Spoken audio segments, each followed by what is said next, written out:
Zigging and zagging through the various diving paths in the cave, leaving behind a trail of pure purple lightning, Liana moved faster than the speed of light as she navigated toward the sound of the demon's footsteps. Twisting and turning to take the correct path, the streak of lightning made the shape of the letter Z behind her before she finally spotted some demons approaching. As the streak of lightning stopped with Liana, she took her revolvers out of her pockets and spotted 3 demons right in front of her. However, they also saw her. With gigantic battle axes, the 3 demons charged at Liana from different directions. Each attack was coordinated perfectly as they swung their axes at the same angle to prevent counterattacks or dodging.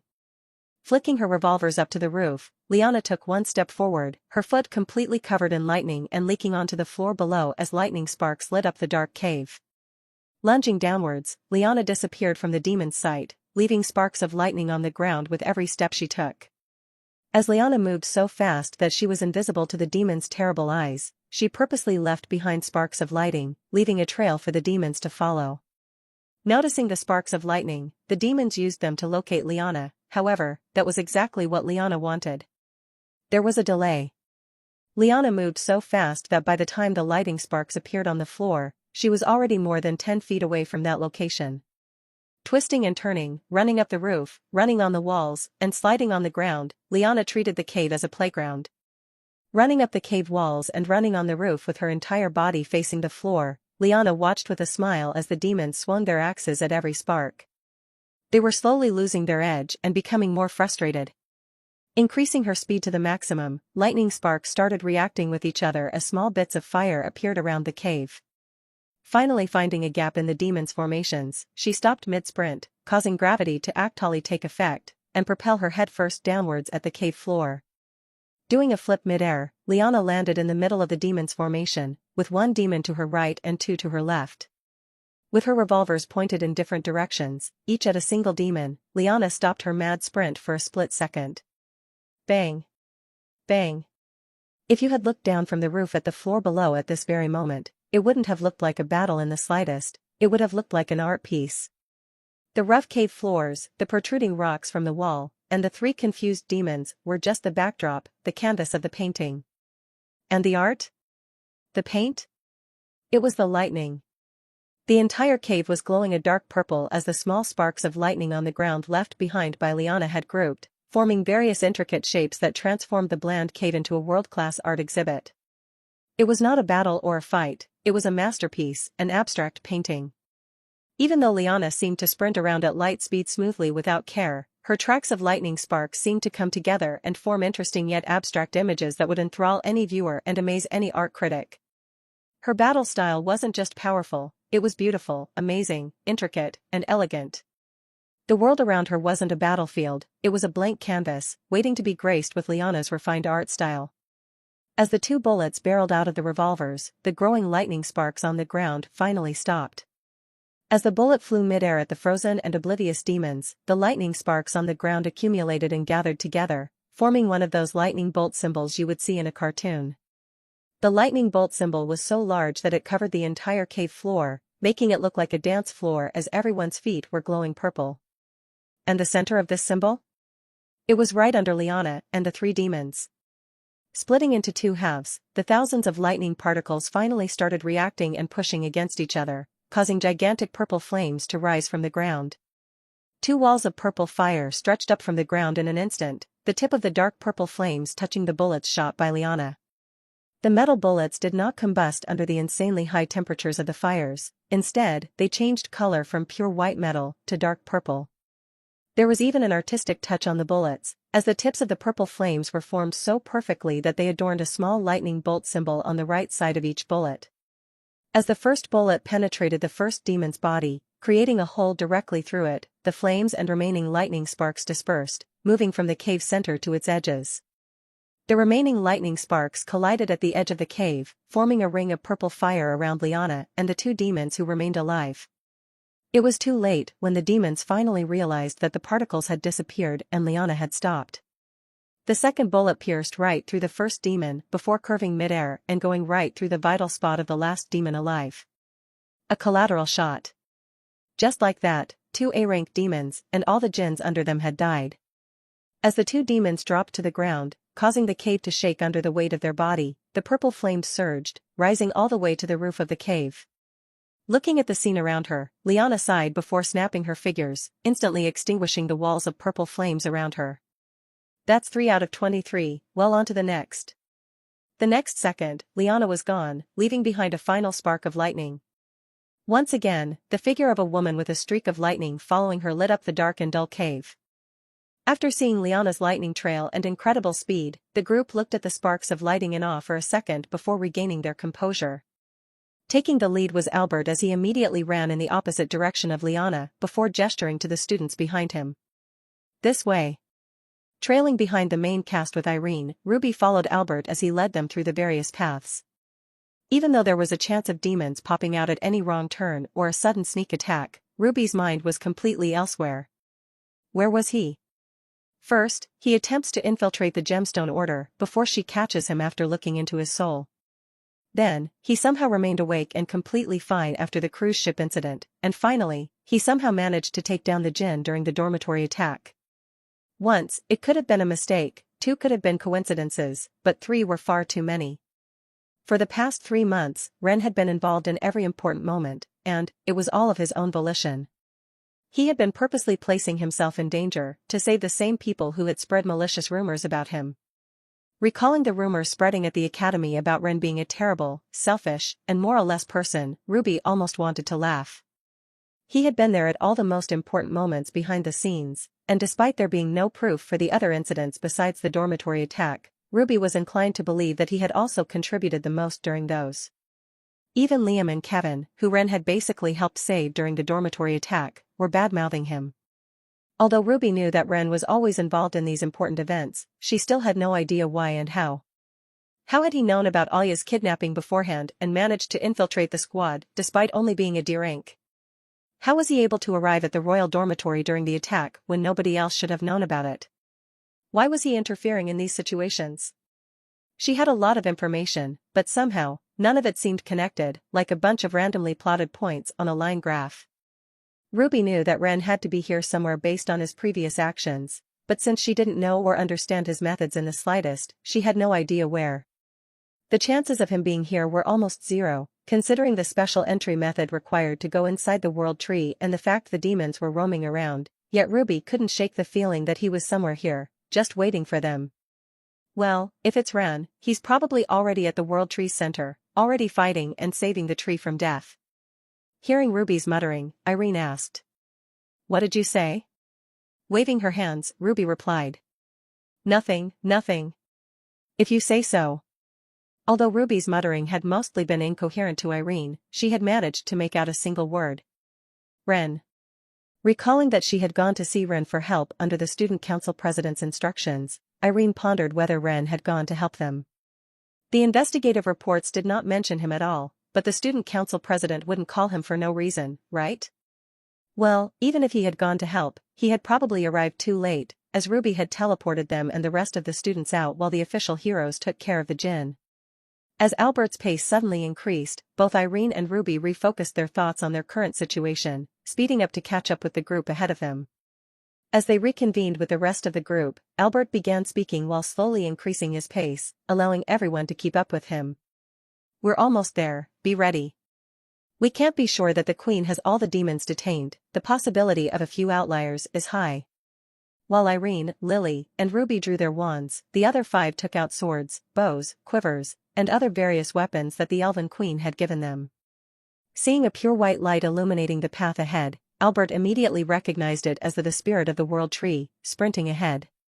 Leaving the rest of the group behind, Albert knocked an arrow in his bow and charged straight into the center of the tree, where he spotted 2 demons with their backs completely turned to him. Not giving up the opportunity, Albert waited for the rest of the group to catch up before shooting his arrow at one demon while the others all simultaneously attacked the other one. With incredible speed, though not comparable to Liana's lightning, the arrow pierced right through the first demon. As the other demon turned his head in shock, it was too late. Various spells such as fireballs, ice lances, water bullets, a light blue shining sword, and a regular sword were barreling towards him with no mercy.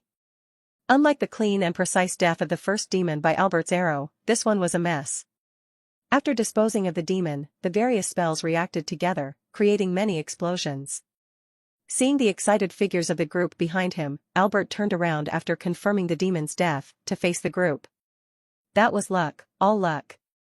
If it had been a confrontation, our victory would have been much longer, and maybe impossible. So, don't get code dash. Interrupting Albert's speech, was Kevin as he replied. Hey, luck is a part of the game. So what if our luck won that fight? In the end, our attacks and spells won. Chucking, Liam patted Kevin on the shoulder and replied. So, when you win, it's all you and no luck, but when you lose, it's always luck's fault. Make it make sense. Ignoring the two's banter, Albert began examining the spirit of the world tree from a distance, noticing a faint gray polluting the pure white color of the fog. The amount of gray would naturally clear up in a couple of days, but there was just one problem: the amount of gray would slowly increase. Staring at the device below the fog, Albert rushed over and picked it up, immediately noticing the black smoke it was emitting. Smashing it onto the ground with all his awakened force, Albert attempted to break it. However, the black fog kept coming out despite the outside being heavily damaged. Wasting no time, Albert tossed the device to Alya, who he obviously trusted the most among the group. Take this out of here now. The longer it stays, the worse the tree becomes. You know how to leave, don't you? The tree, don't you?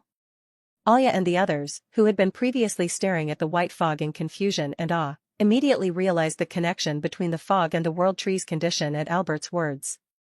Catching the device, Alya nodded her head before sprinting out of the room and back towards where they started. Upon seeing Albert's way of entering the world tree, Alya immediately deduced that to enter and exit the tree, she simply needed to use one of her many contracted spirits. After watching Alya wander back into the tunnels of the world tree, Albert continued staring at the pure white fog, not saying a word. Behind him, the rest of the group, understandably, felt restless just looking at the fog. They had expected a long and drawn-out fight with some demons, but now they were just watching some fog? Putting their weapons back into their sheaths, the group awaited Albert's next words, but they never came as Albert just continued mindlessly gazing at the fog. Whispering to Kevin right next to him, Liam asked. Hey, go ask him what we're supposed to do. Nudging Liam's shoulders, Kevin met Liam's gaze and replied. Why don't you go ask? If you do it this time, I'll do it next time. When the hell is there going to be a next time? Behind the two's bickering, Ruby was prepared to leave as she saw no signs of Ren, who was invisible to her unless she specifically looked at his location for more than a few seconds, and the battle seemed to be over. On the other hand, Irene looked disappointed before meeting Ruby's gaze. What were they supposed to do now? Even further behind Liam and Kevin stood Lily, who stood there with her wand still ready to cast a spell, and Zach, who was just staring straight ahead without a thought. Not a thought behind those eyes. Finally, after what seemed to be ages, Albert noticed his companions growing increasingly restless, so he spoke with his gaze still locked onto the white fog. Before leaving this place, we must ensure the tree is no longer corrupted. If we allow it to be more corrupted, serious consequences will ensue. Pausing for a moment, Albert scratched his chin before finally turning to face the group of students. And don't ask me how long we must stay here to keep guard. It could be an hour, a day, or even a week, depending on what the Queen tells us. But don't worry, you all are free to leave. What you have done thus far has already been a great help. Turning back to face the white fog, Albert raised his hands, waving goodbye, without even seeing their departure. Looking at Kevin, who was about to utter complaints, Lily sighed before gesturing for the group to huddle. I think we should stay until, at the very least, the Queen comes back and gives us some information. As Zach and Irene nodded their heads with affirmation, Liam also replied. We've come this far, so it doesn't make sense for us to leave without seeing the conclusion anyway. It is quite sad that our last few days of vacation here might be spent in this tree. Patting Liam on the shoulder, Zach leaned over him and positively responded. Don't think of it that way, Liam. We're spending our vacation in a magical tree that only the Queen and the Prince know about. How lucky are we? Stepping away from the ground, Ruby picked up a rock from the ground and stared at the normal cave for a second before muttering. Nothing special or lucky about this. Walking back over the group, Ruby had thought about leaving but quickly dismissed the idea, not because she wanted to stay but because she couldn't leave. Staring at Albert's standing figure from a distance, Ruby pictured the smirk on his face even without seeing it before sighing. These kids would stay anyway to help, there was no need for you to lie or trick them. As the group concluded that they would stay until more information arrived, everyone began hesitantly gazing at Kevin, who had been unnaturally quiet throughout the entire discussion. There was only one question on everyone's mind. How was Kevin going to react? It was like a game show. Liam, holding his laughter, turned to Ruby and Irene before whispering. We're taking bets. I bet 10 gold that he walks over to Albert and slaps him, and Lily puts 10 gold that he just complains for an hour before giving up. Holding out his cupped hands, Liam smiled before asking. You have any bets? We're good. As Liam turned away from Irene and Ruby, the whole group became silent as Kevin stepped forward and approached the cave's exit. Showing no emotion, Kevin simply shrugged shoulders in response to the group's confused expressions before saying. What? You guys can stay here, can't you? You guys are more than enough to watch that stupid fog, so there's really no need for me. I'll be taking my leave now. Fuck, my parley. Ignoring Liam's outburst, Lily sighed before sitting on the cold, hard floor, oblivious to Kevin's actions. This made Kevin even more angry as not even Irene and Ruby were paying attention to him as they were playing tic-tac-toe with rocks on the floor. The only one paying attention to Kevin was Liam, who was on the floor in shambles after losing his 10 gold coins. Taking another step towards the exit of the cave, Kevin said. I'm really doing it. But the outcome was the same, everyone in the room, except Liam, ignored him, more focused on whatever was in front of him. Zach, who had remained silent until now, glanced at Kevin's departing figure before sitting down next to Lily and asking. Aren't you going to do something? Shaking her head in response, Lily picked up a stick and began drawing an image on the cave floor while speaking. Don't worry, Kevin won't make it past the cave exit. Completely missing Lily's point, Kevin quietly replied. Look, I know Kevin can have a bad attitude, but I'm sure he won't give up this time. I mean, look at him, he actually looks confident and ready to leave the cave. Putting down her stick and staring at the scribbles on the cave floor, Lily sighed before replying. Zach, how exactly do you think he's going to leave the cave? Recalling their entrance to the cave and the spirit, Zach thought momentarily before realizing it. Ah. Kevin didn't have any type of spirit, and Alia was gone alongside Albert being busy. It would be impossible for him to find a spirit and exit the world tree. In fact, there was no way for any of them to leave the world tree. Snickering from the corner of the room, Ren said to himself. Leave if you want, my ass PFFT. Noticing almost everyone's realization, Albert turned around briefly, with the exact smirk that Ruby had imagined, and said. Well. I can't watch this thing all day, we'll all just have to take shifts and split up the work. What a shameless king. Kevin, who was almost through the cave exit and out of sight, stopped for a second, turning around to face Albert dead in the eyes. So you're telling me that you're not only trapping us here, but you're using us so that you can get some rest? Well, when you put it like that. I would like to think that Shut it. Comprehending the situation, Kevin walked back into the center of the world tree and sat next to Liam, who was hiding his eyes with his knees. Lightening up, Liam removed his knees and asked. Bad day for you today as well, huh? Ignoring Liam's voice, Kevin simply put his head against one of the rocks, using it as a pillow, and attempted to drift off to sleep. Meanwhile, Zach and Lily drew on the cave floor with sharp sticks, and Irene was still playing tic-tac-toe with Ruby by her side. Looking at the students resting, Albert was somewhat tempted to take a break and pass on the shift to someone else, but it was too early. Albert didn't want the damn night shift. Turning back around to face the white fog, Albert resumed his duties and observed the fog, making sure to be aware of any peculiarities. The world tree needed time to recover after the demon's actions, so it's being further corrupted now, which could cause permanent issues. At least, that was what Albert had surmised based on his mother's information, which he had learned only 2 years before. Although it was faint, Albert could now see a small black fog of gray, the same as the previous one, slowly creeping out of the wall. Although it was far from the fog, Albert immediately left to investigate. Was there another device that the demons had? With his bow in his hand, Albert carefully walked over the source of the smoke, but as soon as he reached the wall, the smoke completely disappeared. With his cloak wrapped around his face, Ren swiftly dispersed the device as Albert reached the cave wall before resummoning it on another side of the cave. It was like a game of cat and mouse.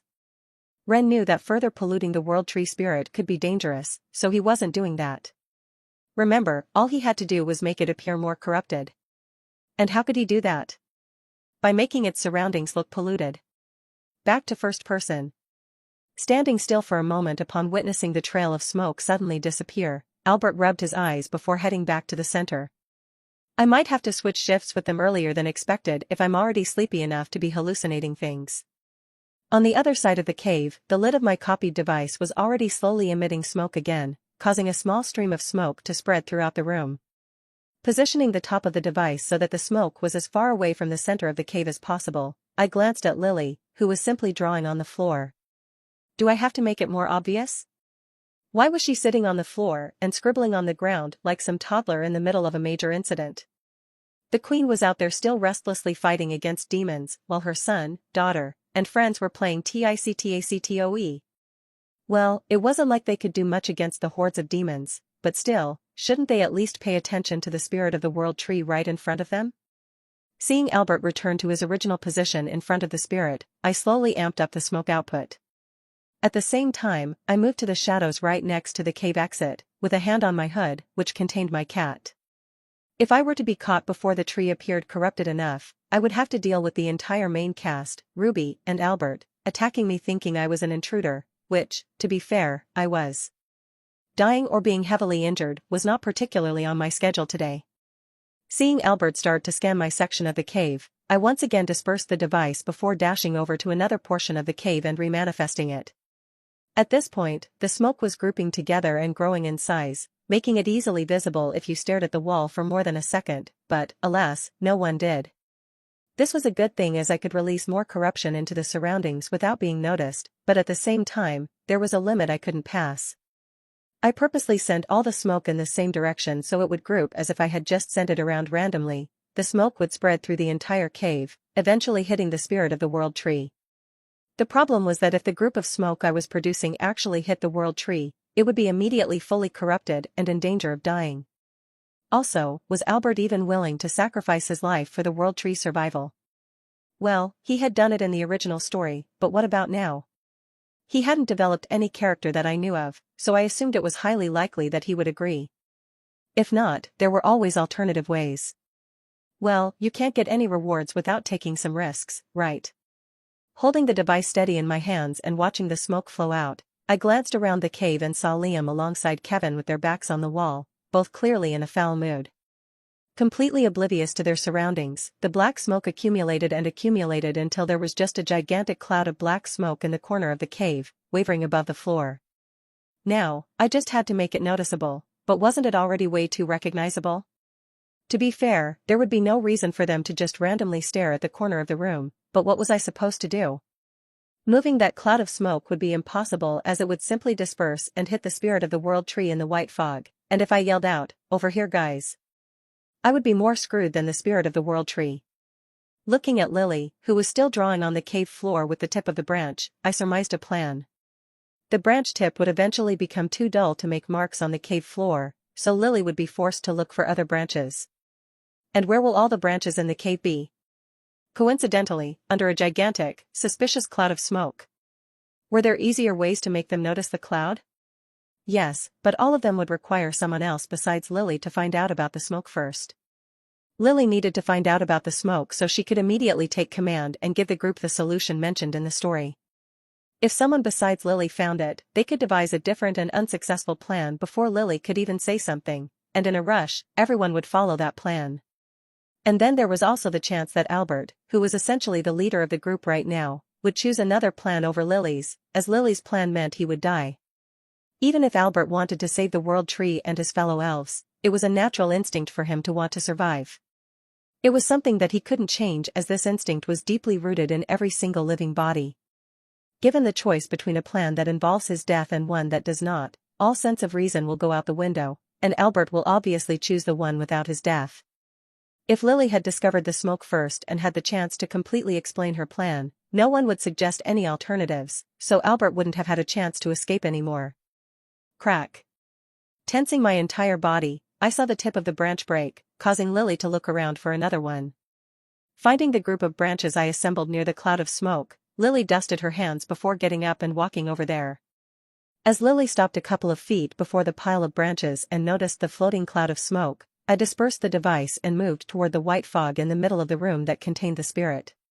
Using the shadow of the spirit's fog to conceal myself, I waited as Lily's lips slowly parted and, a sudden voice came from the cave's entrance. "Albert, the device is stashed away, what d-?"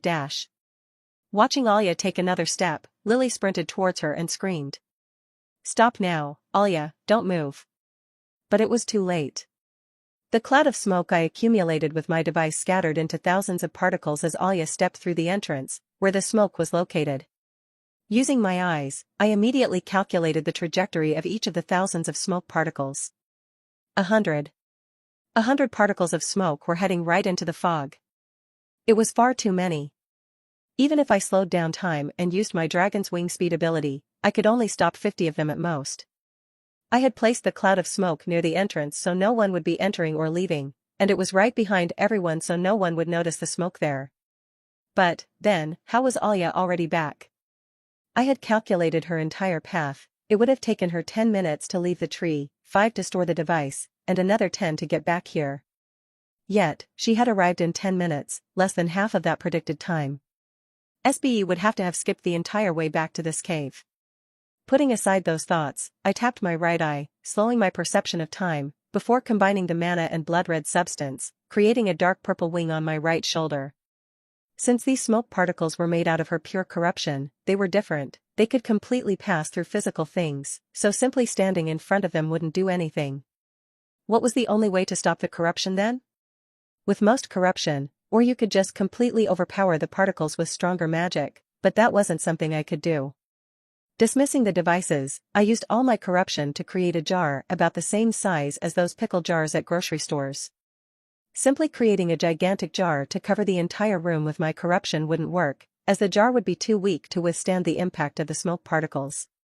Thus, I created a medium-sized jar but concentrated all my corruption into its exterior, making it strong enough.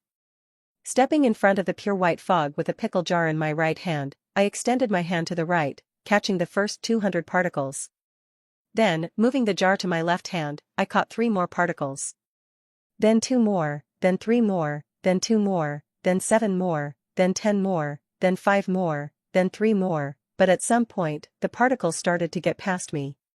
Forced to step back, I found myself with my back right against the wall, with no room for any mistakes, as one missed particle would immediately enter the fog.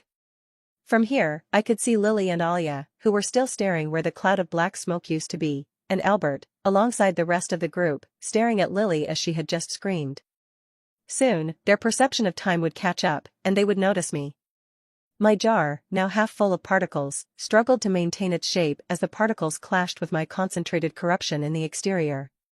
To make it even worse, I hadn't accounted for the fact that particles could have erratic movement, throwing off my predicted trajectories.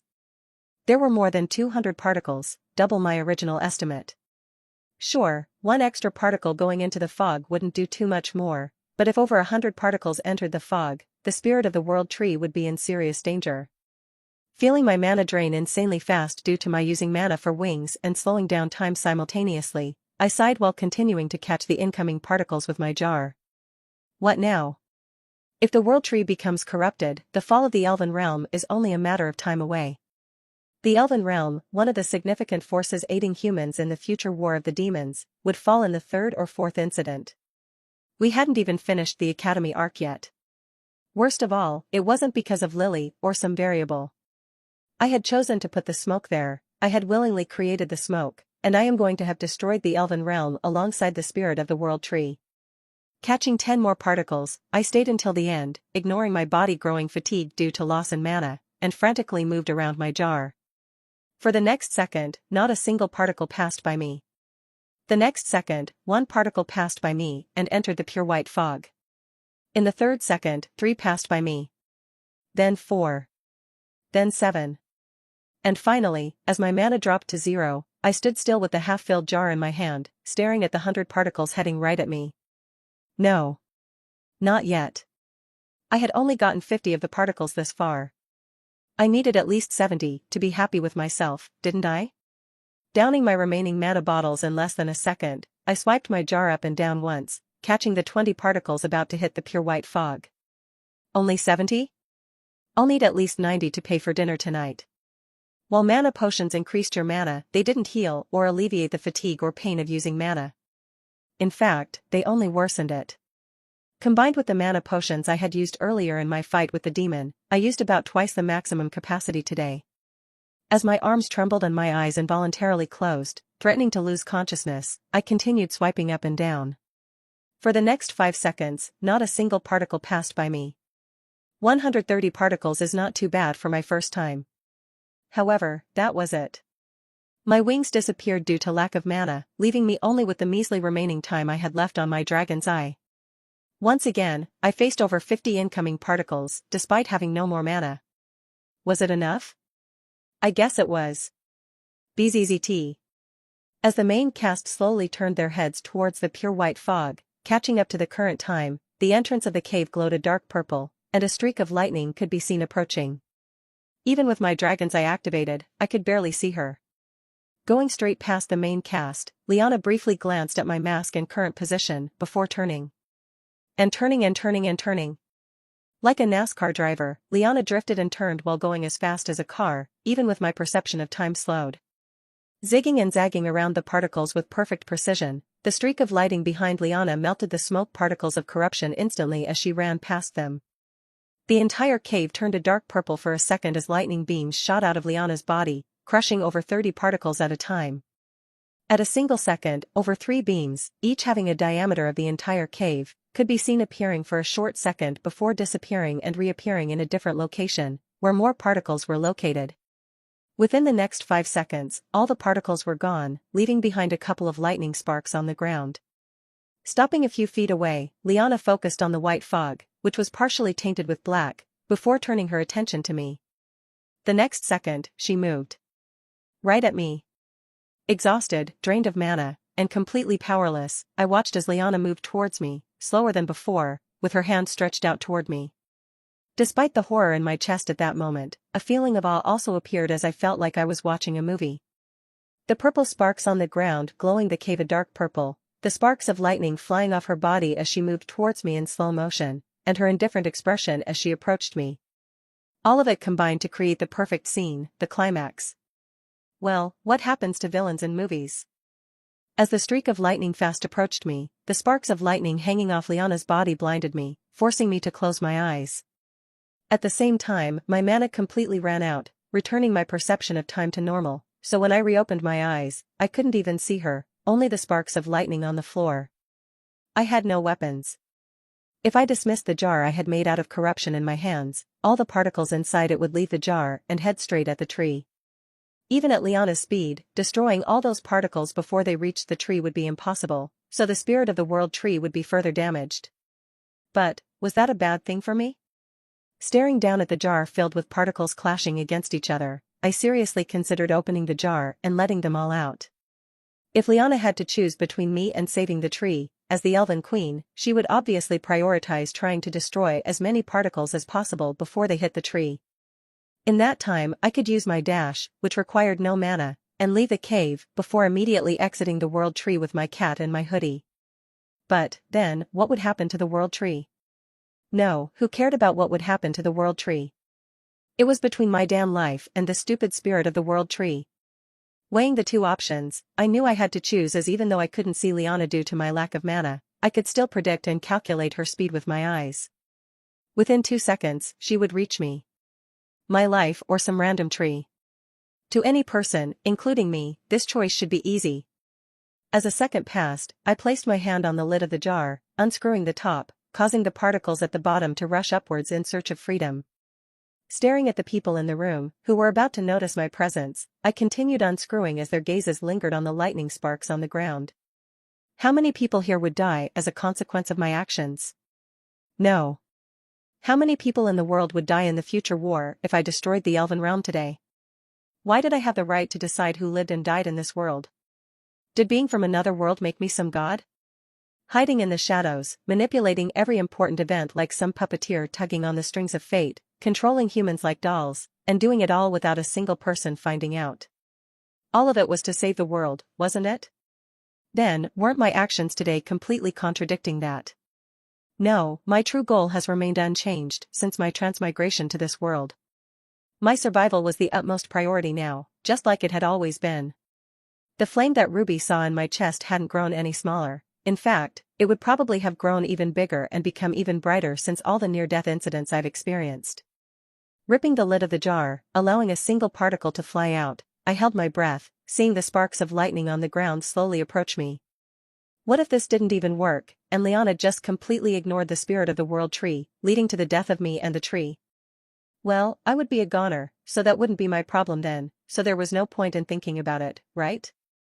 As my heart rate quickened, and my legs attempted to tremble, but they couldn't due to my lack of energy from using my mana, I stared straight ahead, the location where my eyes predicted Liana would be by combining her average speed and previous pattern of moving.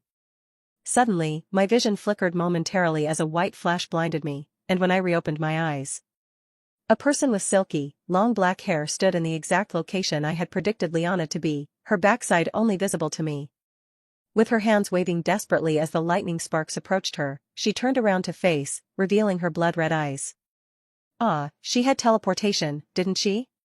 What's the point of this mask if everyone already knows who I am? Despite Ruby now blocking her path, the lightning sparks continued appearing ahead, revealing no signs of slowing down.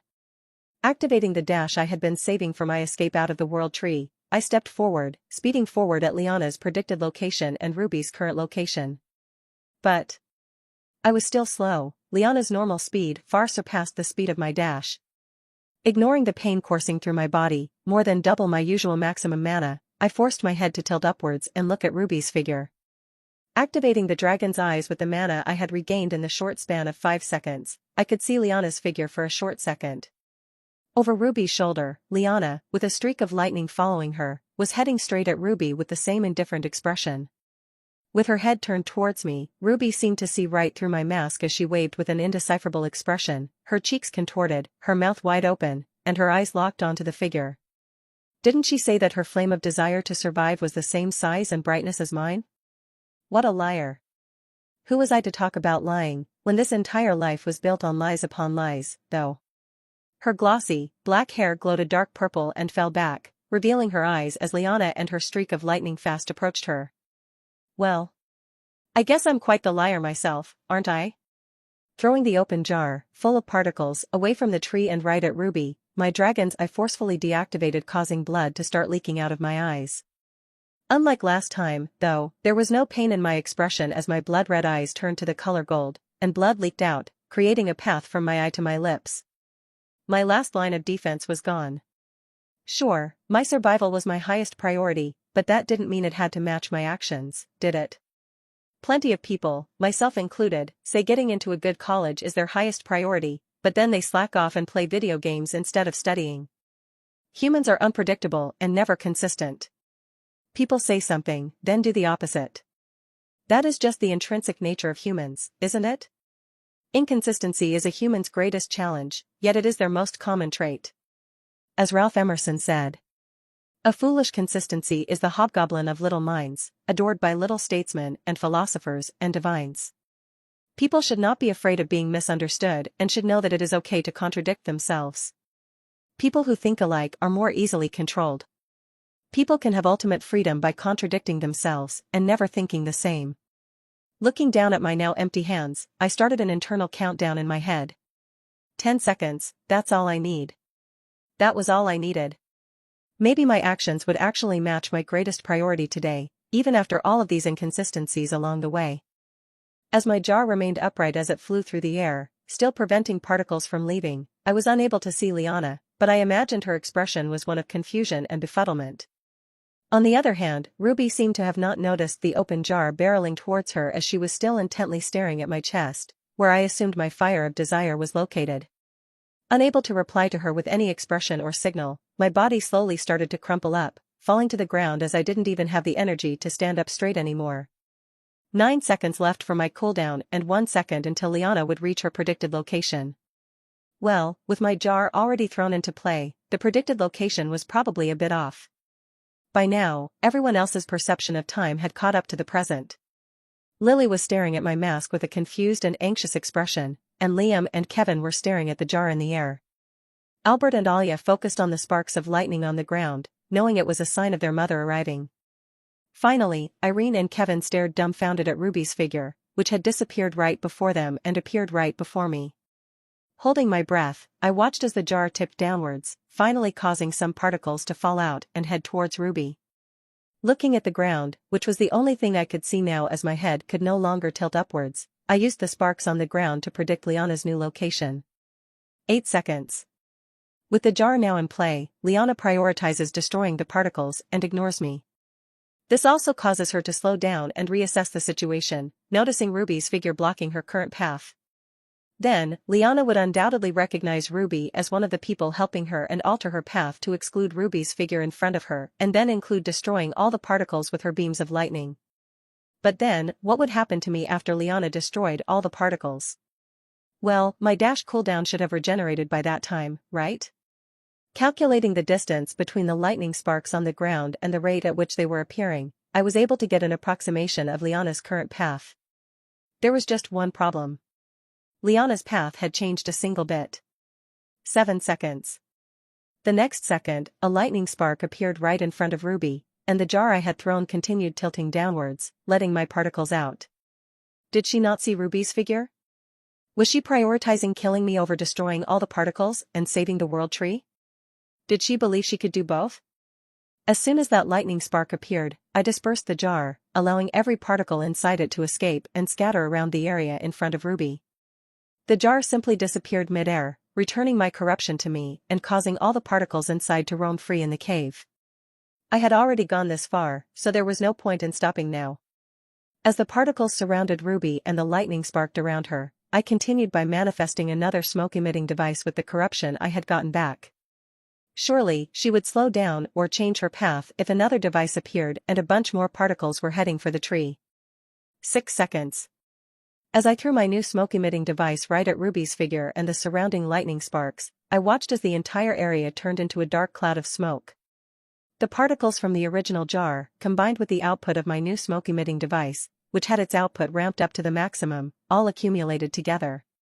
Inside the dark cloud of smoke, countless lightning sparks appeared, causing a part of the cloud of smoke to glow a dark purple. If I hadn't created the cloud, I would have thought it was a thunderstorm. The dark black cloud of smoke combined with the lightning sparks created an exact replica of how a thunderstorm looked. Using my eyes, I peered into the smoke, immediately sighing upon seeing Liana's figure in front of Ruby, inside the smoke.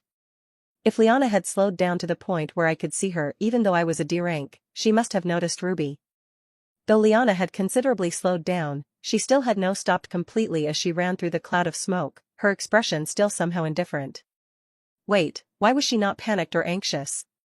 The spirit of the world tree would be completely corrupted if she didn't do anything in the next 10 seconds. 5 seconds.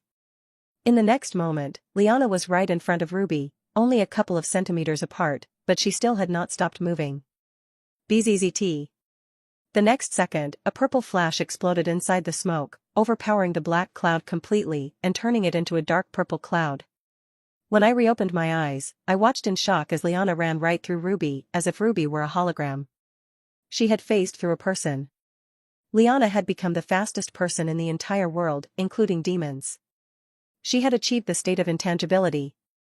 The state at which you move so fast that her state turned from physical to non-physical, making it possible for her to phase through physical objects. Quantum tunneling was the ability's name.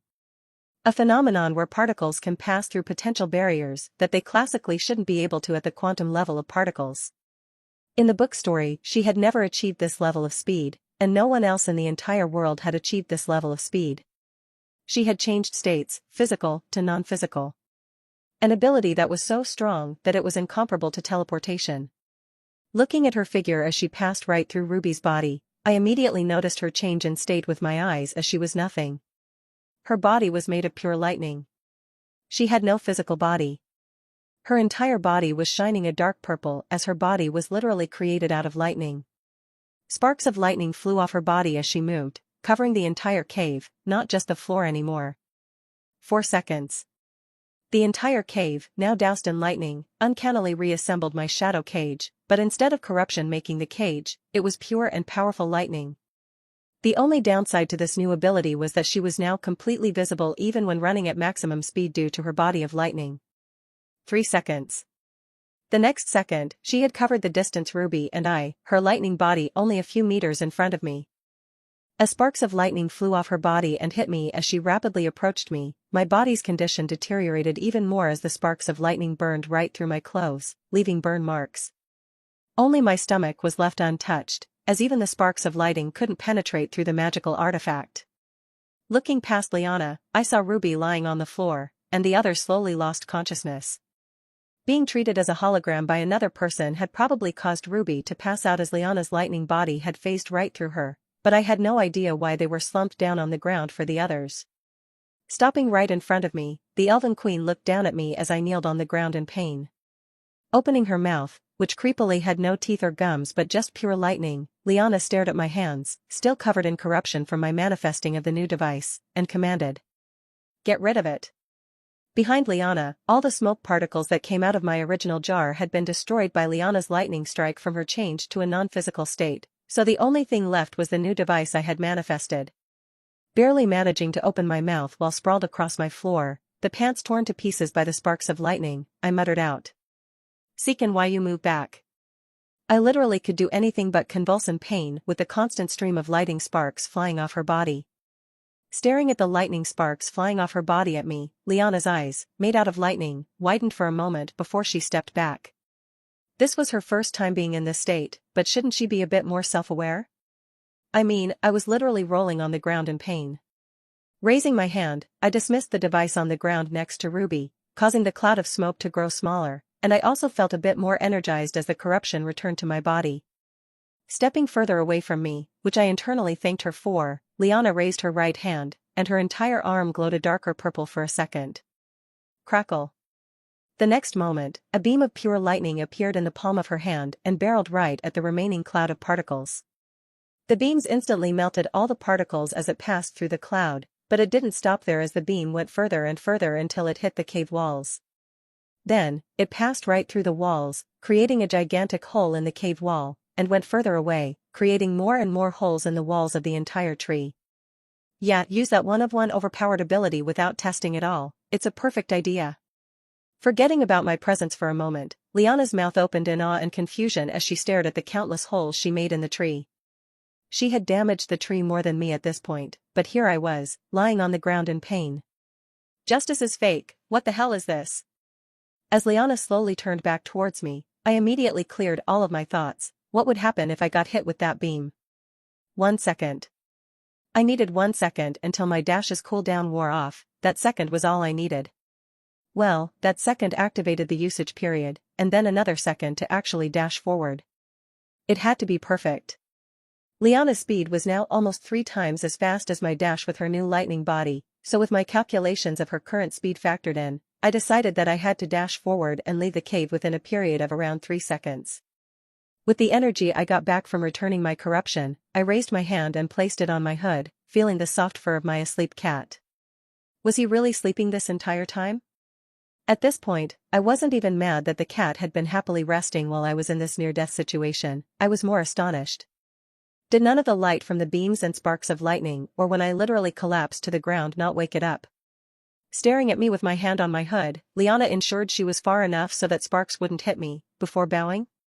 With head facing the ground below her and her back turned, Liana, with an indifferent expression, said, "I must thank you for allowing me to destroy all the particles. If you hadn't removed the jar and allowed the particles to fall out slowly, there would have been a chance they hit the tree."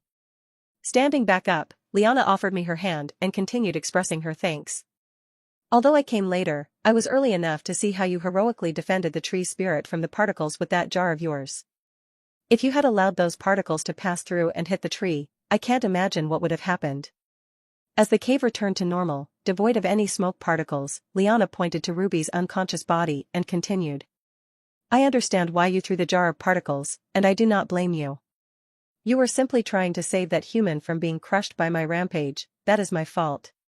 Staring at her hand, which was also made of pure lightning, I hesitated for a moment. Does this queen have no self-awareness? If I accepted her hand, I would be immediately electrocuted and fall to the ground in pain, but the damned queen of the elven realm was personally offering her hand to me. Could I even reject that? However, despite that dilemma, I was relieved to see that the queen was not planning on killing me but rather thanking me. There was still one problem, though. She was expressing all these thankful words and bowing with an indifferent expression. Shouldn't she show at least some emotion? Maybe the lightning body didn't let her change her expression? Noticing my dilemma, the queen stared at her lightning hand before quickly contracting it. Then, just like I dismissed my corruption device, the queen demanifested her lightning body, returning to a physical state. Taking her now normal hand, I stood up, my legs still trembling, and awkwardly looked around the room where everyone else was lying unconscious. As I turned to look at Liana, I noticed that she was wearing a rather awkward expression while scratching her hair. There is still one problem, I still may need your assistance for. Staring at the queen with a deadpan expression, I simply pointed at my trembling legs and my mana potions, which were now empty as I had drunk them all. Behind her, there was the main cast, two powerful future villains in Irene and Ruby, her strong bow-using son, and the damned protagonist of the entire book.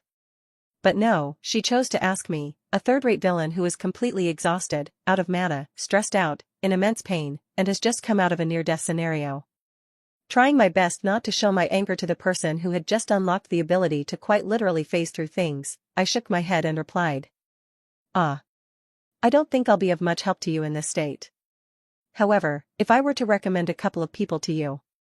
Pointing at Kevin, Liam, Zach, and Lily's bodies on the floor, I continued, using all the marketing knowledge I had gained from watching advertisements on the television on Earth. Now, those three people, I can vouch for. With them, you won't have to worry about a single thing, their power and work ethic are unmatched. U5W-. Putting her hand on her forehead, Liana ignored their bodies and replied. Unfortunately, I specifically require your device and jar to solve this problem. Wasting no time, I manifested the device, keeping the lid over it to block the smoke, and handed it to Liana. This work? Staring at the device in my extended hand, Liana hesitated for a moment before replying. I'll need both of them interchangeably, so you'll need to be there to create them. Staring at Liana, I realized that she wasn't really asking me but telling me, so I demanifested the device and accepted my fate. Seeing me nod my head, Liana took a mana potion out of her pocket and handed it to me. Even though every single muscle and cell in my body was telling me not to drink the potion or use any more mana today, I sighed before drinking the potion. As I gulped down the dark blue liquid of the mana potion, Liana noticed my lack of motivation and said. Of course, you won't go unrewarded for undertaking this mission. Combined with your previous saving of the world tree, I'll personally see to it that you're rewarded. Yet, this didn't increase my motivation in the slightest. I was already planning on stealing my rewards myself, so who cared if she was just giving them to me now? I was gonna get them myself even if I didn't do this mission with her. After putting the empty mana potion on the floor, I felt my body regain some of its former energy as I could actually move without feeling immense pain. But this was just a decoy. I knew that once the day was over, all the pain I had been avoiding through drinking potions would hit at once, basically paralyzing me. Well, that was a problem for me later. As I removed the potion from my face, I noticed Liana hesitantly staring at me.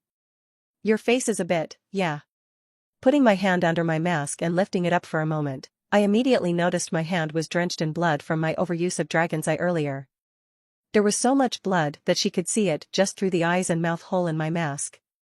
Well, it wasn't hurting me, so I didn't really mind it.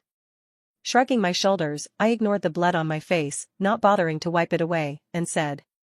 I'm ready to go when you are. Following Liana, I noticed that we were heading straight toward the center of the cave, where the fog containing the spirit of the world tree was. Stopping right in front of the fog, Liana drew the shape of the jar with her hands, so I manifested it and waited behind her. Feeling the temperature suddenly grow colder, I saw an ice spirit hovering above Liana's head. Seeming to communicate with the spirit, Liana pointed at the fog before making some gestures that even I couldn't understand. Next, the spirit flew into the fog, disappearing from my sight, as the spirit seemed to combine with the fog and become one. Whoosh! A sudden gust of wind shot at us from the direction of the fog. I stepped back, putting my hands over my face. However, I had done it far too late, as the blood on the right side of my face flew everywhere, staining my cloak and hair. She really wants to say, I told you so now, right now, doesn't she? As the two turned to face the fog, I realized a whirlpool was in front of us made out of the fog. Like a tornado, the portal of fog tried to invite us in by using the wind current to pull us inwards.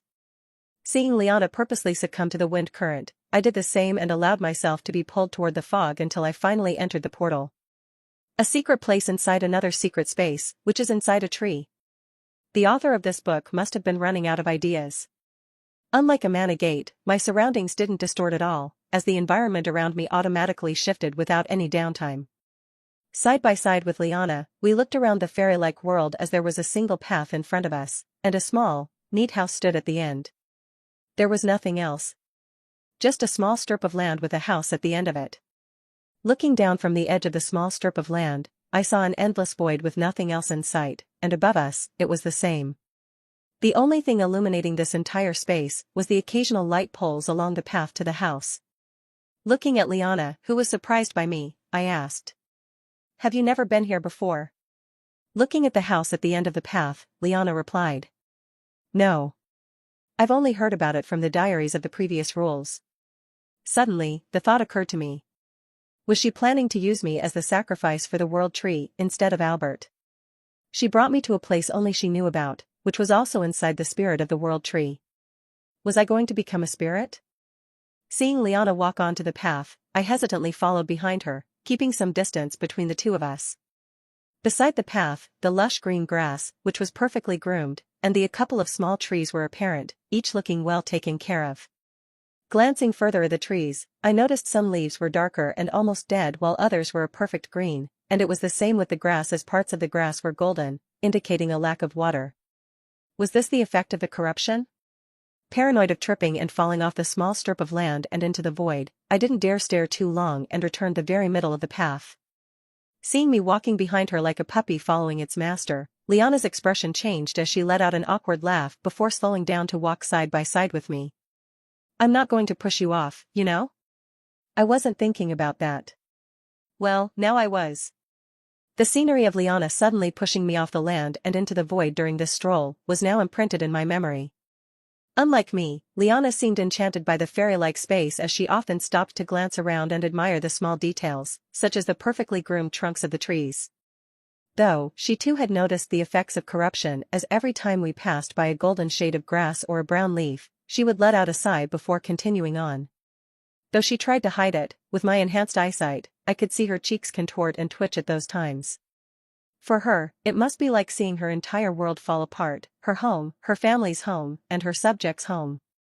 For the 100 years since the last demon war, she had confined herself to the elven realm, so this realization must have been terrible for her. This was the first time the world tree had been corrupted in history, and it had happened under her rule as queen. As we walked past another area that was lost due to corruption, a somber expression appeared on her face before she turned to me. "You should know why we're here at this point." Looking at the golden and dry grass ahead of us, I replied.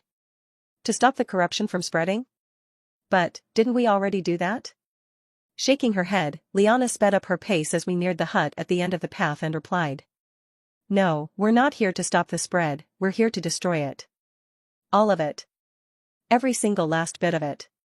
Inwardly sighing, I pretended to act oblivious as I replied. "And, how exactly would one person do that?" There was only one way. Someone had to replace the spirit, resetting the state of the world tree to its original form where there was no corruption. There were two of us here. Giving no answer to my question, Liana stopped briefly, and leaned against the trunk of a nearby tree while staring upwards the black sky, devoid of any stars. Gathering up my courage, I strayed away from the path and stood on a patch of grass, looking into the endless void that surrounded us. There was also a cat here, sleeping inside my hoodie. Of course, it couldn't be the one to replace the world tree as it was an animal. Shaking my hoodie and forcefully waking up my cat, I allowed to climb up to my head, where it sat down on my hair and stared out into the endless abyss with me. I wouldn't be the one being sacrificed here today, as well. How did I know that? I wasn't actually here, unlike the queen. I had first noticed it when I stepped onto the lush, green grass.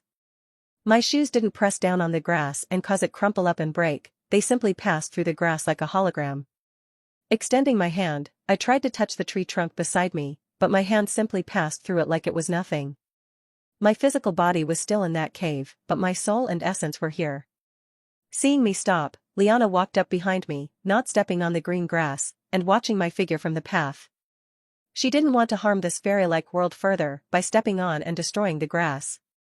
So, then who was going to be sacrificed, today? Putting her hand on her forehead and forcing out a smile, Liana said. You know, a lot of people seem to know the future nowadays. First that girl, and now you. The method to enter the tree was only known by two people in the Queen's eyes, herself and her son, Albert. Since Lily also knew the method of the tree and knew the future, she probably assumed that since I also knew the method, I knew the future. Nodding my head, I laid down on the ground, allowing my body to pass right through the grass, and stared up at the sky. Technically, I was floating right now, as my body should have passed through the path, but that wasn't the thing on my mind, right now. I was brought here to facilitate the transfer of the spirits for the world tree with my corrupted power. Gently taking the cat off my hair, I placed it on the grass, but it had the same effect as me, nothing at all, the grass remained the exact same. As the cat ran in circles around me, seemingly confused about why nothing it did had any effect on the grass or nearby tree, I turned around.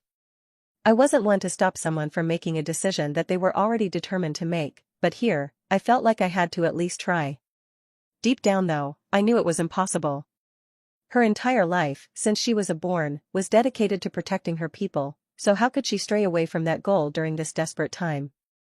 But before I could even say anything, Liana's voice once again sounded as she sat down on the path. What happens to the world in the future, if you know about it, of course? Seeing no reason to lie, I placed the black cat on my lap to stop it from frantically running around and replied. We win, the demons are eradicated, and the elven realm perseveres through some tough times, but survives in the end. Watching her nod her head and intently stare at me for more information, I couldn't help but ask. You actually believe me? I mean, I most definitely wouldn't believe some random person who says they know the future. I would have just pushed off my entrance into the world tree as some coincidence and not immediately assumed that person was the future. Letting out a slight chuckle, Liana turned to face the abyss of black surrounding us and replied. Why not? If it's true, then it's true, and if it's false, it's still interesting nonetheless. At a loss for words, I let out a sigh and sat up straight for a moment to take off my cloak, which was drenched with blood. Even if it wasn't my physical body, I still felt weird walking around with blood on my clothes. Laying the cloak down on the ground, which also had no effect on the grass, I laid back down and continued staring at the endless black sky above me. Is that mask coming off as well? Don't you have more important things to worry about than how my face looks? You know you're the only human in the entire world to have seen this place, right? A show of thanks would be nice. Haven't I already done enough by saving that tree of yours? Pausing mid-sentence, I hesitated before curiously asking. By the way, don't you blame me for all of this? I could have done better and done a lot more to save the elven tree from ever being corrupted and even prevented the need for a sacrifice to be taken. Lily had done her best, but had I? Every bad incident that happened in this world, wasn't I partially at fault for all of those? With my knowledge of the future, I could have prevented and stopped so many deaths, but instead, I chose to start a business to make money, steal powerful items, and be selfish. Voicing my thoughts aloud to the silent queen, I continued. I'm the cause of all this, aren't I? Yet, you don't seem to mind it one bit. You don't seem to even have the tiniest bit of hater or anger for me. The burden of the entire world was on my back, pressing down on me at every moment. Even at this moment, constant scenarios were replaying in my head. Couldn't I have done more? Wasn't there a world where the queen didn't need to sacrifice herself, and the tree was never corrupted? Why hadn't I achieved that world, despite having knowledge of the future? If someone else had been in my place, they would have saved the queen, wouldn't they? Why couldn't I? Why hadn't I been able to save everyone? Every mistake I made resulted in deaths upon the deaths. Those deaths just added and added to the unbearable burden on my back. It came to the point where I couldn't even enjoy vacations or talking to people anymore. Anytime I was doing anything fun, fulfilling, or entertaining, the constant thoughts always appeared in my head. Is this how you're using your knowledge of the future? To enjoy yourself and have fun? Thousands of people die every day because you chose to have fun? Shouldn't you be out trying your best to save the world? Every second you're not doing something to save the world is wasted. Those precious seconds you used to have fun or enjoy yourself could have saved hundreds of people. Can you live with yourself? Happiness wasn't a feeling I felt anymore. I couldn't even remember the last time I thought about doing something for myself. Every second I spent not working to save the world or doing something about the future felt like hell. Sleeping felt terrible. Eating felt disgusting. How dare you waste time eating or sleeping when you have knowledge that could save thousands of people? Like a god, I could control people's fates, whether they live or die, without them even knowing. But I was a human, both now and on Earth. I had my limits. Lily had the main cast to share the burden with, but I had taken it upon myself to carry the burden by myself, even if it meant constant sleepless nights and deep negative thoughts. Noticing my silence and inward turmoil, Liana stood up, took off her shoes, and stepped on the grass being slightly crushed under her physical body. Taking slow strides toward me, Liana sat beside me and replied in a soft and sweet voice. "You know what my spiritual contract allows me to do, right?" Nodding my head, I replied. "See the emotions of others." Shaking her head, causing me to sit upright in confusion, Liana replied. "I can see them, but I can also feel the emotions of others if I would like to. You know you're just a child compared to me, yet you have 10 times my worries. So, what if you knew about the future? From your emotions, I highly doubt that you willingly chose to regress." Putting a hand on my shoulder, Liana continued. "No one is telling or forcing you to save the world. Honestly, if you don't want to save the world, then don't. No one is going to force you to do anything. It's your life, don't let how you spend it be affected by anything. Future knowing or not, you're just a child at the end of the day. You make a mistake, so be it." Looking up at the endless sky in front of me, a genuine smile appeared on my face as I replied. "Is this a therapy session? Aren't you the one about to die? Why am I the one who's being treated?" Laughing, Liana stood up and headed back to the path. "Looks like someone's feeling better." Following her back to the path, she stopped for a second and turned around. "When I said don't save the world, I didn't dash." Waving my hands, I laughed and responded. "Don't worry. I still want to save the world, not because of anyone else. Just because I want to. That's all there is to it." Turning around, Liana also erupted into laughter and headed towards the distant hut. As we approached the hut's door, Liana spoke in a half-serious and half-joking tone. "Well, I guess it's time." As Liana walked up the stairs, her amethyst-purple eyes seemed to glow with more intensity than usual. In contrast to the darkness around us, her purple eyes stood out like a beam of hope in a world full of despair. Her long, elegant white hair cascaded down to her waist and stayed perfectly still as Liana moved upwards, as there was no wind or breeze in this space to move it. Going up the last step, the entire space around us was plunged into darkness as there were no more streetlights to illuminate our path ahead. Yet, I could still see Liana walking next to me. The only thing I could see in this world of darkness was Liana's purple eyes. Her shining amethyst-colored eyes seemed to be floating in the air, as her entire body was invisible due to the darkness. Even with my enhanced eyesight from the dragon's eye, I couldn't peer through the darkness as some sort of invisible force was blocking my eyesight. It was the first time I had been blind. Ignoring the sense of anxiety that enveloped me as I strode further into the darkness, I continued walking forward with a pair of purple eyes by my side. As we continued wandering further and further into the never-ending abyss of darkness, my surroundings became increasingly visible. Not because of any streetlights, but because Liana's amethyst eyes were glowing brighter and brighter as we approached the hut as if responding to it. As Liana's purple eyes started to illuminate the area around us, the trees and grass outside the path also turned purple, and the entire world around me seemed to bathe in the light of her eyes.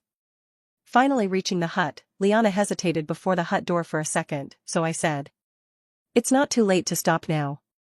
Shaking her head, Liana replied, "No, it's not that. Aren't you the one who told me to do what I wanted and ignore what others would think?"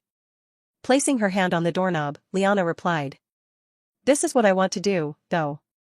As she twisted the doorknob, I asked, "So, then, what were you thinking about?" Pulling back the door, Liana stepped into the hut without taking any precautions and replied, "I'm just thinking how my people and my family would react to the news. You're about to die and turn into a spirit basically, but you'll still be thinking about everyone but yourself." Strolling into the small hut behind Liana, I saw that it was basically a replica of the elven huts that the academy students and I had slept in. Though there was only one floor, the layout was practically the same. 2 beds were on each side of the hut, and a couch was on the back wall. The only difference was what was lying in the middle of the hut. Instead of some desks, there was a large circle, with coordinates plotted on the outside and intricate symbols in the middle. In the center of the circle, there was a symbol of a diamond surrounded by a rectangle, and that rectangle was surrounded by countless triangles on every side. The tip of each triangle almost reached the outer circle, and inside each triangle was the symbol of the moon. To top it all off, inside the diamond at the very center of the circle, there was a large tree resembling the ones we had seen on our way here. Kneeling down on the floor and touching the outside of the circle, Liana finally answered my question, with another one. Is there anything wrong with that? Making sure not to walk through the magic circle, I walked around the room until I finally reached the couch against the back wall. I mean, it's your choice, so I don't see anything wrong with it. But as a living being, wanting to survive's in your nature. And, what exactly are you trying to say? Looking up to the roof, where a large window was, I stared into the black abyss above us and responded. You're not being honest, but then again, that's not a problem. After all, I haven't been completely honest either. Walking into the center of the circle where the diamond lay, Liana placed her hand above it, allowing electric sparks to fall. However, the sparks did not fully fill the diamond as they left the symbol of the tree untouched. Although I hadn't recognized this fairy tale type space due to its location, which is different from where the main cast and Albert arrived, I knew of this ritual. So, I wasn't surprised or confused to see Liana walk slowly around the circle, allowing lightning sparks to fall on specific locations. However, to the outside eye, the locations weren't connected. In the original story, the queen wasn't even involved, so instead of pure lightning, Albert used ice crystals. After going around the circle once, Liana summoned a lightning spirit and made it hover above the circle's center. Sighing, Liana finally turned to me and replied. You really think I want to have a child tell me off before I permanently turn into a spirit? Sitting down on the couch, I responded. I was just repaying the favor. You gave me some thoughts, and I gave you some thoughts. Standing up from the floor, Liana intently stared at the circle while replying. Really, is that all? I like to repay all of my debts. Chuckling at my answer, Liana looked up from the circle and gestured to me, so I reluctantly stood up from the couch and headed to her. Stopping next to her, I already knew what to do, so I manifested the corrupting device made by the demons and handed it to her. After standing there shocked for a second, Liana took the device out of my hands and fiddled with it before asking. So, you knew from the start? Only halfway through. Walking over the sparks of lightning, Liana released the lid from the device and placed it right inside the symbol of the tree and below the lightning spirit. Well, this is a lot easier now that I don't have to explain anything to you. Silently waiting for a minute, Liana and I watched the smoke flow out of the device and into the spirit, creating a thunderstorm-like cloud. The cloud of smoke combined with the occasional lightning flash alongside the circle, which was now glowing a dark purple from all the sparks, made for a mythical-like scene. My face, bathed in the purple light even through my mask, stiffened as the occasional lightning strike strayed from the circle and came close to me, hitting the edge of the magic circle. On the other hand, Liana showed no changes in facial expression, even when a lightning flash struck down from the cloud right in front of her. Thank God, I have this mask. What was that? Nothing. As the lightning storm cloud accumulated to the point where it was covering the entire hut roof, I dismissed the device and waited for Liana's gesture. After another moment, Liana tapped me on the shoulder, indicating that everything was ready. In the original book, the main cast has reformed and used a demon for the ritual, but that was no longer necessary as I was here. Gathering the corruption in the palms of my hands, I didn't try to manifest anything. Instead, I allowed the corruption to leak out of my hand and fall to the floor. Drip. Drop. Drip. As the puddle of corruption leaked from my hand and entered the magic circle, instead of combining or attracting with the sparks of lightning, it resisted them. The corruption repelled the lightning sparks, causing them to fly back and create a path straight to the circle's center. A tiny river of pure blackness led straight to the tree symbol inside the magic circle full of lightning. Corruption was the medium that Liana needed to change into a spirit, and lightning sparks were her power that would fuse together with the corruption. As the corruption reached the tree symbol inside the diamond, I carefully managed it so that the corruption filled the tree, not leaking out. Thus, a magic circle with a night black tree surrounded by purple lightning was created. Leaving the corruption inside the tree, I rubbed my hands and turned to Liana. It's done. Staring at the magic circle, Liana replied. Looks a bit different from the memories I received from my ancestors, are you sure? Who do you trust more? Someone from the future or some scrambled up memories. Although I had never seen or heard about the magic circle from the memories, I assumed, like the original book, it involved using the mana of a demon. I had just replaced the demonic mana with corruption. Giving me a single wave, Liana walked into the circle and stood right on top of the corruption, which I controlled and kept from spilling out. Bathed in the purple light, surrounded by the sparks of lightning and the pitch-black tree below her to top it all off, Liana already seemed like a goddess or higher being. Shifting my mask further downwards and pulling the cat into my hoodie, I carefully observed Liana as she clasped her hands together and jumped into the air. However, her descent never came. Levitating above the pitch-black tree and below the thunderstorm cloud, Liana sat crisscross with eyes closed and her hands still clasped together. As a lightning bolt bolted out of the cloud and towards Liana, the bolt passed through Liana and hit the corruption below her instead of hitting her. The lightning bolt never disappeared, it was like I was frozen in time. Familiar with this type of situation, I watched as the lightning bolt, unlike the others, didn't disappear after hitting its target but instead remained hovering over the corruption. Like a stirring rod, the lightning finally moved as it swirled around the corruption puddle, causing a whirlpool to form in the puddle of corruption. Liana, who seemed like a holographic being as a giant rotating bolt of lightning was going through her body, finally opened her eyes and stared down at the whirlpool forming below her. As the thundercloud disappeared, leaving only the swirling lightning bolt, I stared upwards through the window and into the sky, which was no longer pitch black.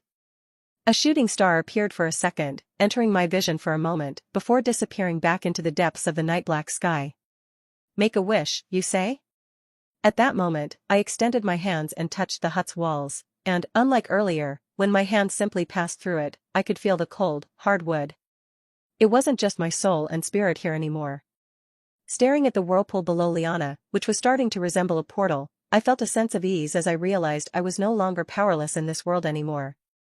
All my abilities were back. Peering with my eyes, there was no longer a force blocking me out.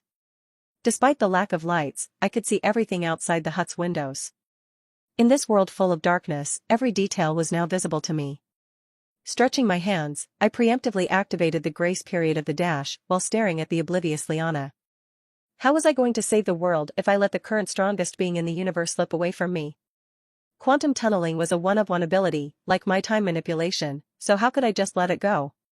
As Liana floated in the air, staring at the portal below here, which was finally starting to take shape, I walked into the magic circle, instantly causing my entire body to bathe in the same purple light. Albert was quite an entertaining and cool character in the book, so when he was sacrificed, needless to say, the fans weren't happy. In fact, the backlash was so bad that after the novel ended, the author was practically forced to write a what-if story. What if Albert was never sacrificed? Then, the question is raised, how is the world tree saved? The author couldn't risk sacrificing another character out of the fear that he would have to create another what-if story, so what did he do? Simply circumventing the entire plot by making it a way for that already overpowered protagonist, Liam, to become even stronger. Such was the method of authors who wrote books with overpowered characters. Standing at the edge of the circle, with sparks of lighting surrounding me, I reconsidered my decision. Once again, I was gambling with my life. At this point, it felt like a daily thing. Were the what-if stories contained in this world, or did they only contain the canon part of the story? Then, would I survive even if the what-if plot was even in this world? Since it was a short what-if story consisting of barely 20 chapters, the author had to make it entertaining by adding an interesting and nerve-wracking boss fight. How could a boss fight be entertaining if there wasn't a high chance of someone dying? In the end, no one died, but Liam literally had a plot armor while I was just some lousy-ass villain. However, just like a gamble or bet, I would gain a lot, and I mean a lot, if I survived the whole ordeal. Of course, doing this wasn't particularly in my itinerary or schedule, as who just sets up a plan where they have a high chance of dying? However, as I stared at Liana's elegant and powerful figure floating above the portal, I kept telling myself it was necessary.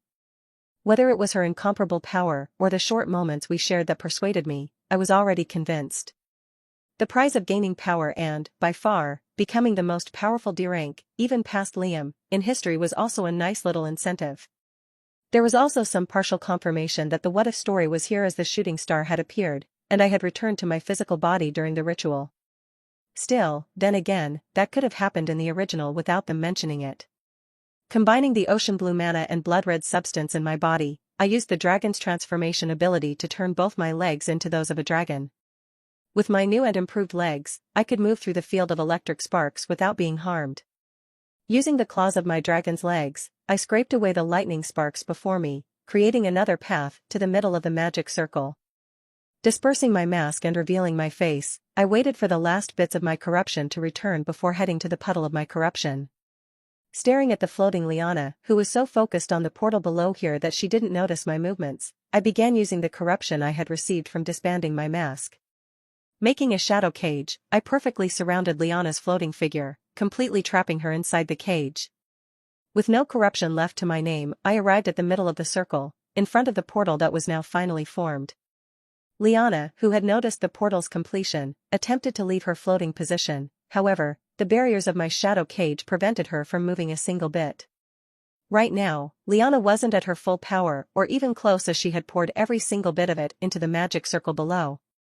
She didn't expect to come out of this situation alive, so she had completely put all her power toward the circle, but that left her completely defenseless. Right now, she was far from being the most powerful living being. A mere C-rank was all she was. Confused for a moment, Liana tilted her head up before finally realizing that she was completely surrounded by the darkness of my shadow cage. Ignoring the floating cage, I stepped towards the portal. She would regain her power quickly and break out of the cage, so I had little time to spare. Staring at the portal below, which seemed like a black hole, I dismissed my dragon's legs and momentarily hesitated at the entrance. Moving the shadow cage with Liana away from the portal and outside the magic circle, I looked outside the hut's windows, admiring the beautiful fairy-like space one last time. Bang! Behind me, it seemed that Liana had already gained some of her power back as my shadow cage disappeared, revealing the figure of Liana. Turning back to face Liana, who couldn't yet move due to using most of her regained power to break the shadow cage, I gave her the same simple wave she had used on me a few minutes ago. Although I couldn't hear her because the portal behind me was making so much noise, I was able to read her lips. "What are you doing?" Not knowing whether she could hear me or not, I replied back. "You said to do what I wanted, right? This is what I want to do. Blame yourself for this." Before Liana could activate her speed and head to me, I moved backward, falling back first into the portal. As my body entered the portal, it completely closed, leaving me stranded in darkness. After free-falling into the pitch-black void for a couple of seconds, I finally felt my surroundings shift, transforming the scenery around me into a pitch-black void, but with a tree in the distance. The first gamble had paid off. The what-if story was real. Crash. Finally hitting something concrete, my back crashed into what I felt like wood, causing me to yelp in pain. Standing up, I observed my surroundings awestruck. It was like I was in outer space. The entire world around me was pitch black except for a couple of stars in the distance that partially illuminated the void. There was no floor below me. I was just standing on an endless void of darkness somehow. Below, it was pitch black, beside me, it was pitch black, and only above me was there only semblance of something as a couple of stars could be seen in the distance. Instead of planets, just one gigantic tree stood in the distance, its root clearly corrupted as dark spots could be spotted on the brown trunk.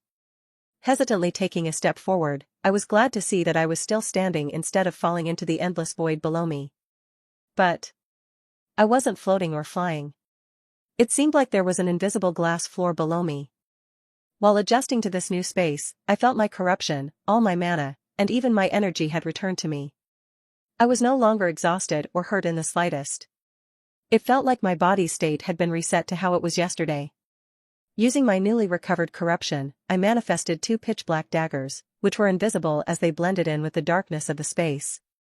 Looking down at my hands, I saw nothing. If not for the fact that I could feel them, I would genuinely believe there was nothing in my hands. Getting used to the feeling of basically walking on nothing but pure darkness, I moved towards the tree at a walking pace. As I approached the tree, this outer space-like world seemed to plunge further into darkness as the stars became farther and farther away. When I arrived at the tree's trunk, only one star was left, barely visible through the branches of the tree. Moving my remaining corruption near the blood-red substance in my body but not yet combining them, I freed one of my hands and extended it. In front of me stood a trunk that seemed to tower forever, and I couldn't see its top, even with my eyes. On that trunk, there were countless cracks. Peering through the cracks, I saw countless spots of black on the interior and even some small black shapes moving around inside the trunk. How do you remove corruption from a tree? You kill it. The physical manifestation of corruption lay slumbering and slowly spreading inside this tree, slowly taking control. Now, how was I going to lure it out? What does any monster want? More power. Dissolving the 2 daggers in my hands, I allowed my hands to be covered in the pitch-black aura of corruption. Extending my hands to touch the trunk, I offered the corruption in my hands as bait and watched through the cracks in the tree. Shapes of black figures move around and slowly accumulate in the center of the trunk, creating a big blob of corruption. Seeing the blob at its maximum capacity, I removed my hand and dashed outwards, my eyes still locked on the crack. Then, the big blob of corruption finally moved towards the crack, but instead of moving through the hole, the blob allowed bits of corruption to fall off it and onto the invisible floor outside the tree. Finally, as the last bit of corruption leaked out of the tree and onto the floor, I examined the crack one more time, ensuring that no corruption remained in the tree. There was no more. Looking down at the floor next to the tree, I saw the countless drops of corruption again accumulating, but, this time not to form a blob. Attacking the corruption right now wouldn't do anything as it didn't have a form yet, so I patiently watched the small droplets combine. Eventually, the droplets started eruptions upwards, creating a gigantic wall of corruption, and then they expanded outwards. Then, it all stopped as the corruption took on its final form. In front of me stood a human-like figure made of corruption, except there were no eyes. A pitch-black aura surrounded the figure, darker than even the void space we were in. The figure the corruption took on felt familiar, because it was me. In front of me was a replica of Ren. Manifesting my 2 corrupted daggers, I waited for the first attack of the corrupted figure, but it also waited. Oh, right, it's me too. Combining the corruption and blood-red substance, I manifested a wing on my right shoulder before flapping it. The next moment, I was right in front of the corrupted figures, with my daggers already relentlessly slashing at it. However, every time my daggers slashed and made a hole in the figure, countless more bits of corruption filled those holes back in immediately, rendering my attacks useless. Looking upwards, I saw the corrupted figure looking at me with a wicked smile on his face. The only reason Liam could damage this corrupted creature was because of his light blue sword, which was made of pure divinity. Thus, the entire attack and attack pattern were different, so I had no idea what the monster would do next. All I knew was its moveset. Flapping my wing again, I appeared 10 meters away from the corrupted figure and watched as it slashed its long arm, releasing countless pitch-black slashes at me.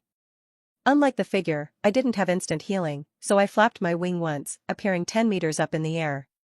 Flapping my wing over 10 times, I intricately moved to new locations every second to avoid the slashes released by the corrupted figure. Seeing the figure slow its barrage of slashes down, I took a moment to dismiss the 2 corrupted daggers in my hand. Summoning an elegant, night-black bow in my hands, I knocked an arrow and aimed right at the figure's head. Releasing the arrow, I watched as the corrupted figure stood completely still, letting the arrow fly right through his head and create a massive hole. The hole was then filled in the next second. He was immune to corruption. Dismissing my bow, I stared at the figure, whose body was just made of corruption, and pulled down the hood of my cloak. Not giving me any time to devise a solution, the corrupted figure pulled a sword out of the air in front of him, imbuing the pitch-black aura around him into the sword. The pitch-black swords then multiplied until 10 were above him, and then, at his gesture, all the swords came flying at me. Then, in the next second, the corrupted figure also sprinted at me, the claws on his hands, dangerously sharp. Dispersing my wing, I used Dragon's transformation to make both my hands turn into those of dragons, with claws at the end of them. Swiping at the incoming swords with my claws like they were nothing, I knocked them all to the floor. As the swords hit the invisible glass floor below us, they instantly shattered into thousands of pieces before turning into corruption and accumulating into multiple blobs on the floor. Facing the claw attack of the corrupted figure, I stood still, swinging my own dragon's claws at him. As my claws hit his arms, his claws, in turn, hit my arm, leaving a trail of blood and corruption. Although I wasn't immune to corruption, I couldn't be corrupted. Wincing in pain, I dashed backward, ignoring the blood pouring out of my arm, and stared at the area of his corrupted body I had hit. There was a dent in his arm, albeit small, but the important part was that the dent wasn't regenerating. From the dent, corruption flowed out of the figure's body, weakening the figure and causing him to shrink in size. However, a moment later, he simply manifested a makeshift bandage made out of corruption and placed it over the dent. Matching his creepy grin, I demanifested my dragon's arm on my right, leaving the left side still a dragon's arm. Using the blood-red substance I got back, I combined it with my mana and manifested a wing, much smaller than usual, on my right side. The next moment, I was gone and right in front of the bandaged figure. Swiping my claws at him for a second, I briefly dodged his attack by instantly flapping my wing and appearing 5 meters away. Again, and again. Claw. Clash. Wing. Claw. Clash. Wing. Claw. Clash. Wing. The night black was no longer dark and silent as our battle illuminated the abyss, both above and below us. The fire that sparked every time our claws made contact, my blood-red and ocean blue wing and claw shining every time I moved, and my golden eye that allowed me to perfectly time my attacks. Whoosh. Retreating once again, I stared at the figure, who now had multiple bandages all around his body, and flapped my wings once again. Appearing right before him, I slashed my claws at him, and he did the same. Clash. As our claws fought against each other, I removed the dragon's claw from my left hand before instantly manifesting it on my right hand. Throwing my right hand, which was previously by my side, at him with the claws extended outward, I cut into his body, dealing yet another dent. But, in exchange, he thrashed his claws forward at my body, but before his attack could hit, I was already gone. Whoosh. Perfectly timing my moment to dodge, I appeared mid-air 5 meters above him and instantly dived downwards at his head with my right hand's claws pointed straight downwards. Examining his surroundings for a second, the corrupted figure quickly noticed I wasn't around him, so he looked downwards and then upwards. As his eyes locked onto my descending figure, it was too late, as my claws pierced straight through his head. Whoosh. Materializing 5 meters to his right, I demanifested the dragon's claw in my right hand and returned it to my left side. Looking down at my body, which had countless scars, and observing the corrupted figure's body, I noticed that my bloody scars and his dents were practically in the same place. He had a dent in his right shoulder, I had one there, too. He had a dent in his right leg, I had a scare there. We really are one of the same. Placing a bandage on his head, the corrupted figure tilted his head at my words, seemingly trying to understand what I said. Failing to comprehend my words, the corrupted figure raised his palm to face me and materialized a beam of pure darkness. This wasn't your usual beam, though. As I instinctively moved out of the way to dodge the beam followed me, twisting and turning to lock on me. Open his other palm, another beam of the same sort materializing before charging towards me as well. Whoosh. Flapping my wing countless times, I appeared all over the space, with the beams following me at every turn. The black beams followed me in the sky as I used my wings to float, and as I passed by the tree, the beams shot right through the tree trunk, creating 2 massive holes. Probably shouldn't destroy the thing I'm trying to save. The next second, 2 more beams manifested from above the corrupted figure's non-existent eyes and locked onto me. Moving in unison, the 4 beams charged towards me, and flapping my wing countless times, speed mirages formed at every location. However, this beam completely ignored the speed mirages and continued towards me, while in turn, I moved even faster, combining dash with the flapping of my wings. Dashing and flapping my wings while I waited for the cooldown to reset, I took full advantage of the large void, moving as away as I could from the corrupted figure while simultaneously dodging the beams. As my dash cooldown finally reset, I flapped my wing while using a dash, instantly taking me into the middle of where 4 beams met.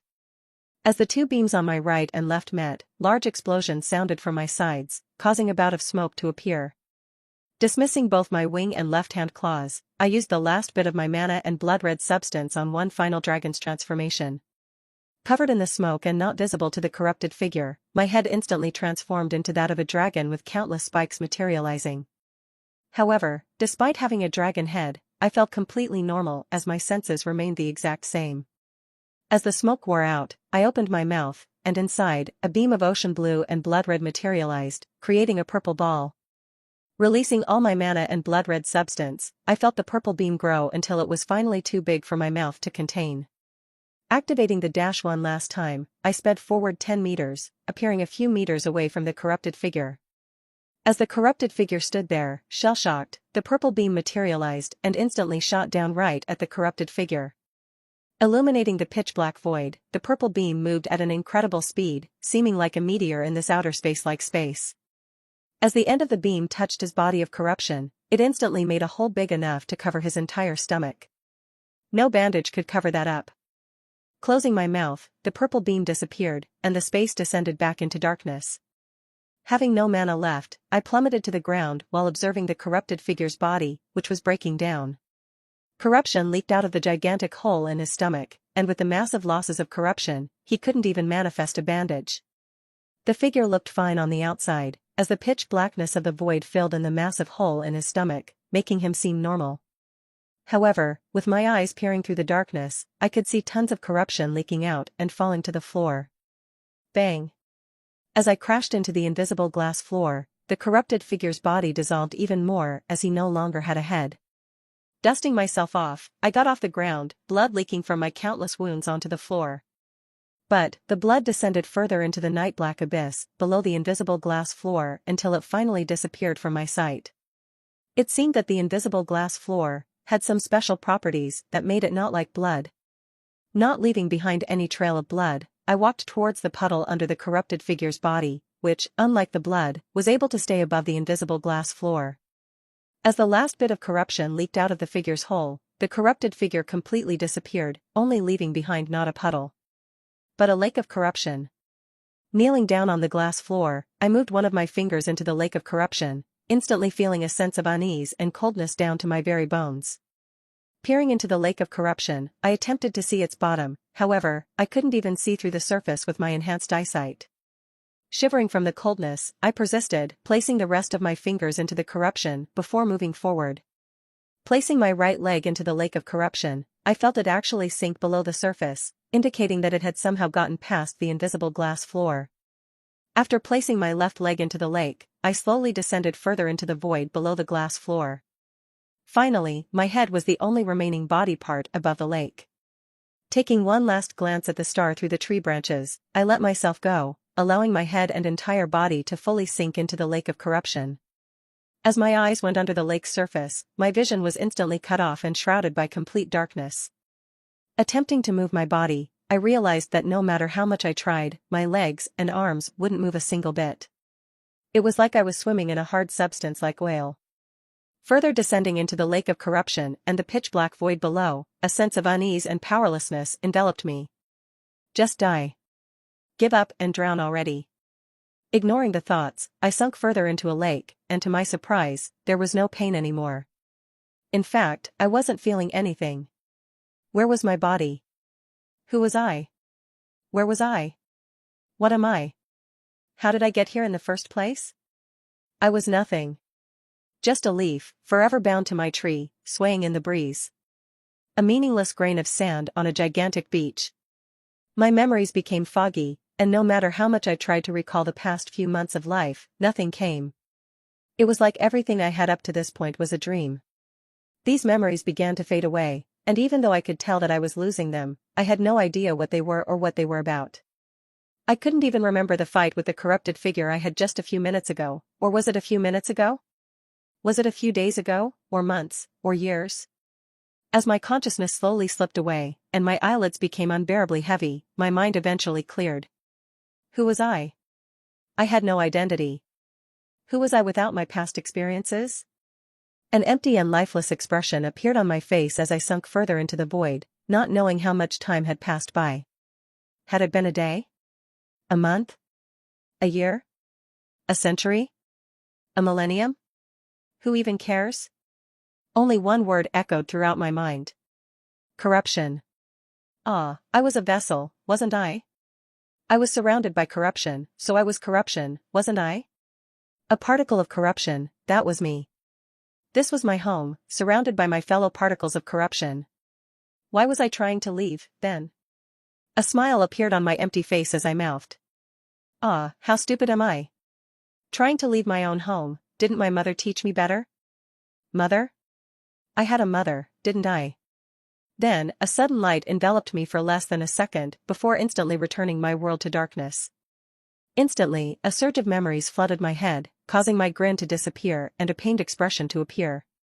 The scenery of a truck and the vivid streets of Japan replayed in my head, seemingly removing the shroud of darkness covering my eyes. I was that dead body on the road. But wasn't I a particle of corruption? How was I, human? Then, a word echoed throughout my mind, replacing corruption. Promise. A promise. I had a promise to keep, didn't I? As the scene played out, the flashing of blue and red entered my vision, and the loud ringing of sirens entered my ears. As my eyes slowly closed in that memory and blood leaked out of my mouth, my eyes became shrouded in darkness once again. I had to escape. To keep a promise. What was that promise? I couldn't tell you even if I thought about it for centuries.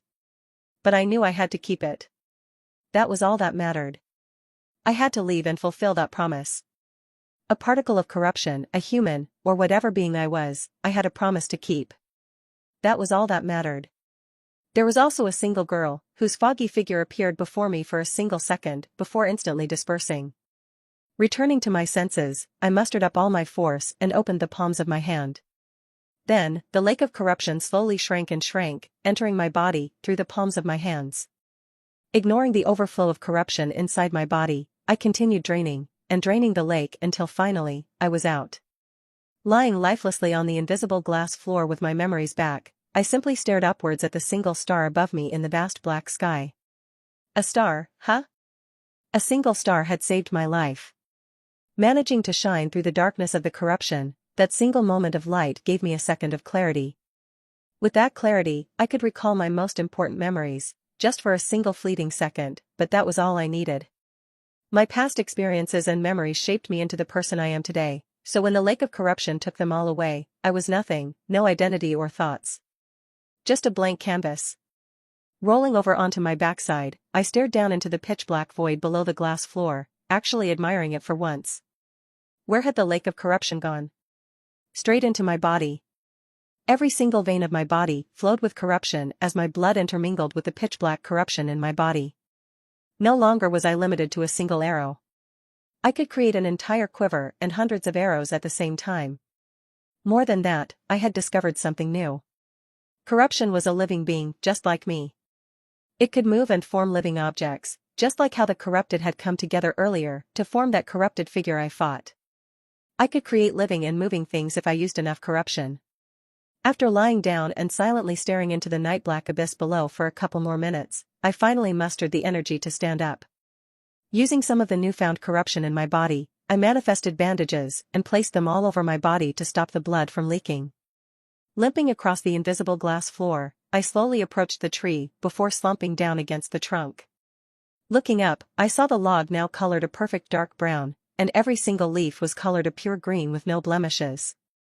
All the cracks in the tree had healed, and the tree was even growing, new branches sprouting out of the trunk every second. It was no longer corrupted. The tree is back to its original state.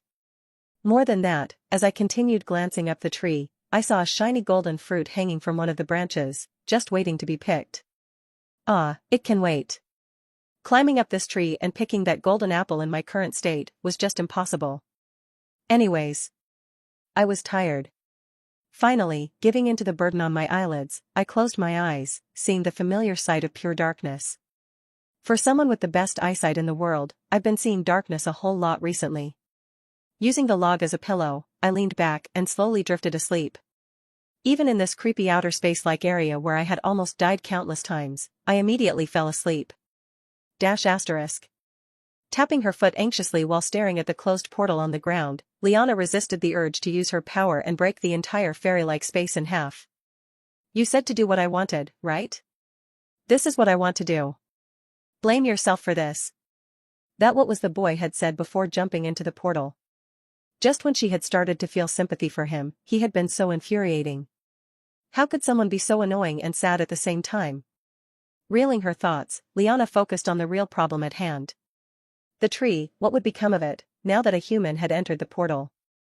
What would become of the human? The elves, herself, and their forest, what would happen? He knew the future, didn't he? Did he know something about the tree that Liana didn't know? He doesn't seem like the type to go into situations without planning, but then again, Liana had only chatted with him for less than 20 minutes. As countless questions swirled inside Liana's head, she realized that there was nothing she could do at the moment. Walking to one of the beds, Liana laid down, but didn't close her eyes. Instead, she stared through the window and at the pitch-black sky. Just letting time pass by, Liana emptied her mind of her worries while enjoying the moment of silence. How long had it been since she was able to relax? Would she have seen this sky had she sacrificed herself earlier in the ritual? Crash. A sudden flash appeared and blinded Liana's eyes.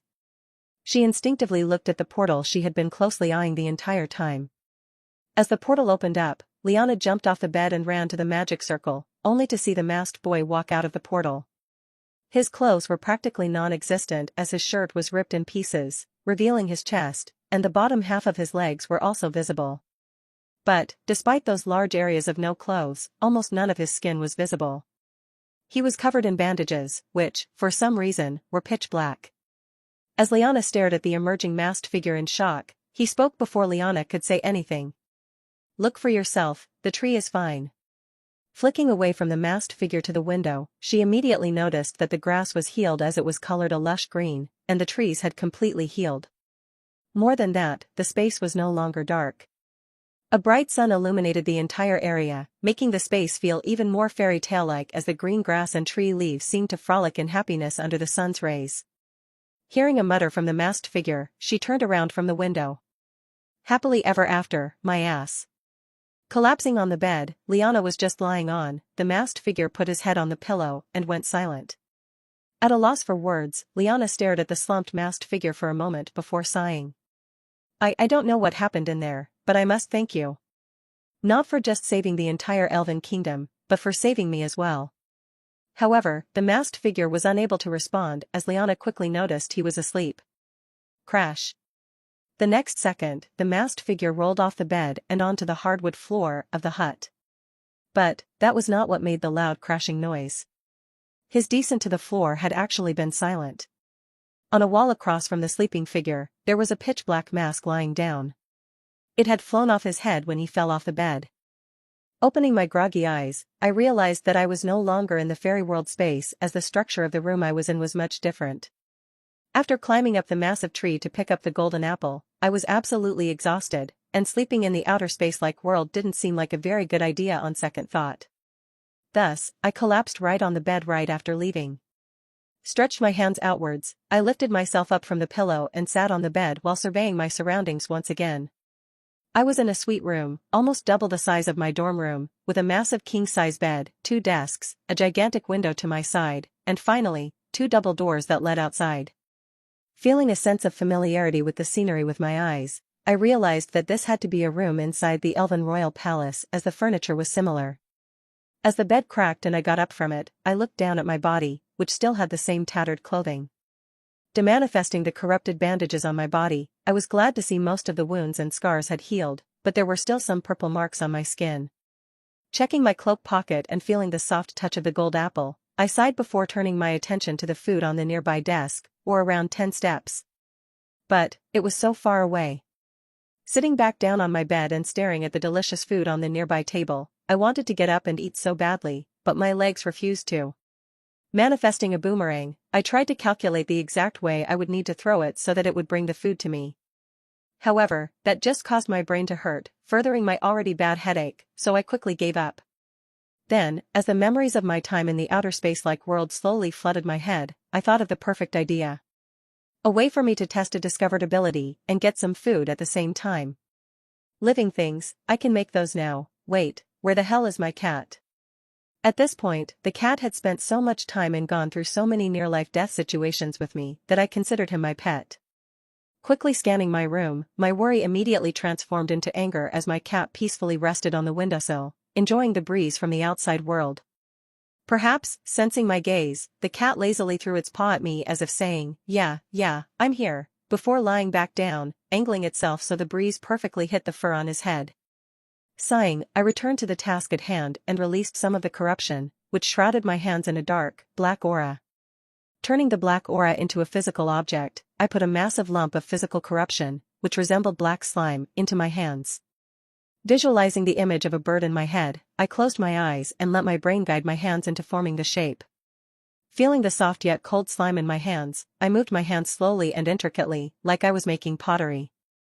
Thankfully, my high school back on Earth required students to take an art elective, and I chose ceramics, so I wasn't completely clueless. Though the real reason I chose the class was just because the upperclassmen said it was a free A+, I still learned a bit. After a minute, I opened my eyes and saw the shape of an animal that closely resembled a crow sitting in my hands.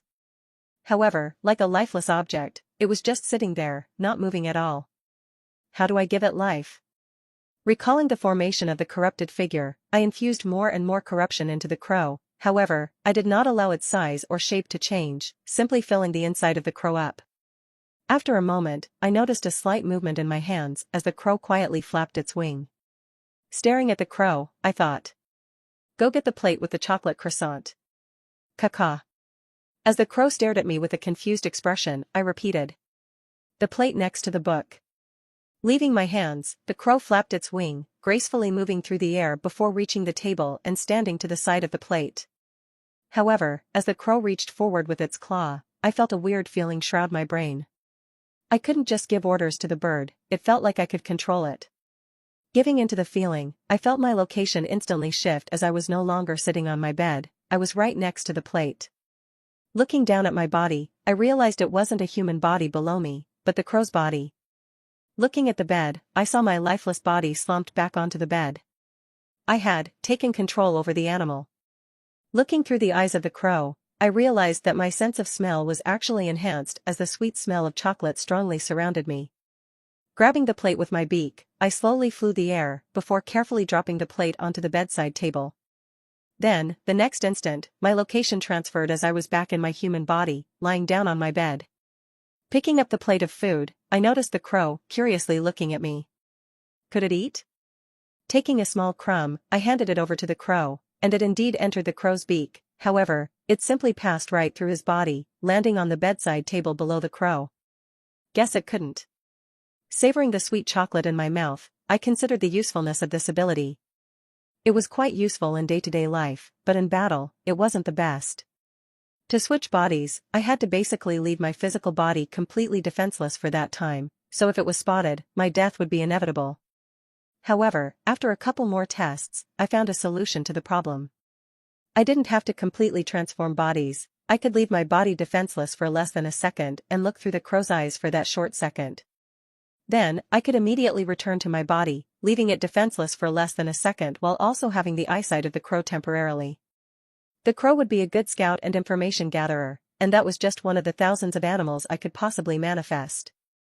As I finished the croissant, I dismissed the bird, starting to feel the strain of keeping it alive for so long on my body.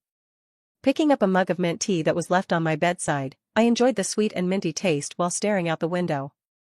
The garden of the Royal Elven Palace was the only place in this entire world to have cherry blossom trees. Watching the pink leaves sway in the soft breeze that rolled in every once in a while, and the lush green grass below them all brought me a sense of serenity.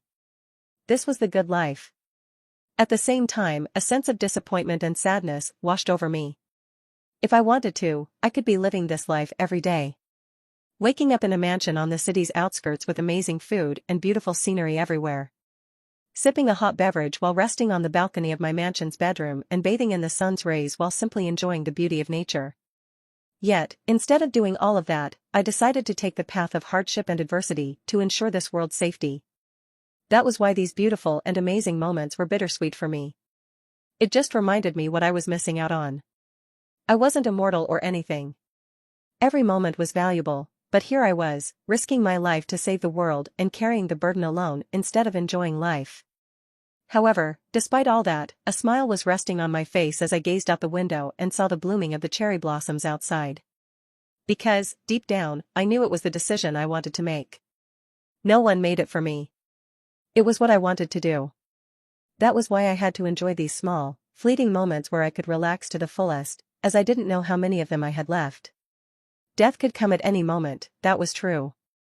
But that didn't mean you had to spend every single waking moment of your life worrying about it. Instead, make the best of your life before it's gone. Don't have a single regret. Knock. Snapping me out of my thoughts, I heard a soft and gentle knock on my door, prompting me to respond. I'm awake. I didn't just teleport to the Elven Royal Palace after blacking out in the fairy tale-like space, someone would have had to bring me here. As the door opened, revealing the figure of Liana, I put down my mug of tea and waited for her to come in. However, she just stood there. After a moment of awkwardness, she stepped into the room and sat on one of the nearby desks. Finally breaking the silence, she turned to face me and asked. "You seem to have healed." "Yeah, I needed the rest. Not just physically, emotionally too." Gazing out the window and at the beautiful, swaying cherry blossom trees, I curiously asked. "Aren't you at all curious?" After all, I had just randomly intervened in her ritual and stolen her portal entrance. Then I had just shown up with a bunch of bloody wounds on my body and magically saved the world tree. Shaking her head at my question, Liana replied. "We can talk about those things later, you've just recovered." As more memories of my journey to save the world tree resurfaced, I let out a sigh while staring at the rabbits hopping around in the garden. "What is it?" I hadn't planned to tell anyone in the world about my possessing knowledge of the future, so sitting in front of someone who knew that truth made me worried. It was uncontrollable. No matter how much I tried to convince myself that she was a good person and would never tell anyone, the doubts and worry still entered my thoughts. My second biggest secret was now at risk of being exposed, even if the chance was probably less than 0.0001%. Turning around to face Liana, ready with an excuse, I realized that I actually didn't have to come with any. In her hand, Liana was holding the mask that had fallen off my head at some point during my blackout with an awkward expression. "Yeah, that mask." Putting the corrupted mask on the desk, Liana immediately started reaffirming to me repeatedly that she was very grateful and that she would never expose my identity unless I gave permission. Simply nodding my head over and over again, Liana finally took the hint and changed the topic by asking. "So, Celestial Academy, you go there as well?" Seeing no reason to lie to someone who already knew one of my biggest secrets, I nodded my head and replied. "Yeah, I'm a first year." Almost immediately, Liana's expression lit up as she enthusiastically replied. "Oh, a first year. My daughter is one, too." "Yeah, it's hard not to know that. Alia is one of the most well-known students." Ignoring my response, Liana silently began to scan my face and body for a second before standing up. Yep, perfect. It's settled." "What's perfect?" "What's settled?" "Oh, don't worry about that. It's time I gave you some more time to rest. We can go over the important details once you've recovered." As Liana left the room, I checked my phone, seeing a barrage of messages from Han and Jean alongside a school email. "Jean, EY bro, this is your final strike. Did you really sneak out without us?" "Han, you've been acting really suspicious lately, Ren." "Jean, seriously, if you knew a good spot, you could have brought us along with you." Seeing tensions rising, I attached an image I had taken earlier in preparation for this exact situation, a picture of me pretending to work after being punished. "Ren, image, does this really look like fun to you guys?" Jean. "Ren, Jean, you still down to come?" Jean, I would. But I'm actually busy." Han, getting caught is a rookie move, Ren. On the other hand, the school email was simply telling us we would leave the Elven realm in 2 days, so I returned my gaze to the beautiful scenery outside. Then, remembering something very important, I immediately picked back up my smartwatch and went to the Messages app. "Ren, long time no see, or I guess, depends on what we say see means." Finally, getting off the bed, I put on a pair of neatly folded clothes and sat on the desk with my food. Feeling cold from the breeze, I manifested a black hoodie with corruption before allowing my cat to slip into the hoodie. As the cat fell into my hoodie and curled up to sleep, the thoughts came to my mind. Would he get along with the animals I made with corruption? How would he react if I just manifested a corrupted cat and put it in my hoodie with him? Sighing, I turned my head and walked to the room door, glancing one last time at the cherry blossoms through the window. One moment, I was in a life-defining battle where the fate of the world was on the line, and the next moment, I was thinking about my cat and cherry blossom trees. The duality of mankind, huh? Opening the door, revealing a gigantic hallway with royal banners and gold decorations hung on the wall, I stepped onto the red carpet ahead. The hallway's width was double the size of my dorm room, and the openness of the gigantic hallway that stretched around the palace made it seem like a maze. How long would the walk to the kitchen be? Where are the directions and street signs? It would be easier to get lost in this massive hall than actually find your destination. Admiring the banners streaking across the elegant white walls, I noticed that they were actually covering massive windows. Manifesting a crow with corruption, I took full control of its body while my body fell lifelessly to the ground. Flying upwards until I reached the roof, I spotted the top of the banner and flew over before unstringing it. As the banner rose up to the roof, revealing the gigantic window behind, I returned to my body and dusted myself off. My enhanced eyesight still carried over when I transferred to my corrupted figures, but did my abilities like time manipulation? Looking out at the huge glass window, I was about to open it and escape the palace through it when a sudden noise interrupted me. Bam! As the door of the room next to mine slammed open, Albert, with his hair all scrunched up from sleeping and in pajamas, walked out. What is all that noise? However, as Albert looked at me, the source of the noise, he immediately covered his eyes and shrieked back. My eyes, my eyes. Too bright. My eyes. This banner was probably here for a reason, wasn't it? Scratching my head awkwardly, I waited until Albert finally removed his hands from his face, adjusted to the light, and stared at me. Silently staring at me next to the window, Albert rubbed his eyes over and over again until his eyes turned red. What are you doing here? I kicked you out already, how did y dash? Bam. Interrupting Albert's sentence, another door across from mine slammed open, revealing the groggy figure of Liam, who gave Albert the death stare. Albert. I swear to God if you don't shut the hell up. Bang. Zach, who was to the right of Albert's room, also opened his door with a slightly less happy expression than usual. Hey guys, what all this noise for? Can we please be civil and solve whatever dispute this is later? Our teammates are trying to sleep. Bang. Bang. Bang. Bang. Bang. As the sound of countless doors slamming open echoed through the massive hall, I turned to face a window with a slightly irritated expression. She just had to put all of our rooms next to each other, didn't she? As my fellow classmates and Albert's confused yells sounded, I was about to use the opportunity to escape through this window, when, yet again, another voice interrupted me. This time, it was slightly older. What's all the noise for? Ignoring the commotion going on in the hall, Liana walked up to the window next to me. Oh. I don't know. Someone thought that putting a bunch of high schoolers right next to each other was a good idea. After saving Liana and her fellow elves, I felt that I had the right to use sarcasm in the presence of the queen, but it was still a bit nerve-wracking joking around with someone who could kill me in less than a second. Well, not anymore. It would be at least 2 seconds now. Feeling the golden apple in my cloak pocket, I anxiously waited for the queen's reaction, but thankfully, instead of reaching for a weapon, she simply chuckled. As Liana stepped towards the crowd to quell the commotion, I reached for the lever of the window to open it. Not so fast. Crash. Instantly, the banner reappeared in front of me, blocking the window, and this time with electric sparks cackling on its every side. Why? Shaking her head, Liana replied. Skipping lunch and leaving already? I'm going to have to teach you some manners in preparation. Preparation for what? Dismissing my question, Liana simply pointed in the opposite direction and replied. The table is over there, you can go check it out while I bring everyone. Shouldn't she have servants or something to deal with them? Is calming down high school students a part of the queen's daily duties? I'm a mother alongside a queen, you know? TSK, your mother really didn't teach you anything, did she? She taught me a lot. Maybe you should have listened then. If only I had heard those words a bit earlier. As Liana headed to the main cast and Albert, who were currently in a heated discussion about who woke everyone up, I followed Liana's directions to the banquet room. In my elven attire and sweatshirt, I admired the beautiful diamond chandeliers hanging from the ceiling and the intricate designs on each wall, which perfectly complemented the room's mood. Sitting at the side of the table, I picked up a glass of water and tried to distract myself by counting how many diamonds were in each chandelier. Back in the gigantic hallway, Ruby, Alia, Albert, Liam, Kevin, Zach, Irene, and Lily all followed the elven queen to the banquet room.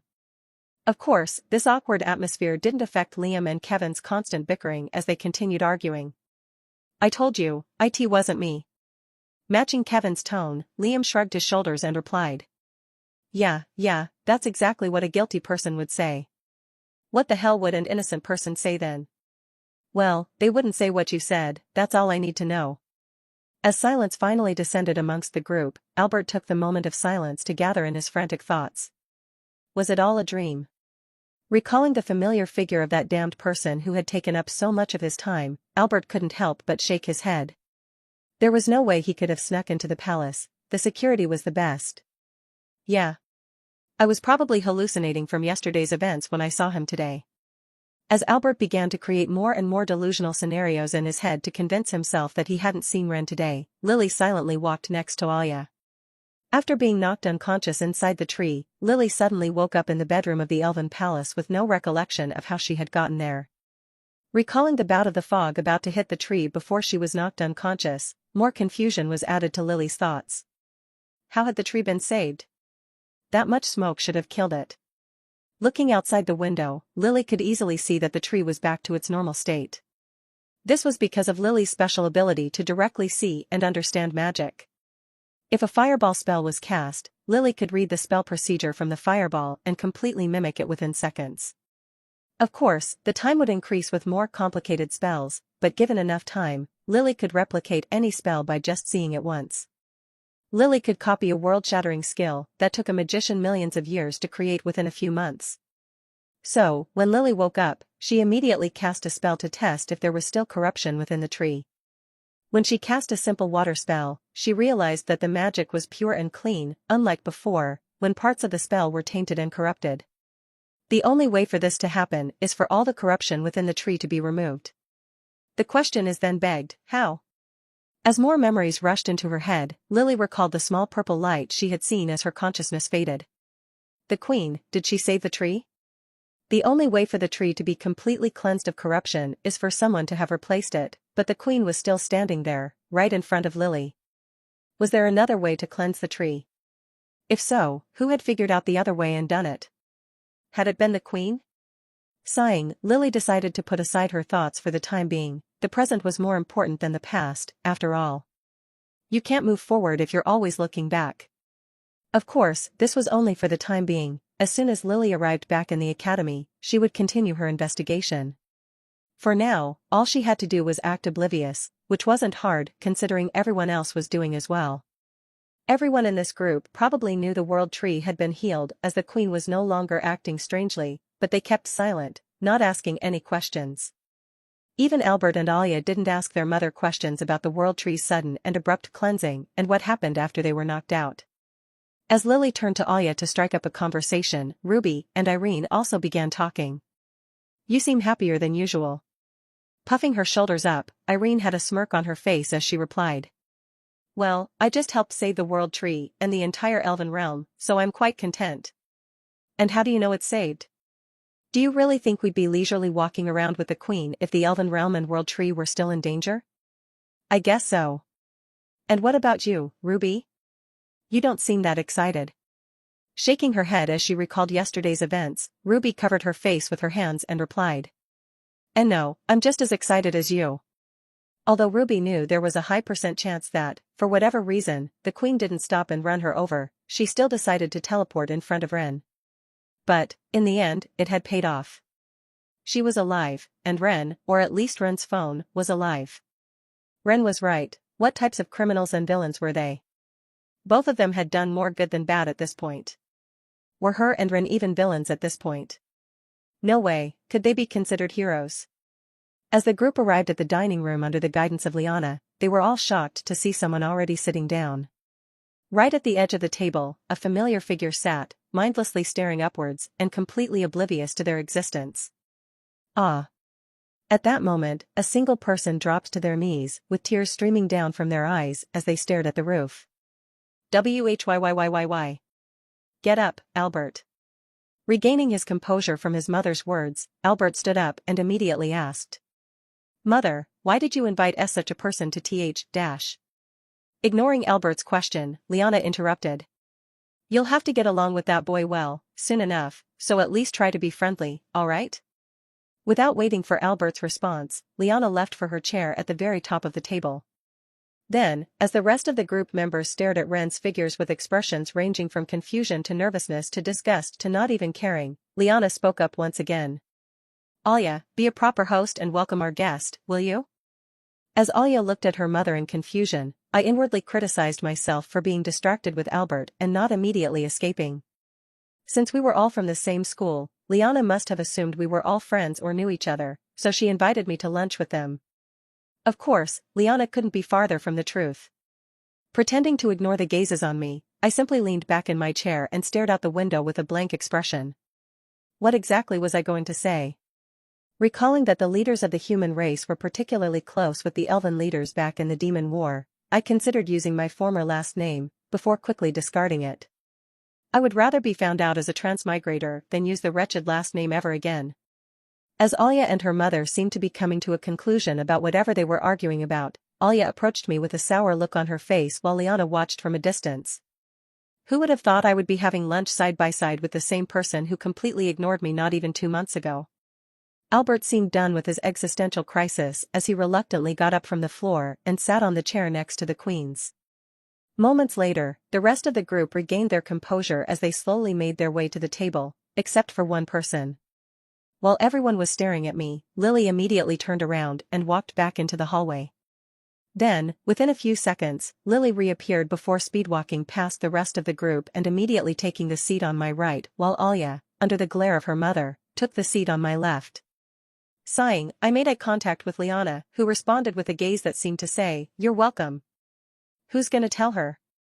Trying my best to ignore Lily, who was staring at me with her eyes practically sparking, I looked across the table where Ruby and Irene were sitting. To their side were Liam and Kevin, and on my far right, or next to Lily, was Zach, who was also staring at me, with a much more positive expression than the others. I'll take it, I guess. As soon as everyone was seated, 2 elven servers, each wearing a suit, appeared before serving appetizers. Thankfully, that seemed to take most of the attention off me as the servers used wind magic to carefully float each plate to us.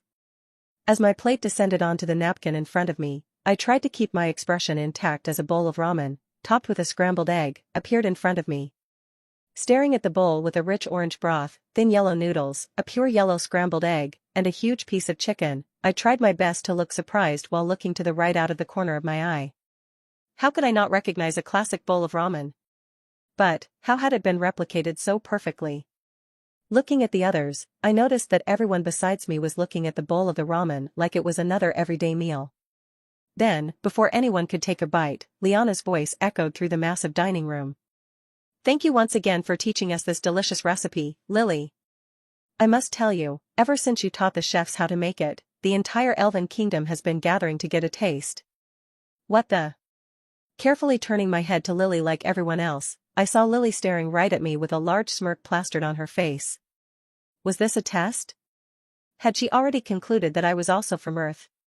Trying my best to eat as messily as possible, I raised my spoon and tried to take a piece of chicken before purposely allowing it to fall off the spoon, leaving only the broth. Tasting the delicious broth, I put on a forced smile and replied, "Wow. I don't think I've ever had anything like this before. It's out of this world." Watching Lily's expression transform as the last few words came out of my mouth, I suppressed my inner laughter and picked up another spoon of broth. The ramen was delicious, not because I was extremely homesick, but honestly, the mixture of flavors and ingredients was done perfectly. For the first time in a while, I was jealous of the main cast. While I had been eating the shitty school cafeteria food, they had been enjoying this. What other Earth foods did Lily know how to make? Watching me gulp down the bowl of ramen, Lily put her hand on her elbow and replied, "Is it?" Nodding my head in between eating, I replied, "It is. I never knew you knew how to cook." Then, as the servers came into the dining room again, I could barely contain my excitement as a small plate of kimchi descended right next to the ramen. Maybe, this meal would be manageable. As if attacking my statement, Lily finally asked the question everyone in the room was thinking. "So, you know the Elven Queen as well?" At those words, everyone's attention returned to me as Alya stared at me with an intrigued gaze. How could an idiot like Ren know someone so formidable and powerful as the Elven Queen? Of course, my reputation had been going upward ever since I stopped acting like Ren, but the previous damage to Ren's reputation would take years to make up. Seeing Liana's gaze turn towards me, allowing me to come up with a story, I was thankful she kept her word and did not tell anyone about our experiences together.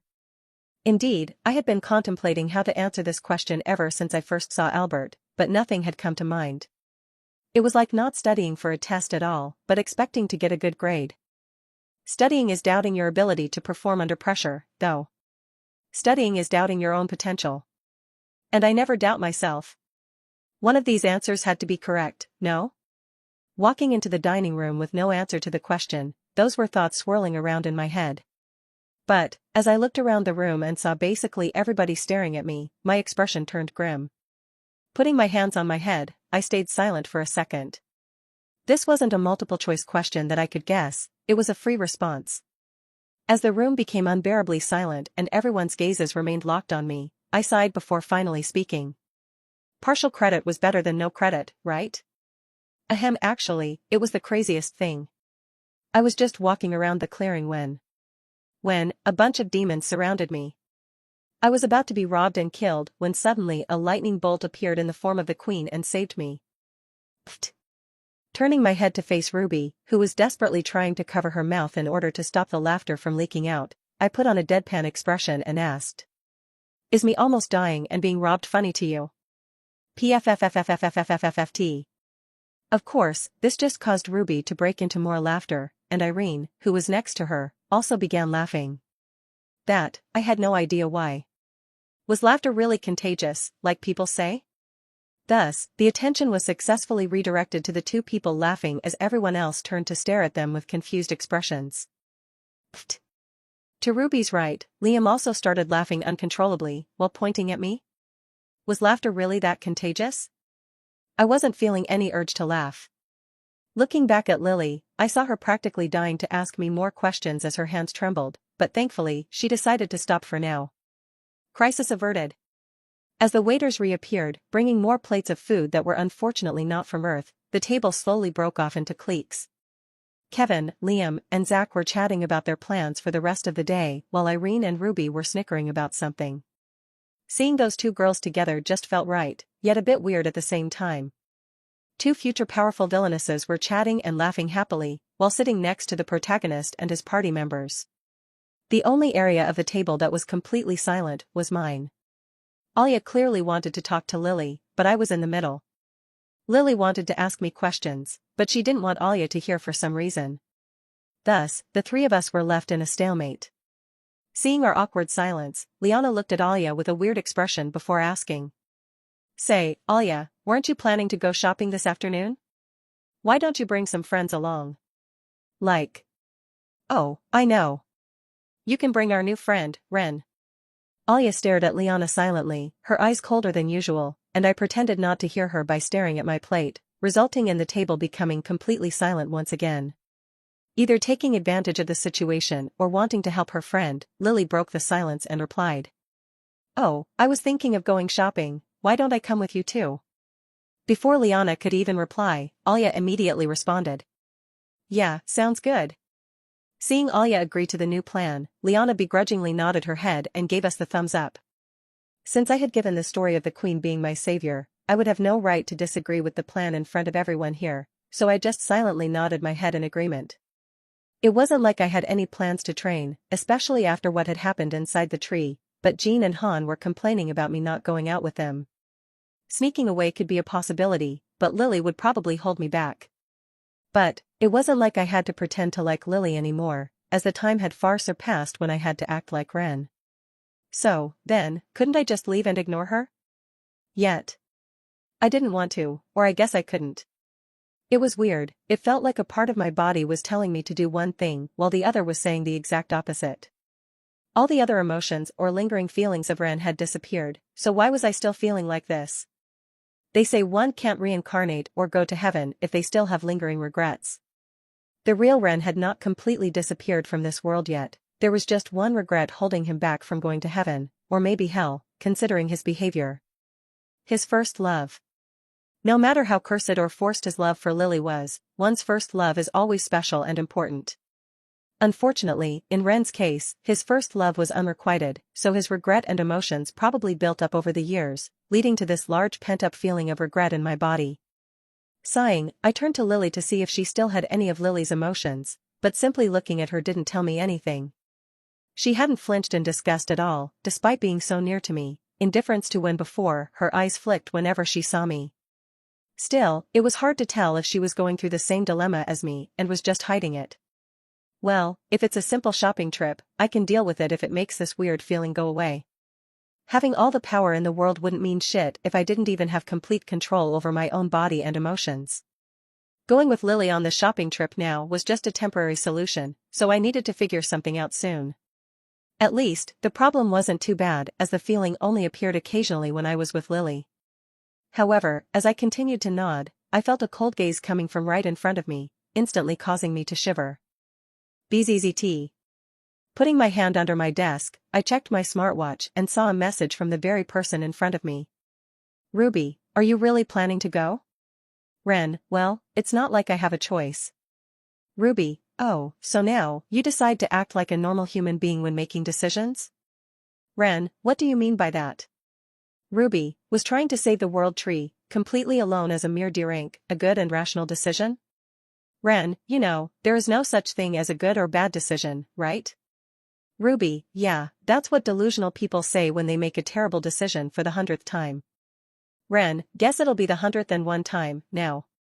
Putting down my smartwatch, I looked up at the roof, seriously thinking about her words.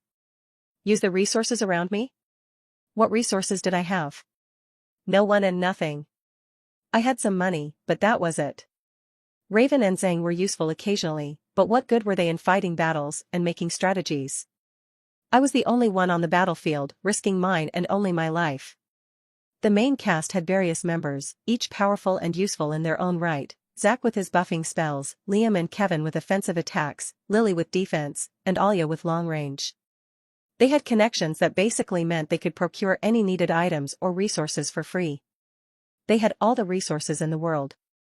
Everything, the main cast had it all: power, connections, money, knowledge of the future, and intelligence.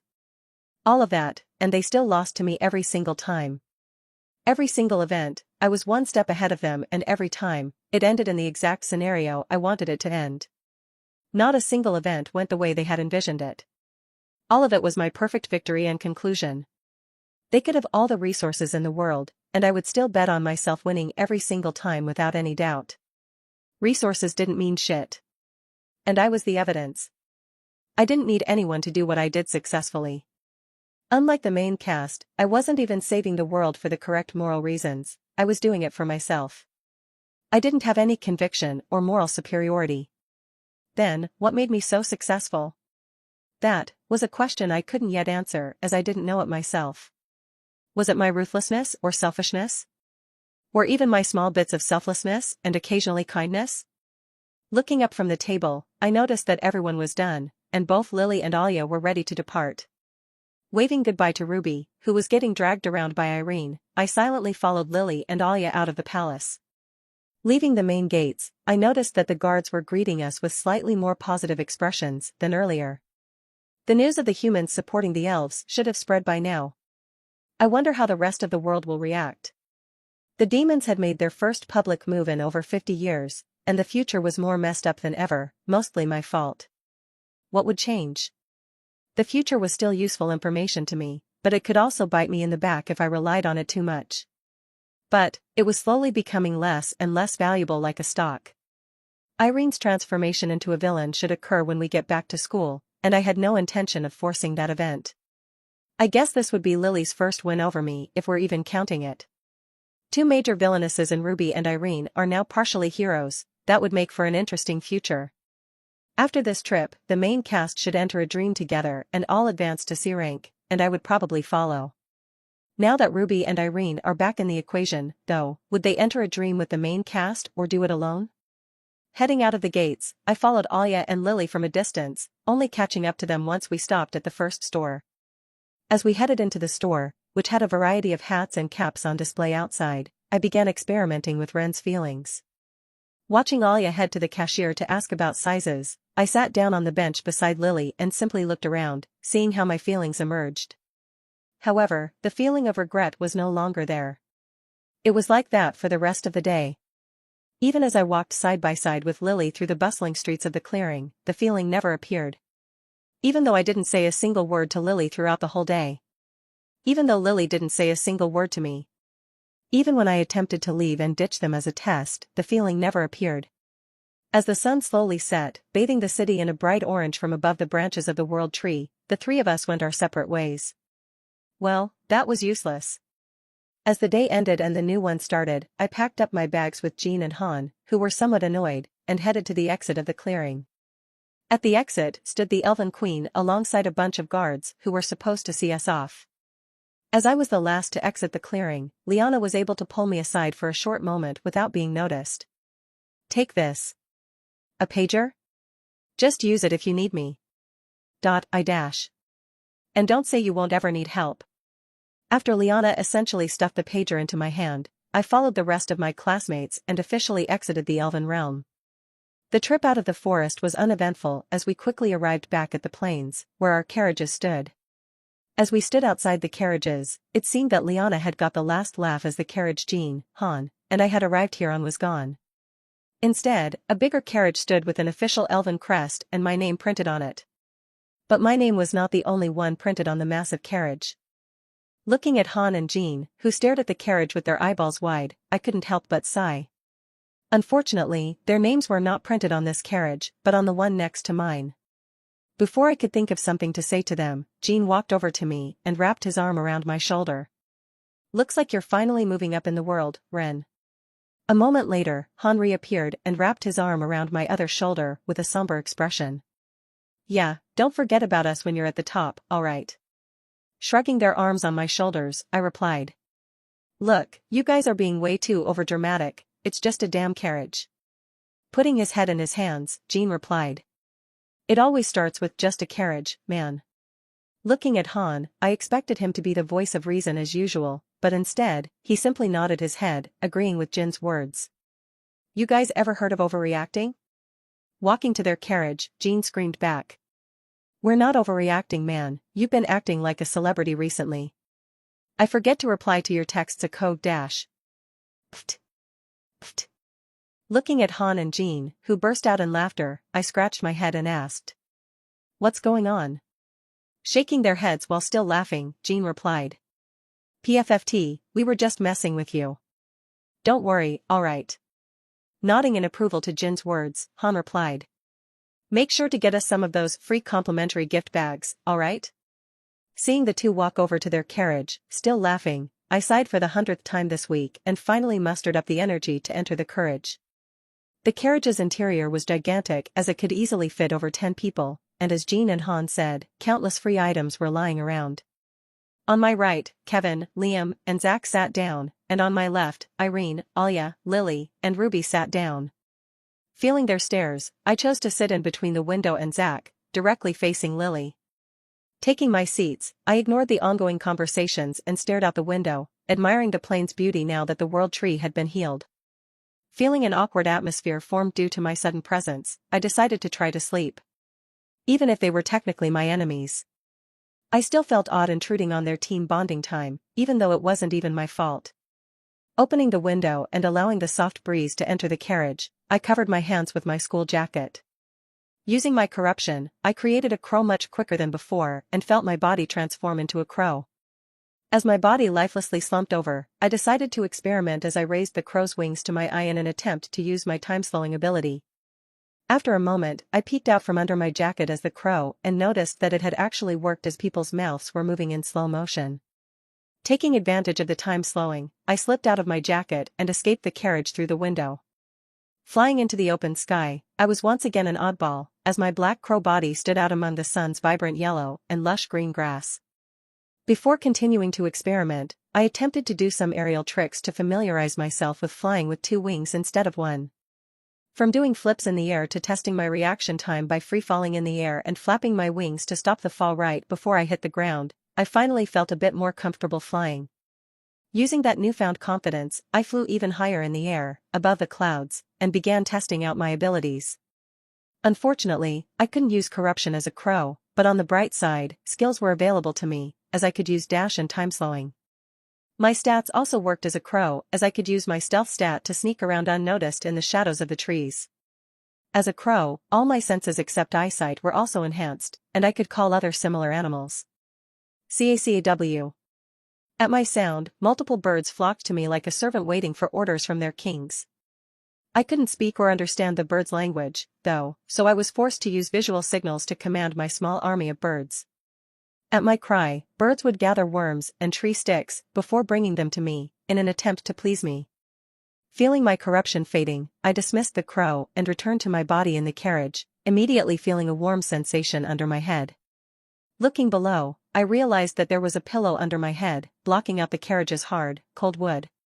But, as I looked around the carriage, everyone else was asleep, with no pillows under their heads. Yet, in the back of my mind, I knew only one person in the carriage cared enough about my comfort. Taking the pillow from under my head, I quietly and carefully slotted it under Ruby's head before returning to my seat. While my body was energized from the rest during my body transfer, my mind was exhausted, as commanding a bird's body was exhausting. About to drift off to actual sleep, I placed my hand on my elbow and stared out the open window, observing the mountain range in the distance. Slowly closing my eyes, I was about to drift off to sleep when I suddenly recalled something.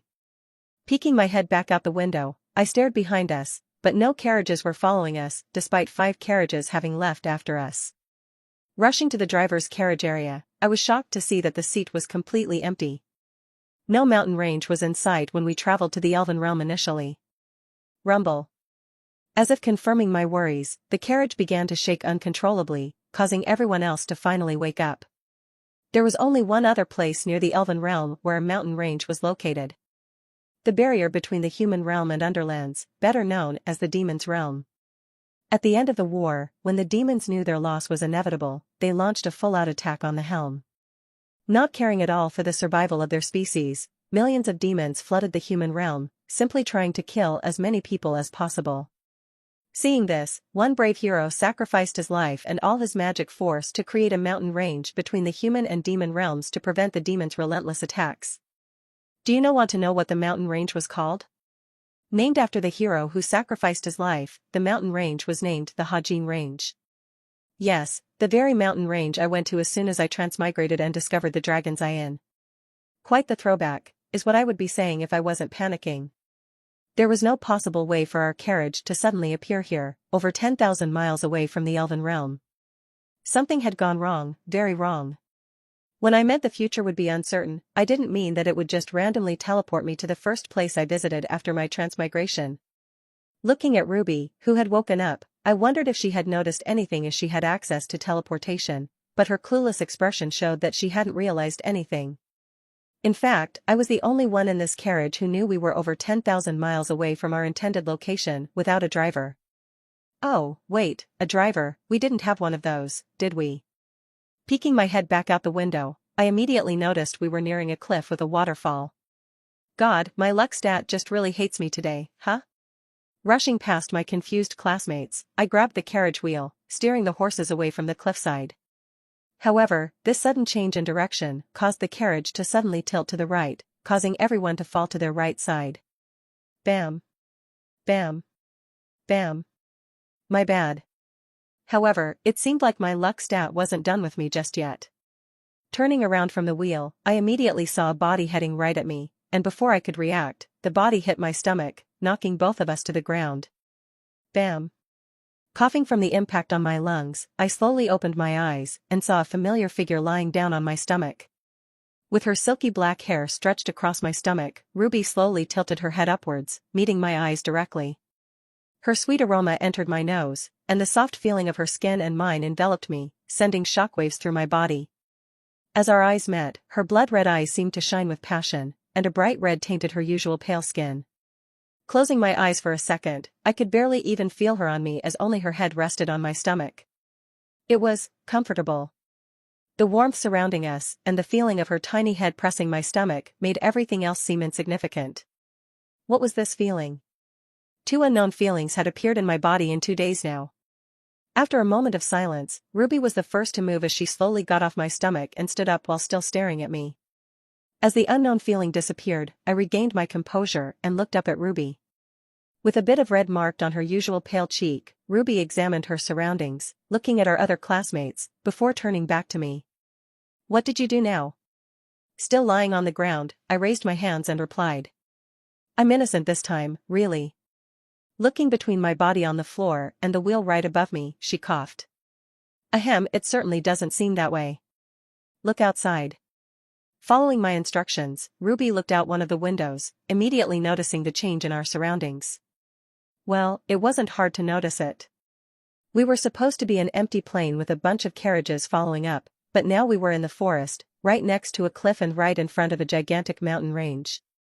Slowly turning around to face me again, Ruby placed her hand on her forehead and said, "You know I'm still your boss, right? Tell me exactly what you did so we can fix this, alright? That's an order, not a question, alright? I told you I didn't do anything." Sighing, Ruby looked around to ensure no one was watching us before replying. "Sigh, we're going to have to do it the hard way, aren't we?" "The hard way? What is that?" Shaking her head, Ruby responded. "You'll find out soon enough." But, thankfully, before Ruby could do anything, Lily's voice sounded from behind us. What was that? Quickly getting off the floor, I stared at Lily as she carefully walked through the carriage into the driver's area. Glancing at Ruby and me with her eyes twinkling with suspicion, Lily asked, "What happened?" Pointing at the empty driver's seat, I confidently replied, "Our driver is gone." After staring at the empty driver's seat for a moment, Lily replied, "And where is he?" Shrugging my shoulders, I responded, "No clue, when I woke up, he was gone." At my answer, Ruby made eye contact with Lily with an expression that said, "Do you understand what I'm dealing with?" After the brief silence that ensued, Lily took control of the carriage and stopped it before heading back into the main area where the rest of the main cast was situated. Peeking my head out of the stationary carriage, I looked at the mountain, trying to pinpoint our location. Boo! Seeing Ruby's head also peek out of the window in front of my face, I stepped back in shock. "Huh, got you." Regaining my composure, I stepped away from the window and replied, "Is this time for jokes? We're stranded in the middle of nowhere, with no idea how we got here." Staring at the mountain range, Ruby replied, "Just tell me what you did, so we can fix this already.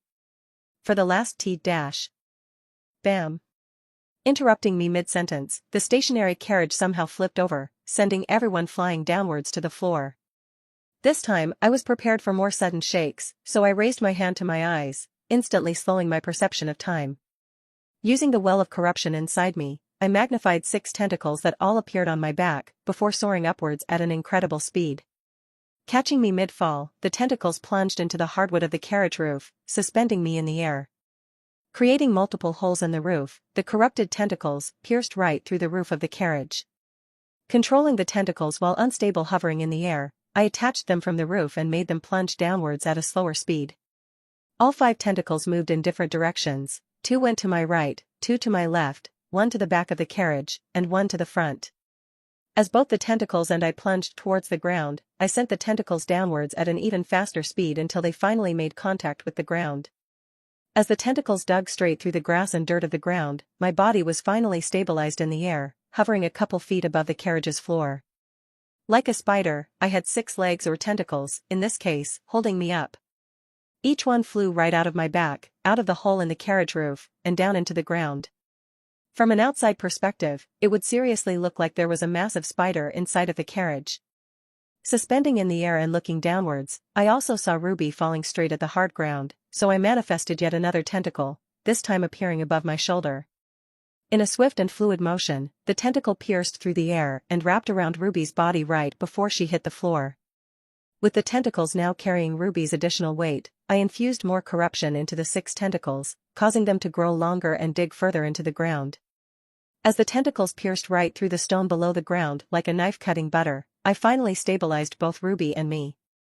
Ah. What the hell is this? Kevin, what the H-dash? I didn't do anything, stop projecting. As the carriage completely flipped over and loud screams could be heard from further inside the carriage, Ruby and I were the only ones to remain unharmed as my tentacles held us up the entire time. Feeling the carriage stop shaking and become motionless again, I dismissed the tentacles, causing both Ruby and I to fall to the ground. Landing on my feet, I saw Ruby gently descend to the floor and land on her back with a confused expression. I guess you really can learn from your former enemies. This whole spider tentacle thing had been a spontaneous decision inspired by my first ever battle with the djinn in the mirror room. The horror I felt when seeing the tentacles for the first time transformed, as now I felt like Spider-Man when I used them myself. How much have I changed since that first incident? Quite a bit. I guess. Still, recalling how the tentacles effortlessly pierced through both Liam and Irene's bodies, a sense of horror still remained. Could I do that? Did I want to do that? As the sun shone through the hole in the carriage room from my tentacles, Ruby covered her eyes and asked. Do I even want to know at this point? Offering her my hand with a smile, I replied. I learned a couple of new tricks. As she overlapped her hand with mine and gently applied pressure to my palm to stand up, I felt the same sense of warmth from earlier. Why was it so comfortable, so natural? In that fleeting moment where our hands were joined together, it felt like time stopped, and not literally. All my worries and thoughts about our current unknown sensation faded away, being overpowering a sensation of relaxation and warmth. Who cared if we were stranded and lost in the middle of a forest? Who cared if we were about to die? The soft sensation of her hand pressing against mine seemed to overpower my mind, calming down my brain, which was moving at the speed of light, trying to figure out our current situation. At that moment, there were no negative thoughts or worries inside my head.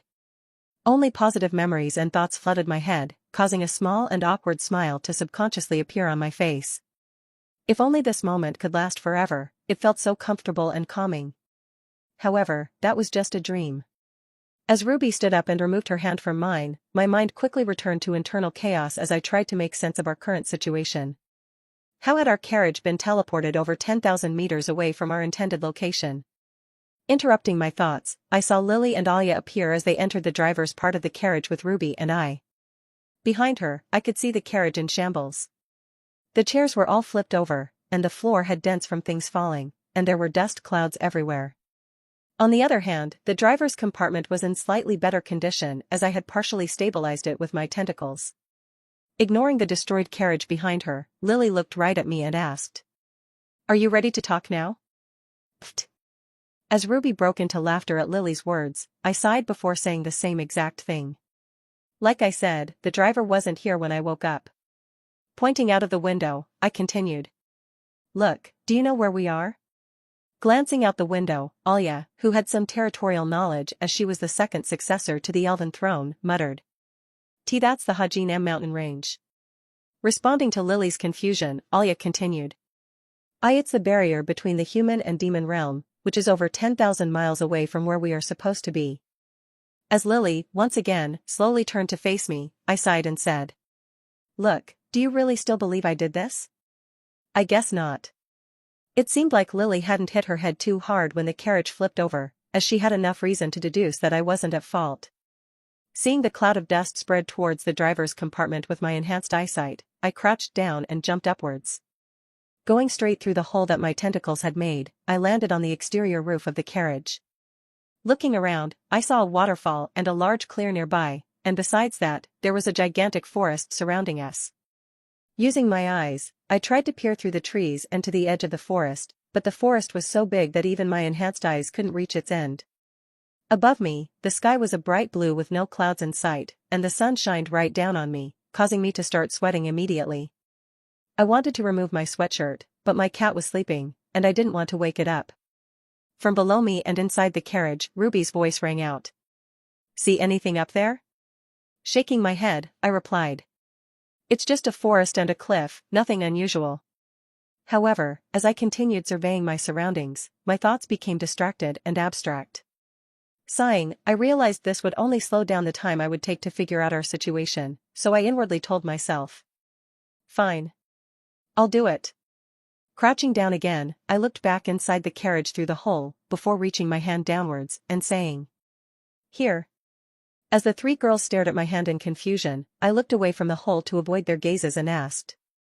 2 pairs of eyes are better than 1, does anyone want to look outside as well? As silence descended in the carriage, I didn't dare look inside to see what was going on, instead, I continued dangling my hand. Surely, this would work, right? Still looking away from the carriage in silence, I felt a warm sensation enveloping my hands as some pressed them to mine. Interlocking our fingers, I pulled the hand upwards with my awakened strength, raising them through the hole in the roof. But, the figure that was the hand's owner was not who I was expecting. Instead, on the roof next to me stood Lily, whose dazzling blue hair was rustling in the spring breeze. Well, my thoughts were back on track, so I wasn't necessarily mad, but I felt a small disappointment when I looked at Lily next to me. Yet, even with that feeling, as Lily's ocean blue eyes met mine, I felt memorized and could not force myself to look away. Letting go of Lily's hands and uninterlocking our fingers, I finally gathered the energy to look away and continued surveying our surroundings. Beside me, Lily did the same, except I would catch her occasionally gazing at my back with a confused expression. Bam! Back inside the carriage, the sound of things loudly moving around echoed, presumably from Ruby and Alia helping the rest of the main cast to stand up. After a few moments, I looked back in the carriage and saw Irene waiting inside with Liam, Kevin, and Zach behind her. The three of them were covered in bruise marks from falling, and their clothes were a mess, crumpled up and stained from the complimentary snacks. Liam gazed at my unbrushed and unblemished clothes with a malicious glint in his eyes, causing me to awkwardly avert my gaze. Leaving the job to Lily, I jumped off the carriage and onto the ground, making sure to avoid the holes that my tentacles had made in the ground. Using the shade of a nearby tree to avoid the sun's rays, I took out my smartwatch and attempted to use it, but unfortunately, there was no service. The humans wouldn't dare put telephone poles this near to the barrier between them and the demon realm, so it wasn't surprising. Leaning against the tree log, I watched everyone, one by one, jump off the carriage and onto the ground with annoyed expressions. Once again, leaving the job of explanation to Lily, I climbed up the tree, standing on the highest branch, to get a better vantage point of the forest. There were no concerns about water or food since a waterfall was nearby, and we were in a forest with animals. If there were no external variables, we could escape this forest and head back to the human realm with ease. Of course, considering that our carriage had been somehow teleported over 10,000 meters, it was safe to assume that at least one variable was present. Manifesting a corrupted crow, I sent it flying up into the air and only stopped it when it reached the sky's height. Making sure my branch was stable, I exchanged bodies with the crow for a second before instantly switching back. Catching myself on the branch, I sighed as I realized I hadn't discovered anything, even with the crow's vision. Keeping the crow alive, I sent it flying towards the waterfall and cliff while heading back down the tree. Jumping down from the lowest branch, I saw Lily and Ruby walk over to me while the rest stayed by the carriage. Shrugging my shoulders, I said, "Nothing new." Before Lily and Ruby could reply, Kevin's voice sounded from behind us. "We're a bunch of damn awakened with superpowers, why don't we just leave the forest? I mean, it's not rocket science, let's just keep walking in a direction until we're out of this damn place." Kevin's solution had many problems, as wandering around in a forest with no information was practically asking for trouble, yet it was the only solution. Staying still would do nothing but waste time. Nodding my head to Lily and Ruby, I said, "I agree with him. We were the strongest D-ranks in the entire world in some mundane forest, escaping it should be easy." Watching the main cast start discussing whether to do what Kevin said or not, I slunk back into the shadows. Switching bodies between me and the crow, I saw a vivid blue lake below the gigantic waterfall that was about the size of a skyscraper in New York. However, I still couldn't find any traces of humanity as the forest remained untouched with no signs of anything moving.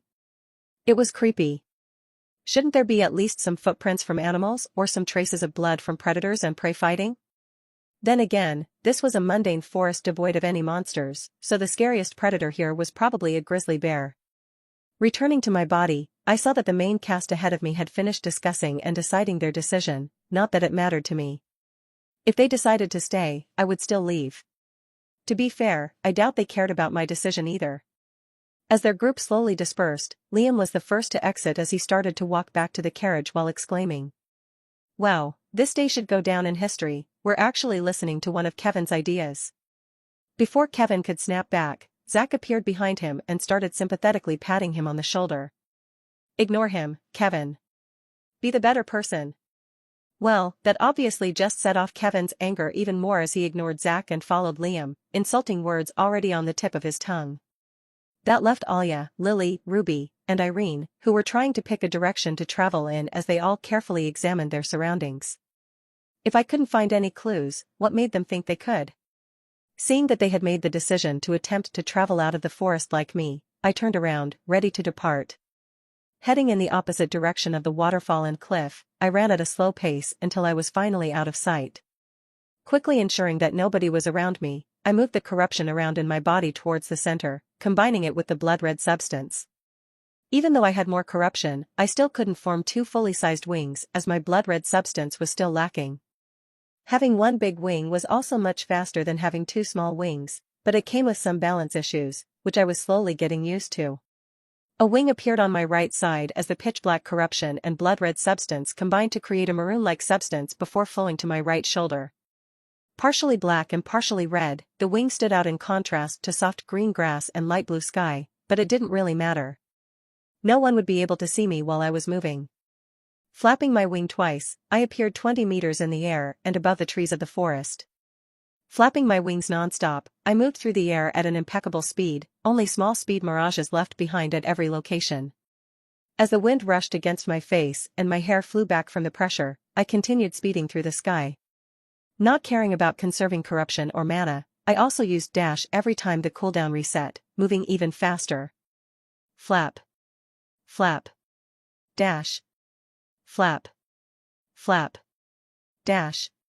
Although I most definitely wasn't moving faster than Liana, with the combination of dash and my corrupted wing flapping nonstop, I was only visible to those of low C rank and above. Looking straight ahead, I noticed that despite my incredible speed, the end of the forest wasn't getting any nearer. Deciding to experiment, I looked straight down at the forest instead of looking ahead while flapping my wing and dashing. Raising my right hand to my eye, I slowed my perception of time and examined the forest while I flew through the sky like a meteor. Behind me, a trail of black and red could be partially seen, as my wing was also present in the speed mirages I left behind. The perfect light blue sky became tainted with the colors of blood red and night black every time I flapped my wings, but then, a moment later, the sky would return to normal. Examining the forest below me, I noticed something peculiar, causing me to stop after one last dash. Levitating high in the air with my wing, I stared down at the forest, feeling a familiar sight with my eyes. Was this forest the one I had seen when I first arrived in the mountainside town? If so, where's the town? Spinning my head around with my perception time still slowed, I attempted to look for the town, but there weren't even any signs of humans. It was the same as earlier. Still levitating in the air, I switched bodies with my crow, immediately seeing a whole new scene. In front of the crow, I saw a bustling town at the bottom of the waterfall with countless huts and people frolicking around. The adults were making tools or food, and the children were carrying buckets of water from the waterfall back to the village. Countless humans were also returning with hunting trips, with bodies of dead deer and countless berries in their bags. Instantly, the sound of the waterfall hitting rocks and the chattering between the townspeople entered my ear. A mundane human village this near to the barrier between the human and demon realm? Well, I guess this is a good place, considering that the forest doesn't have any monsters. Returning to my own body, I immediately felt my lifeless body rapidly falling towards the ground. Dismissing my wing, I manifested 6 tentacles, each appearing from my back, and sent them plunging toward the ground at a faster speed than which I was falling.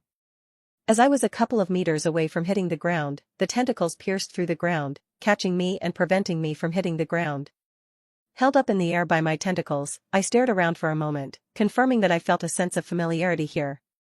Dismissing the tentacles, I descended to the ground and commanded my crow to stay in the vicinity of the waterfall village. Walking around the forest, I tried to see if there was anything in particular that was triggering the feeling of familiarity, but there was not. Everywhere I gazed, my eyes kept feeling the same feeling, as if recognizing every tree and branch surrounding me. Keeping tabs on the waterfall village through the crow's eyes, I slowly walked around the forest, observing and examining everything. Only a few meters away from where I landed, a familiar waterfall and cliffside entered my sight. Switching to the crow's body, which was at the bottom of a waterfall, I gazed upwards, and with my enhanced eyesight, I saw my lifeless body lying on the ground. That's not possible. Considering the speed and time I was traveling for, I should have been hundreds of miles away from the water, yet here it was. Was this the external variable? Leaving the waterfall aside for now, I walked to the right and peered through the dense forest. A few meters away from the water, a flipped carriage lay, with holes in the ground right next to it. That's not good, is it? Slowly walking to the carriage, I thoroughly examined it before concluding that it was indeed the carriage I was in not only an hour ago. The familiarity with the trees I felt earlier, did I just go in a big circle? No, I was flying straight ahead in one direction, right? Seeing that nobody else was around, I remanifested the pitch black and blood red wing before appearing 10 meters in the air. At a slightly slower speed than last time, I flapped my wing, zooming through the sky while occasionally glancing at the ground. After a few minutes of traveling in the sky, I descended to the ground and glanced around for a second. It's still there. The sense of familiarity was still there. Walking straight ahead, in the opposite direction of the carriage and waterfall, the sense of familiarity kept growing stronger, until a waterfall entered my sight once again. At this point, I had confirmed that I was going in the opposite direction of the waterfall, so I just silently stared at the waterfall in shock. He jinxed it, just escape, my ass. Somehow, I had gone in a complete circle. Heading straight, I also spotted the flipped carriage only a few meters away, and beside the carriage lay an exhausted main cast alongside Irene and Ruby. I told you guys, never listen to Kevin. So you genuinely believe that this shit is my fault? I'm just saying the one day we decide to trust you, some bullshit like this happens. It actually cannot be a coincidence. Stepping between Liam and Kevin, Zach tapped both of them on the shoulder and said, "Look, we're all tired from running and demotivated from not making any progress, but let's just take a deep breath." Removing Zach's hand from his shoulder, Liam calmly replied, "All right. Yeah, arguing isn't gonna get us anywhere, let's just rest for a bit and continue trying until something works." Nodding his head in approval, Kevin stood up, allowing the group to begin planning their next few steps. I guess they figured it out, too. No matter which direction you traveled in this forest, your destination was always this spot with the waterfall and flipped carriage. Lying down against a nearby tree and staring at the top of the waterfall, I took a moment to regain some of my lost mana. I had been in worse scenarios, so I wasn't as panicked just yet. Usually, there was some impending danger that would lead to my death or the end of the world, but in this case, there wasn't really a big problem. Sure, being stranded in this forest was annoying, but was it a world-ending problem? Slumping down again the trunk of the tree, I dismissed all my corrupted items except the crow and also began planning. There was one direction I hadn't tried yet, and I doubt the main cast had tried it as well. It was also the same direction of the village that my crow had discovered. After sitting around in the shade for a couple of minutes, I reluctantly stood up and walked to the edge of the cliff. Looking downwards, I saw the waterfall accompanied by a steep drop, however, that wasn't the real problem. The problem was getting back up off the cliff once I dropped all the way down. There were tons of protruding rocks sticking out of the cliff, so I couldn't just use my wing and constantly appear 10 meters upwards until I reached the top. I would have to flap my wing, calculate the route for my 10-meter jump, then flap, and then calculate around 20 times. It would take at least 3 hours for me to get back up, but I could go down in less than a minute. Well, it's not like I have a choice. Jumping off the cliff, I manifested 6 tentacles from my back and sent them plunging downwards. I probably looked like a gigantic flying spider from the waterfall village's perspective, didn't I? Free falling in the air, I used my eyes to examine the area of the forest below the cliff and saw something out of the ordinary. There were some tracks of humans as I saw tiny footprints and signs of fights, but that was too expected, considering there was a village. Weaving and turning to avoid the protruding rocks as I fell downwards, I turned myself around midair so that the tentacles and my back were facing the cliffside. Then, right as the bottom of the waterfall fast approached, I sent the tentacles piercing backward, causing them to go right into the cliffside wall. Holding me in the air right above the bottom of the waterfall, the tentacles went deeper into the cliffside, creating multiple holes before finally stabilizing me. Just like that, the scene of the human with tentacles coming out of his back, floating in the air next to a waterfall, could be seen. Staring at the pool of water below me, I saw my reflection, causing me to shiver as some flashbacks emerged in my head. Regaining my composure, I looked towards the side of the pool of water and saw the same village my crow had been watching earlier. Maybe this weird village had some clues. Demanifesting the tentacles, I narrowly avoided the water by using a dash mid-air and landing on the edge of the pool. Picking myself off the ground, I walked towards the village, which had a fence surrounding it and only one entrance, a large gate. Seeing children run out of the gate with large wooden buckets and approach the pool of water, I considered asking for directions before continuing. They probably wouldn't know much, so it would be better to ask one of the adults. And it would also be suspicious and weird if some guy randomly showed up in your village in the middle of a forest and started asking your children for directions. Passing by the children, who either didn't see me or ignored me, I neared the village gate and stopped for a second. Peering through the gate, I saw that beside the huts, there were also some trees that had been remodeled to create treehouse-like structures. Seeing them using fire to cook the dead animals and squish berries using their hands, I could easily tell that they weren't very advanced. With a stove and knives, they could do all of that in less than a minute. Then, again, there was probably a reason they chose to live in the middle of some forest instead of some urban town. Awkwardly waiting by the gate, I waited by the gate for an adult to come out, but after a couple of minutes, only kids continued coming back out. Peering back through the gate but still not entering, I saw the adults still cooking the animals and slicing the berries. Damn, can they hurry up already? As I considered just going through the gate and walking up to one of them, another batch of kids left through the gate with the same wooden buckets in their hands. How much water do they need? Well, I guess I can just ask one of the children to fetch an adult at this point. Watching the children gather the water in their buckets and carefully lug the bucket back to the gate, I leaned against the fence and attempted to put on my friendliest expression. As the children approached the gate, I leaned down a bit and waited. Seeing one of the children about to walk right past me and into the town, I crouched down to his height and said, "Could you please fetch one of the adults inside? I need to talk with one of them as soon as possible." However, the child completely ignored my words, walking right through the care without even acknowledging my existence. Tempted to look at my expression through my reflection in the pool of water, I sighed. Was I really that unfriendly that a kid hates me? Well, there's always a next time.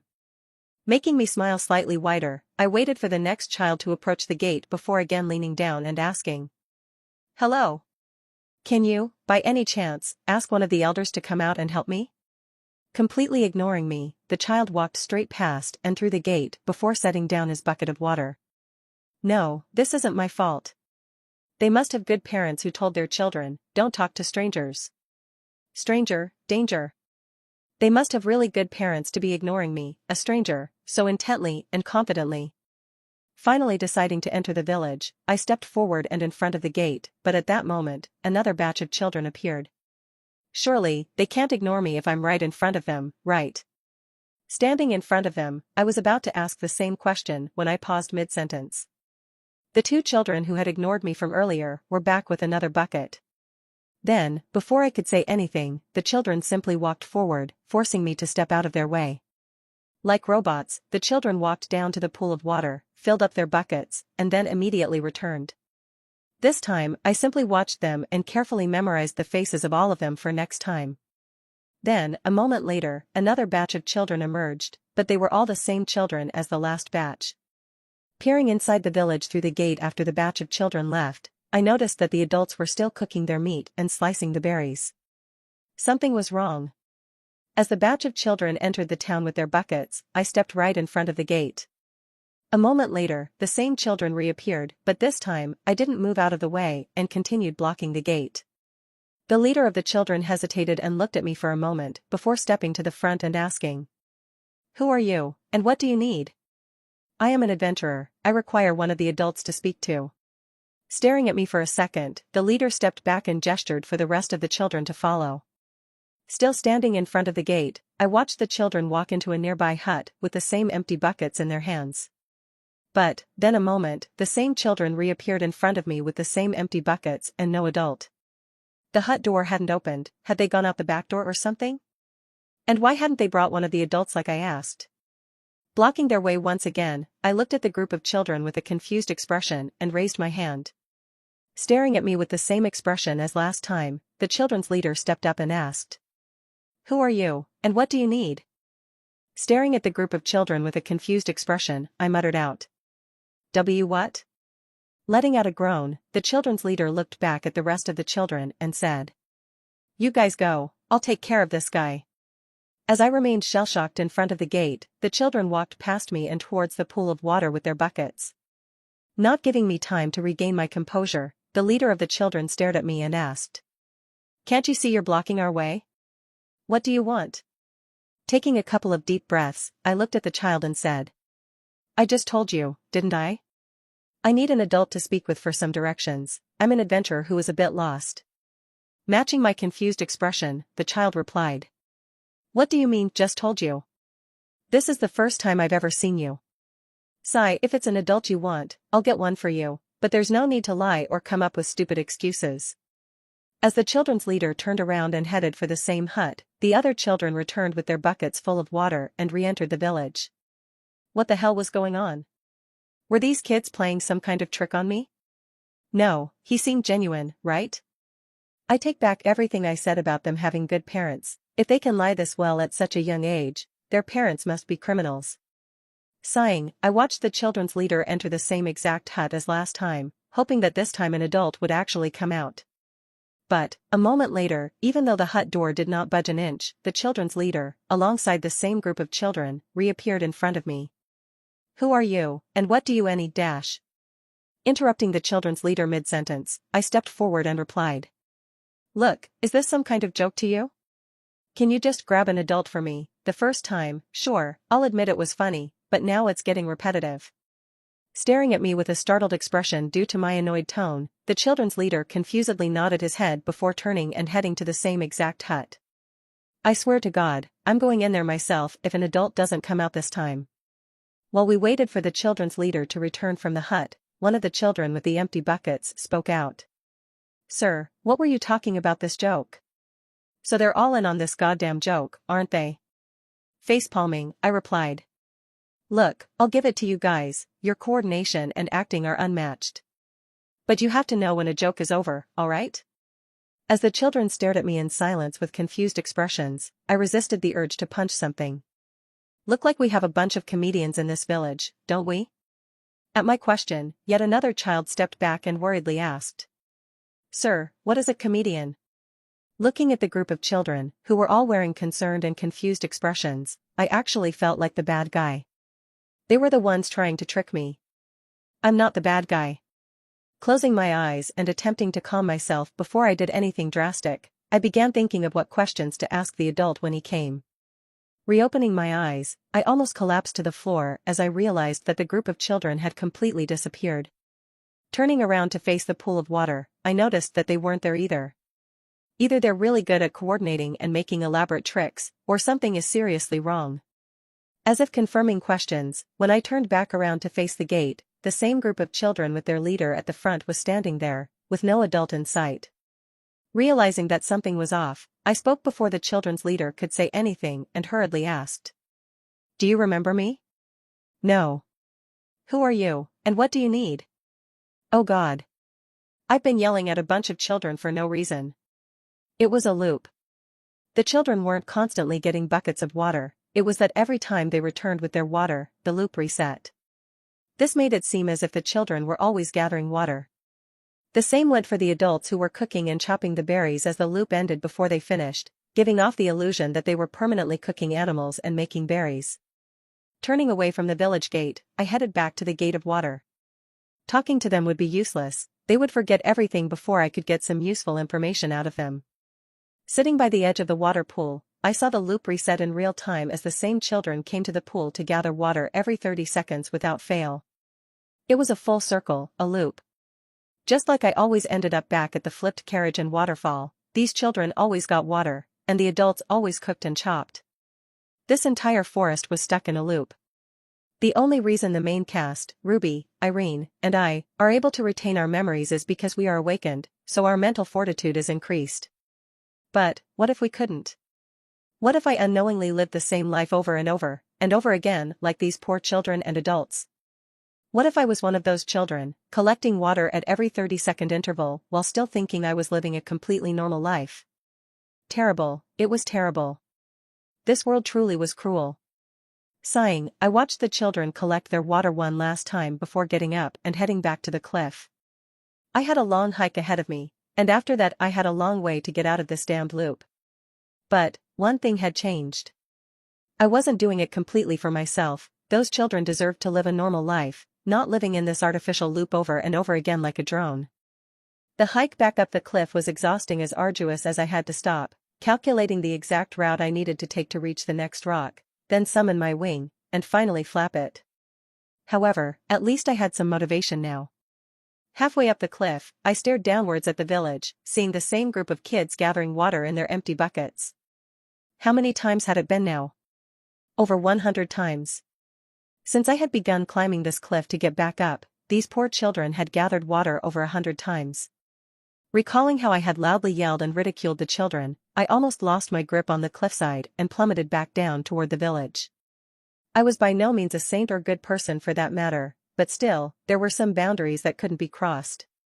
As I continued my difficult journey up the cliff, a sudden thought popped into my head. How long had that village been stuck in the loop? Days, months, years, tens of years, and even centuries, no one knew. Remembering how the village looked so old and had such little advanced technology, I could only sigh. It had to be more than 10 years, at least, if the civilization was so little advanced that they still gathered water with buckets and cooked food with fire. How long had those townspeople been gathering the same water, cooking the same animal corpse, and slicing the same barriers? Were those children and adults enjoying their life? I mean, they had no idea about the loop or repetitive actions, so in their heads, it would be just another normal day. Oblivious to how they had been repeating themselves for over 10 years, in their minds, the children could actually be happy. Wasn't I doing the same thing?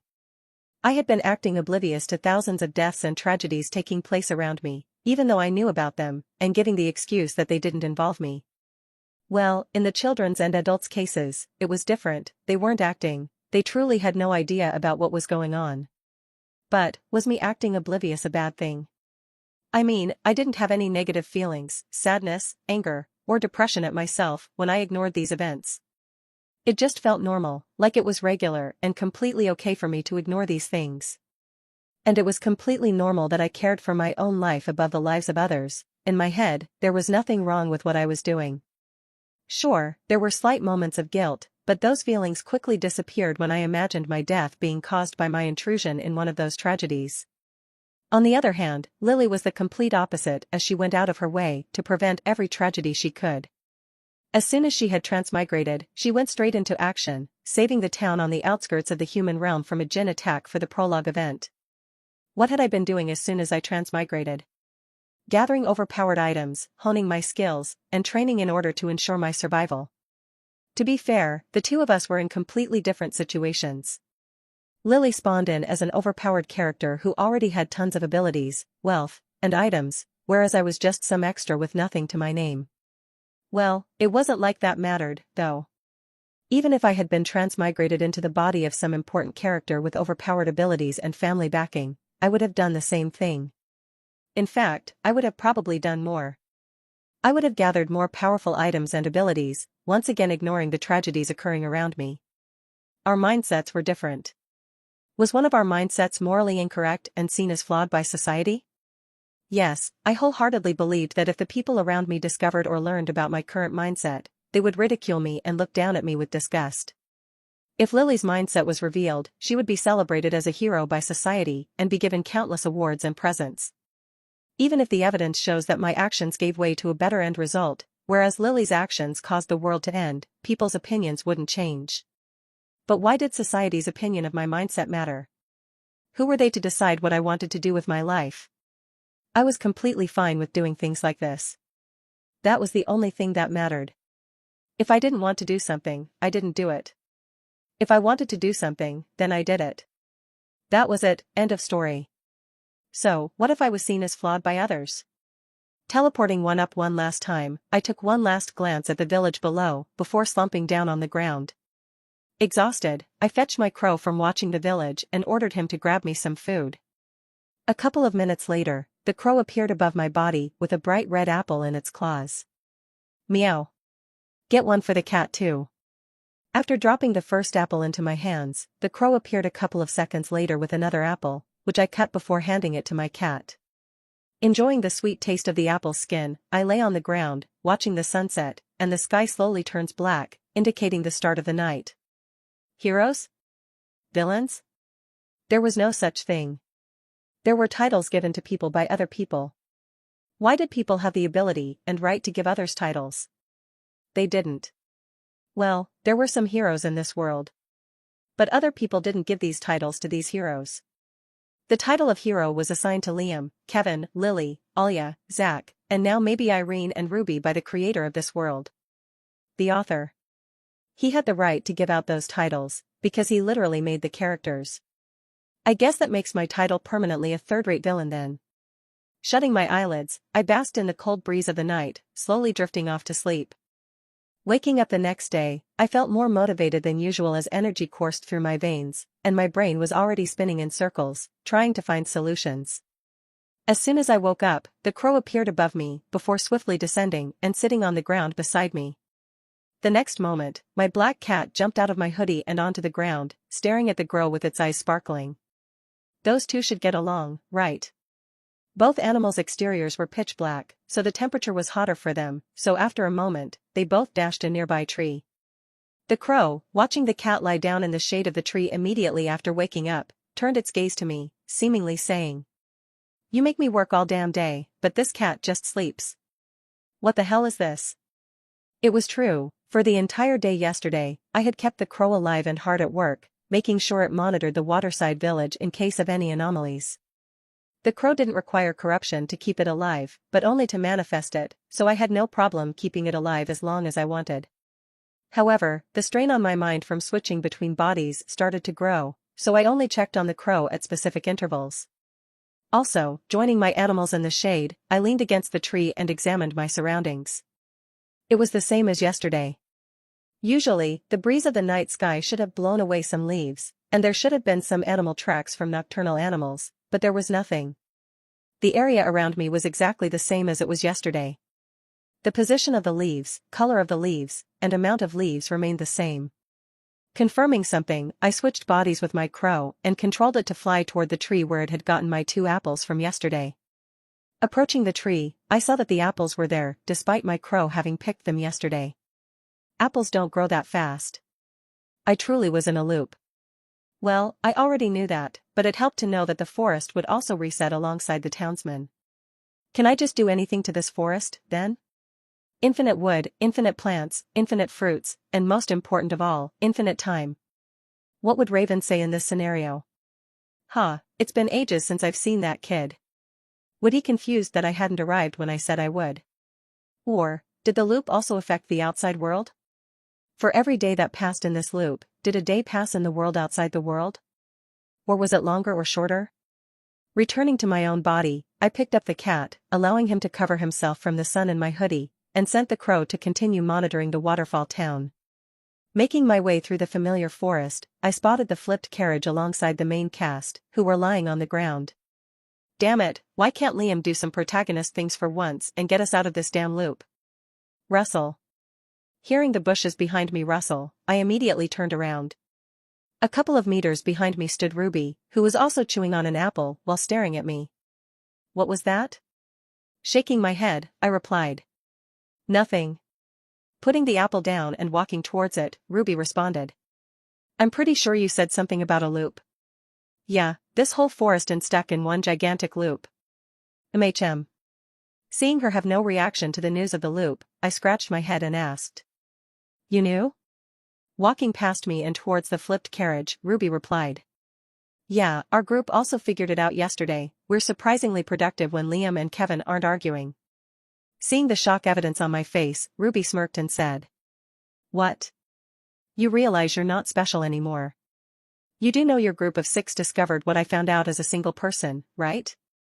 Stopping next to me, Ruby got on her tippy toes and began patting my shoulder. Keep the excuses coming, whatever helps you cope. Really, that's how we're playing? I'm just saying we'd get much more done if we all worked together instead of you just going off to wherever. Shaking my head, I asked. So, how'd you guys find out? Well, we obviously noticed something was wrong when, no matter how far we ran, we also ended back up here. Pointing at the carriage, Ruby continued. Since we were all suspicious, none of us dared to sleep tonight. We had flipped over the carriage, intending to sleep in it, but in real time, we watched it magically flip right back over. Then, after some more tests, Lily told us that we were stuck in some kind of time loop. Well, considering there was an incident involving time loops later on in the school year, it wasn't surprising that Lily had recognized this situation as a loop. Grabbing the sleeve of my hoodie but not my hand, Ruby tugged on it, pushing me towards her, and asked. So, what do you think? Pretty genius, right? Are you going to join us now? You guys got lucky, because you stayed up like idiots sleeping, you know? I actually discovered it through exploring. Pulling the sleeve of my hoodie harder, Ruby replied. Whatever you say, Ren. Come on, let's go. Shaking my head as she pulled me towards the carriage, I took out one of the precious eggs from a nest my crow had discovered earlier in the morning. Since the day reset every day, I basically had infinite eggs, so I could spare one. Here, take this. An egg, really? Shrugging my shoulders, I replied. Well, it's the best food you'll find around here. Thanks, I guess.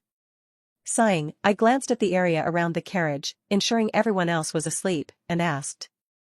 Do you really want me to cook it for you? Yes.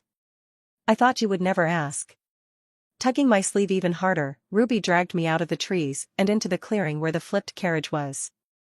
Walking out of the shade of the trees, I placed my hand over my forehead to block out the sunlight. Removing the hand from my forehead, I brushed back my hair before manifesting a pair of pitch-black sunglasses and putting them over my eyes. Feeling the sweat accumulate and drip down my body alongside my desire for water increasing, I finally decided to discard my corrupted sweatshirt. In times like this, I wish that not everything I made with corruption was black. I mean, who wants to wear a gigantic black hoodie in 100-degree weather? As my sweatshirt disappeared, revealing the countless corrupted bandages on my arms from my fight in the outer space-like area, my cat also free fell in the air. Manifesting a backpack with my corruption, I caught the cat mid-air before putting him in the bag, not zipping him up. Peeking his head out of the top of the backpack, the pitch black threw his paw at my back, seemingly attempting to scold me for waking him back. Well, I guess I didn't have it as bad as my crow or cat. They must be burning up, after all, they're entirely pitch black. Ruby, who had been tugging on the sleeve of my sweatshirt, turned around in confusion as the cloth in her hands had disappeared. Before she could even speak, I manifested a black cap and placed it over my hair, completely blocking the sun from hitting the rest of my face. Wasn't I getting a bit comfortable using corruption? Nah, these were all essential things to get me through the day. Clad in white pants and a white, both with the Elven Realm logo, I inwardly thanked Liana for giving me some clothes. Staring at my black hat and sunglasses, which were actually quite elegant as their color was completely black without any blemishes, Ruby asked. Aren't you getting a bit too comfortable? I mean, you look like you're going on vacation at the beach. Shaking my head, I replied. These are essentials, though. Seems like someone's getting a bit jealous, correct me if I'm wrong. Turning back around to hide her face, Ruby replied. You are, in fact, wrong. I actually have more important things to worry about, like comfort. I told you they're essential. Hearing Ruby scoff, I looked at her attire, which included some pants that resembled jeans and a long-sleeve shirt adorned with the Elven Realm logo. As Ruby sped up towards the carriage, I tried to catch up, but every time I got remotely close to her, she just sped up even more. Was she really annoyed? Well, to be fair, I was basically showing off my comfort to her, but I was planning to give her a hat if she just asked. Activating the usage period of the dash, I created yet another pitch black hat using the dash and appearing right behind her. Before she could speed back up, I placed the black hat on her and sidestepped to her right side. Stopping for a moment, Ruby smirked before taking a hair tie out of her pocket. After tying her elegant black hair into a ponytail, Ruby brushed her bangs back into the hat and adjusted the hat so that her ponytail flowed out of the little hole in the back. Seeing Ruby continue to walk, I asked. Happy, now? Walking back towards the carriage, Ruby shrugged her shoulders and replied. If you had two hats in the first place, why didn't you just give me one? That's not, wait, you just saw me create it W-. Speeding in front of me again, Ruby turned around to face me and winked, her ponytail fluttering as the breeze came in. Following her, I glanced around my surroundings, seeing the rest of the main cast fast asleep under the shade of the trees. She was calling me unfocused, yet her group was fast asleep this entire time. Well, they did stay up the entire night to confirm the loop, but still, I had to hike up a damn mountain yesterday, and I was awake. Walking past the sleeping cast, I met up with Ruby, who was beside the carriage with the egg in her hand. Seeing me approach, Ruby shook her head. We don't have all day, you know. You do understand, I'm the one cooking for you, right? Good job, you're doing the bare minimum. Want a trophy? Chuckling at her sarcasm, I took the egg out of her hand and manifested a frying pan with my corruption. What could possibly go wrong when cooking food with corruption? Staring at the pan that appeared in my hand, Ruby clapped her hands before watching me carefully crack the egg open, allowing the yolk to fall onto the pan. The sun was so hot that you quite literally fry an egg, which was both a good and bad thing. Placing the frying pan on the part of the flipped carriage, exposing the egg fully to the sun, I leaned against the carriage and tried to make sense of our situation. A loop has a start and end condition. I had already figured out the start condition was when a new day started, as the forest would reset at that time. However, discovering an end condition in this massive forest would be a problem, to say the least. It could be anything from stepping on a certain rock or pulling a specific branch, or in other words, it was completely up to luck. We could escape in the next minute by accidentally triggering the conditions, or in the worst case, never escape and be stuck in this loop forever. As the egg finished cooking, I grabbed a leaf, cleaned off the surface, and put the egg on the leaf before handing it to Ruby. Ruby's words were right, searching a group would be much faster as we would be able to assign certain locations to people and work together. However, to work efficiently with the main cast, I would need to expose the full range of powers. 3 days. That's how much time I was giving myself before I gave up and joined the main cast. Leaving the corrupted hat with Ruby, I watched her eat the fried egg with a happy expression before departing. Demanifesting both my backpack and frying pan, I placed the cat on my shoulder and headed towards the waterfall. I didn't have much corruption to spare today. Instead of flying at incredible speeds above the forest like last time, I simply walked through the forest like I was taking a stroll. However, it was far from that. As I walked around, my eyes scanned every single inch of my surroundings, looking for anything that had changed or an abnormality had occurred. My head swiveled in all directions like an owl as I walked through the forest, memorizing every single bit. Today, I wasn't searching for the end condition. I was simply memorizing the layout of all the trees, branches, leaves, bushes, and everything else inside the forest. Tomorrow, the search would begin. In order to recognize an abnormality in the forest, I would first have to know what is normal in the forest. That was the goal of today. Once I knew what was normal, I could begin seriously searching for abnormal occurrences and hopefully find the end condition through that. Stopping after 2 hours of non-stop walking, I slumped against a nearby tree and began caressing my head. My brain was more than overloaded with information about the forest. I wasn't even 10% done with discovering its full layout. This wasn't sustainable or possible for one person. Thankfully, I wasn't just one person. I was a person with the ability to create countless animals with my corruption. I didn't just have one mind, I had as many minds as the amount of animals my corruption could create. Manifesting a new crow, I stored all the information on the layout of this part of the forest inside its subconscious before allowing it to roam free. As my head released and discarded the information, I got up from the tree with a sigh. Although my brain was ready to accept information, it didn't mean that it wanted to. My entire head was burning up, and my head was pounding as I simply stood still. Memorizing the layout of this gigantic forest was an insane and arduous task, but it was necessary. And there was no one else who could do it besides me, leaving me with the task. Manifesting 5 new crows, I sent them all in different directions, intending for them to memorize the layout of the forest themselves. While they were slower than me, I mentally and physically couldn't spend the entire day walking around the forest. As the crows flew up into the sky, shrouding the light blue sky with darkness, I walked to a nearby tree where a familiar nest sat. If I was going to do this, I would need a lot of food to sustain myself, as I would be burning thousands of calories. Climbing up the tree, I laid on the tallest branch with my head propped against the trunk and stared around. Taking in my surroundings and absorbing my information while feasting on a fried egg was a new experience, to say the least. As my ravens slowly filled out their mind with information about the new forests, I allowed them to rest before summoning another batch of ravens. Despite the insane amount of corruption I had gained from the outer space-like space, I was, for the first time, running dangerously low. Demanifesting my hat and sunglasses, I leaned further against the tree, using the shade to block out the sun. At this point, I was at my maximum, 11 ravens and 1 single hat. CACAW. Watching the crows with filled minds and memories land on the branch next to me, I sent off the new batch to different areas of the forest. Like statues, the old crows simply stood on a branch lifelessly with theirs closed and hearing blocked off. If they opened their eyes, they would receive new memories and information from this area, forcing them to discard their information about the part of the forest they explored //.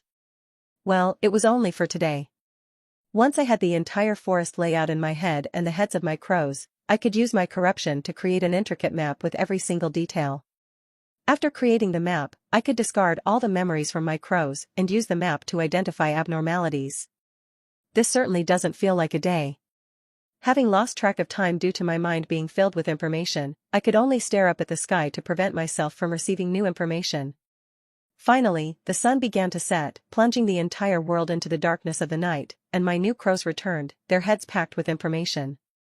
Patting the new crows on their hands as they landed, I jumped down from the tree with my eyes closed. Feeling my legs land on the ground, I infused my hands with physical corruption and began to follow my brain's instructions, molding a map of the area I had explored. Finishing up my area of the map, I reopened my eyes, finally able to look at my surroundings without fearing losing memories, and moved on to the crow beside me. Tapping the crow on the head, I felt my head flood with the crow's memories, instantly causing me to shut my eyes in pain. With my eyes closed once again, I used the physical corruption to manifest the crow's explored area. Dismissing the crow as its area had been mapped, I moved on to the next one. Then, I moved on to the new crow. Then, the next. Then, the next. Then the next. The last one. Struggling to stand up straight, I dismissed the last crow as his memories flooded into my head. Moving my trembling hands with my eyes closed, I intricately mapped out the last area of the forest, completing the map.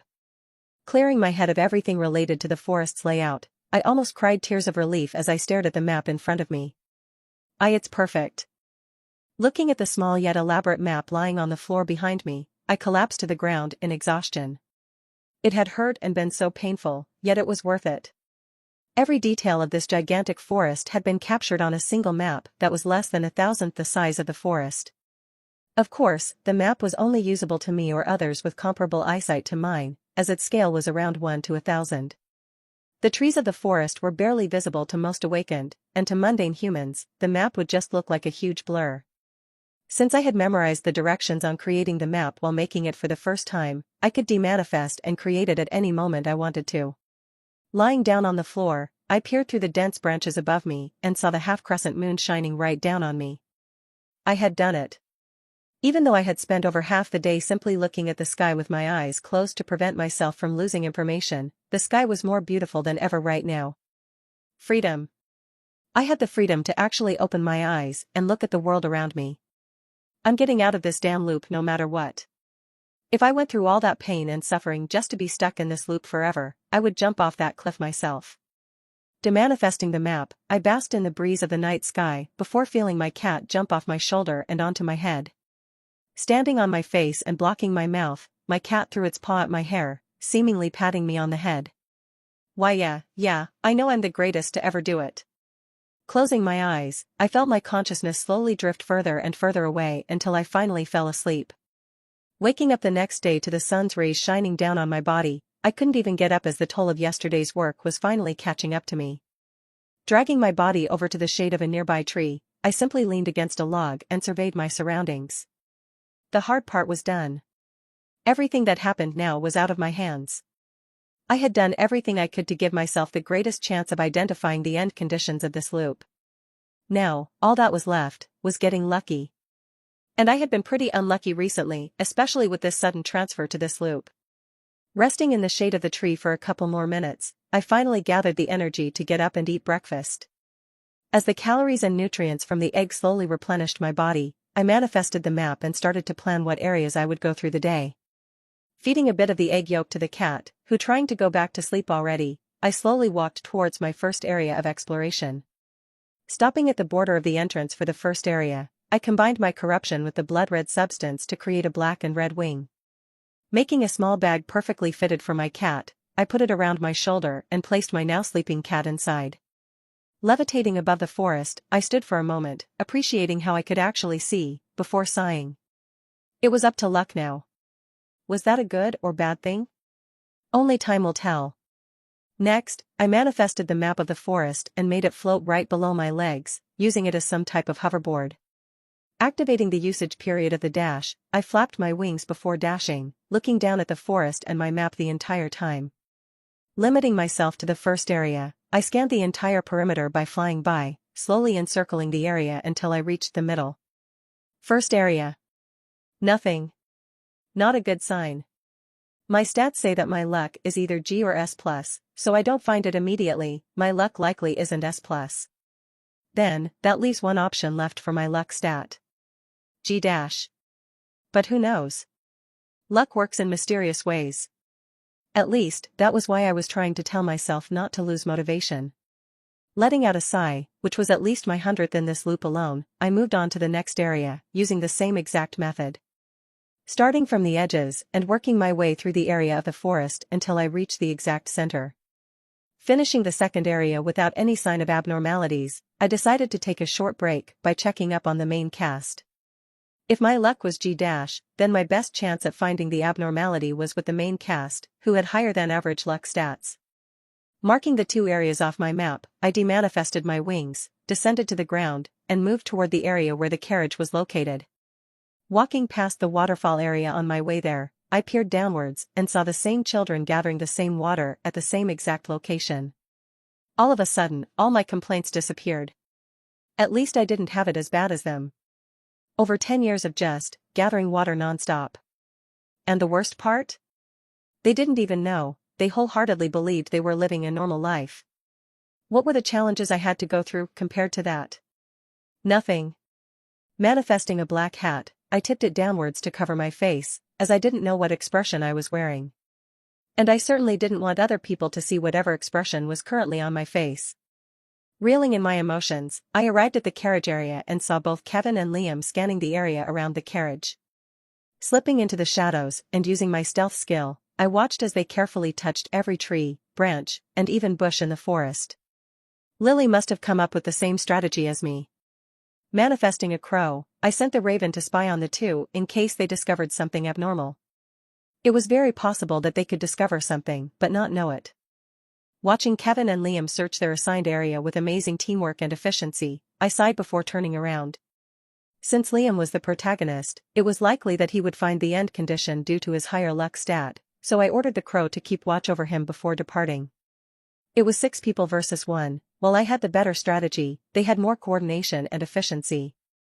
I couldn't search the same amount of area their group of 6 did, but they couldn't easily recognize the end condition as I could. My crows couldn't even come close to keeping up with the speed of a mundane human, especially not 6 D-rank humans. Effort didn't matter in this scenario. No matter how much effort I put in, considering my luck stat was most like an abysmal G and my lack of manpower, the odds of me finding it were 0. But then, why was I still searching? Why I hadn't joined up with the main cast, the group was more statistically and logically inclined to find the end condition. Why was I being so stubborn about staying alone? These people weren't my enemies. I had said it myself, the author determined these people to be heroes. They had the same goals as me, they just used different methods. But, then, who was my enemy? Who were my teammates, my friends, and my acquaintances? Entering the next area, I manifested my wings and flew above the trees with my map at my feet. I knew the answers to these questions, but I chose to ignore them. The likelihood of us finding the end condition would increase if I joined them, right now, yet despite knowing that, I decided to stall for time. I knew that finding the end condition alone in 3 days was close to impossible. Activating the usage period of the dash, I flapped my wing before using a dash, reappearing 20 meters ahead in the air. Not there. Circling around the perimeter of the area, I looked like a drone, staring downwards at the ground while floating. There were reasons I didn't want to group up. Obviously, I would have to display my abilities, but another reason was a lack of familiarity and an excessive animosity between us. It was like transferring to a new school and asking yourself to join a completely new friend group. I couldn't just forcefully include myself in the group, they had to actually accept me, and considering my attitude, I would have to show something amazing to join.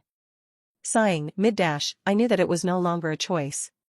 3 days was the maximum I had given myself. Stopping mid-thought, I halted in the air and looked downwards at the specific tree, noticing that its structure was different as it was missing a couple of leaves. It was possible that today's breeze might have caused some leaves to fly away, but it was possible that this tree was something else. Slowly descending downwards, I landed atop the tree, alternating gazing at the map and the tree below me to confirm it. It is different. Jumping from the top of the tree and onto the ground, I stared at the tree's trunk before manifesting a corrupted dagger. Raising the night black dagger, I slashed the tree, slightly leaving a mark on its otherwise unblemished brown trunk. Then, I simply left. Flapping my wings, I once again appeared 10 meters above the forest, took out my map, and continued searching the area. Finding nothing else different, I then moved on to the next area. Then, the next. Then, the next. As the night descended, plunging the whole world into darkness, my figure became invisible in the sky as my insane speed, combined with my stealth stat, allowed my figure to disappear. Seeing the half-crescent moon in the sky above me, I descended to the ground and dismissed my wing.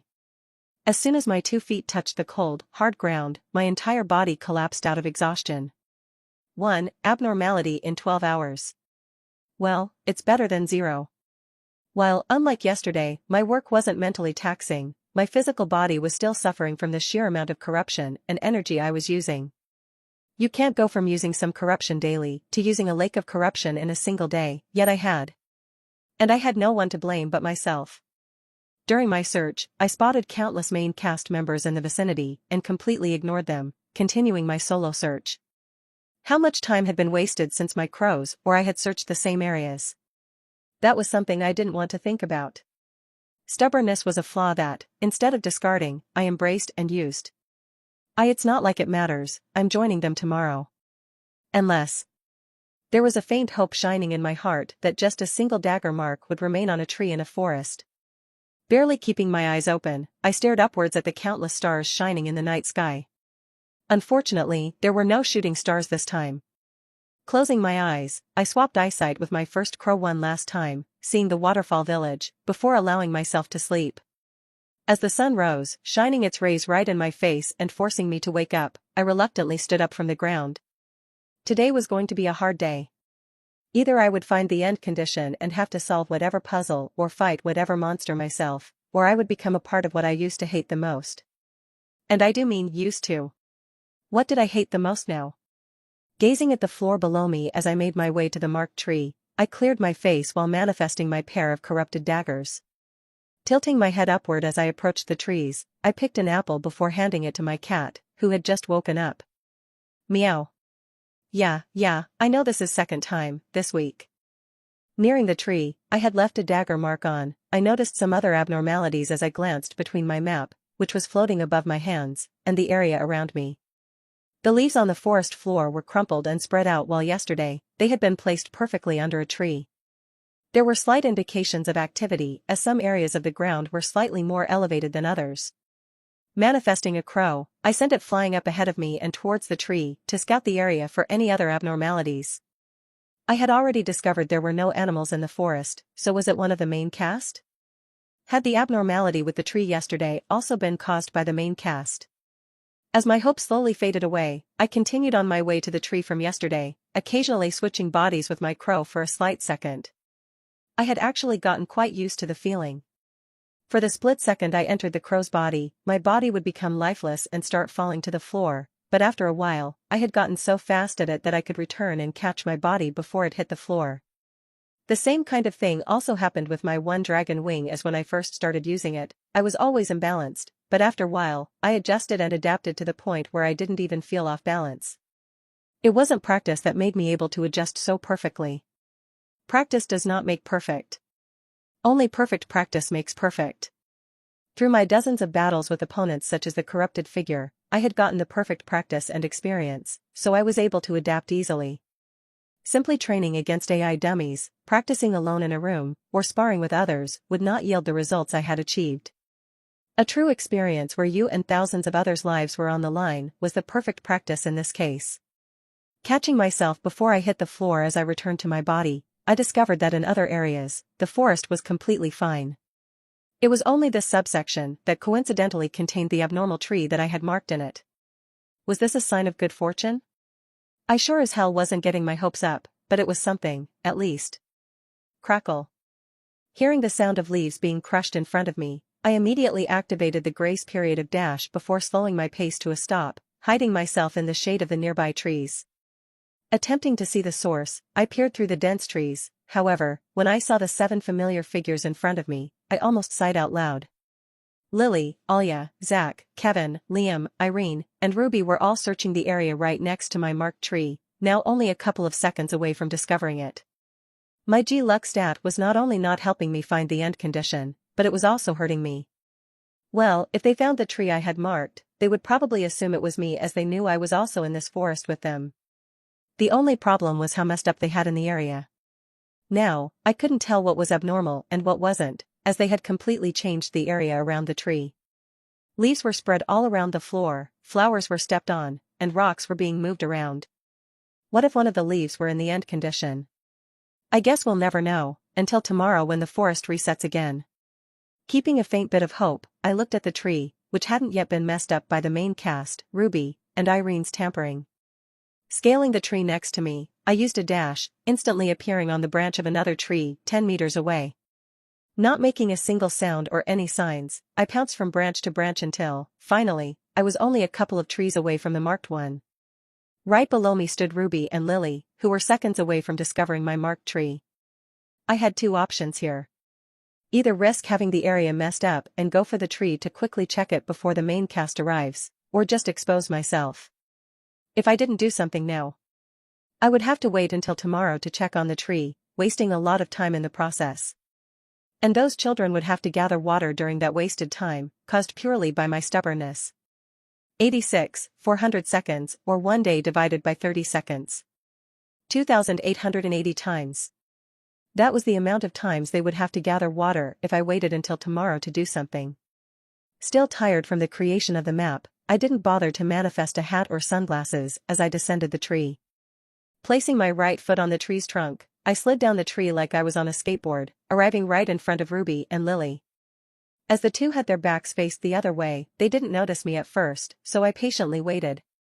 As the two slowly turned to face me, I didn't give them any time to react as I waved my right hand with a smile and said, "Fancy seeing you two here." Looking at me with the same confused expression, Lily was the first to break the silence as she muttered, "Why yeah, it is. How exactly do never mind. She didn't forget I was here with them too, right?" Giving Lily a nod, I turned to Ruby, who had a more animated expression as she replied. "Finally came to your senses and realized it's useless working alone?" Shaking my head, I said nothing as I walked between them and towards the tree. "Just gonna slip by you guys here."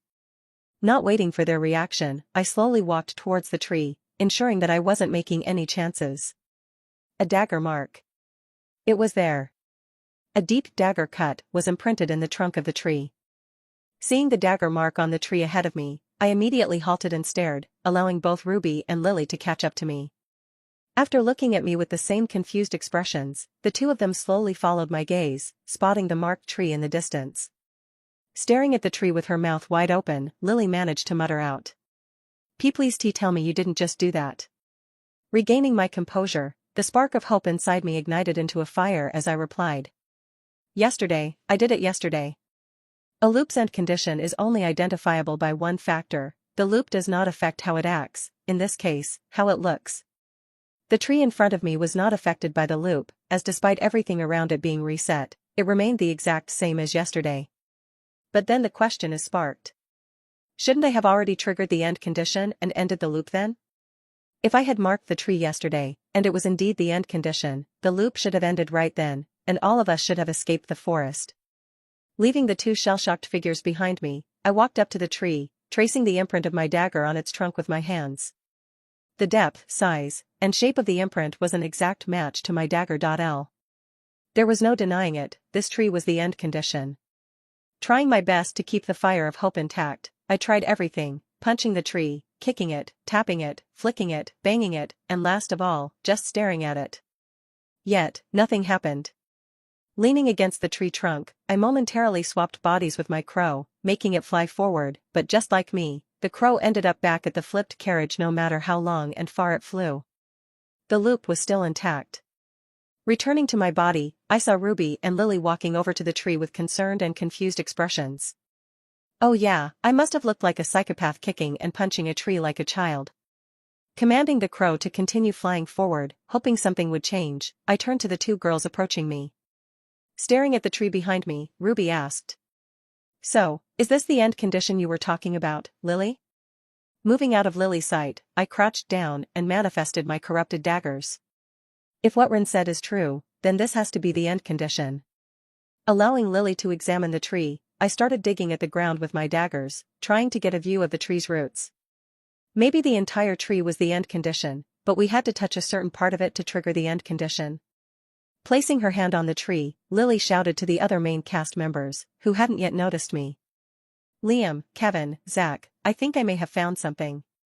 Can you go check if the loop is terminated, and we can leave? Immediately turning around and stopping his search, Kevin excitedly replied. Really? Zach shared the same sentiment as he happily looked over to Lily. On the other hand, Liam was scratching his head as he replied to Lily. If this loop really is over and we can leave, how are we supposed to tell you? We'll be out of the loop. Holding my laughter in, I hid my expression by continuing to dig at the ground below the tree. Yeah. Seeing Lily's confusion, Alia emerged from the shade of a nearby tree and replied. How about this, if you three aren't back within 2 hours, we'll assume the loop has ended and leave with you. Liam, Kevin, and Zach slowly nodded their heads before waving and departing, not even noticing my crouching figure a few meters away. At this point, it wasn't my stealth stat, they just weren't paying attention. Well, I could tell them that the loop was still alive, or not. Weighing my options, I allowed them to leave as more people would just cause more trouble. We had already confirmed that this tree was the end condition, so we didn't need 3 extra people all searching this small tree. It was also possible that my crow, for whatever reason, was just stuck in the loop while humans could leave. Seeing the dark brown roots in the ground, I reached my hand, ignoring the dirt, and tightly gripped them. Switching bodies with my crow, I once again attempted to see if the loop had terminated, but my crow ended up in the flipped carriage. As Liam, Kevin, and Zach's figures disappeared, Irene emerged from the trees and stood aside from Alia, watching us with a curious gaze. Noticing me, Irene was about to ask a question when Alia subsequently silenced her, prompting me to continue searching. Moving on from the root of the tree, I ignored Lily, who still had her hand on the trunk, and scaled the tree, sitting on the lowest branch. As I began examining each individual leaf and branch, a testament to my desperation, Ruby, Alia, and Irene followed our lead, examining the lower half of the tree. Ahem, what exactly are we doing to this tree? Responding to Irene's question while continuing the search, Ruby replied. Apparently, it's the end condition from our talks earlier. Nodding her head in confusion, Irene responded. Shouldn't the loop have already ended, then? That's why the others aren't here. So, then, why are we still searching? As Ruby turned to Lily for an answer to Irene's fair question, Lily pointed at me. He seems to know something that we don't, and he's still searching the tree. As the 4 girls shifted their gazes to me with confused expressions, I climbed up onto another branch before sighing. Indeed, my behavior had been too suspicious for Lily to not have noticed something at this point. Why would Ren leave the main cast instead of clinging to them for help? Why had I marked a tree? Where had I been for the last 3 days? Staying silent for a moment, I continued checking the remaining leaves on the branch I was on before turning around. Looking downwards at the 4 girls, I contemplated my options. Considering that this a new situation, as I had no idea what to do with this damn tree, their perspective and insight would be useful. Lily was already suspicious of me due to my behavior thus far, so would it even hurt me if I made her more suspicious? On the other hand, I could simply take the easy way out and spout some nonsense, as they would soon realize what I had when Liam, Kevin, and Zach returned. But then, unlike me with my crow, they would have to wait an hour every time they tested something. They would need to send the 3 boys out to confirm whether the loop ended and then wait for their response. The only reason I had allowed the 3 boys in the first place was because I wanted to confirm my suspicions about the tree in a less crowded environment. But now my suspicions were confirmed, as I learned that despite this tree being the end condition, it had not yet terminated the loop. I had run out of excuses. If I don't tell the main cast about the scenario now, every second from now on will be considered wasted in my head. I wasn't all-knowing or the smartest person in the world. Lily or others could have opinions or insights that could unearth the problem behind this tree and its end condition. However, what was stopping them was that they didn't have the same amount of resources as me. 30 seconds had passed since Lily had spoken her words about me. That was one more time that those children had been tormented by this loop and forced to collect buckets of water. Reaching the top of the tree and where the last few branches and leaves stood, I examined them before swapping bodies with my crow. The same result, my crow ended back up at the carriage. The same flipped carriage is placed in the same area, next to the same waterfall, and beside the same village. Nothing had changed. Turning my head upwards to the sky, I broke the silence by simply shrugging my shoulders and replying. 30 minutes from now, your other group will come back to you guys with the story that the loop is still alive. Then you'll test something, then the exact same scenario will occur, over and over again. Still looking at the tree in front of me, I didn't bother to see their reactions but simply halted my search and allowed my crow to return to me. Insanity. Insanity is doing the same thing over and over again, expecting different results. Searching this tree anymore was insanity. Perhaps I was wrong when I said finding the end conditions was the hardest part of ending this loop. At least then, all I had to do was search the forest for some physical object and make a map. I could make a concrete plan and follow it, and no matter how unlucky I was or how much it took, I would eventually uncover the end condition. While it was exhausting and difficult, it would only take a couple of weeks to search the entire forest. However, triggering the end condition was more abstract. There were no guidelines, boundaries, or any sort of logic that created the trigger. It could be anything. From touching a specific part of a tree's root to flying around the tree hundreds of times and then doing a backflip, it could quite literally be anything. Unlike how the end condition had to be contained inside this forest, the trigger had no limits or confines. How many things were there in this world again? This could take years, couldn't it? In the book, all they had to do was touch the end condition, and like magic, the loop just ended. After a moment, my pessimistic thoughts were finally interrupted as I heard Lily's voice respond from below me. Are you suggesting that this tree isn't the end condition? Holding in my natural response of what is an end condition, to avoid suspicion from Lily, I shook my head as I continued staring at the sky, which was slowly plunging into darkness as the sun began its descent. No, this tree is most definitely the end condition. After all, it is the only thing that remained the same in this forest. Not expecting any response, I allowed the crow to land on my shoulders before turning my gaze to the forest below me.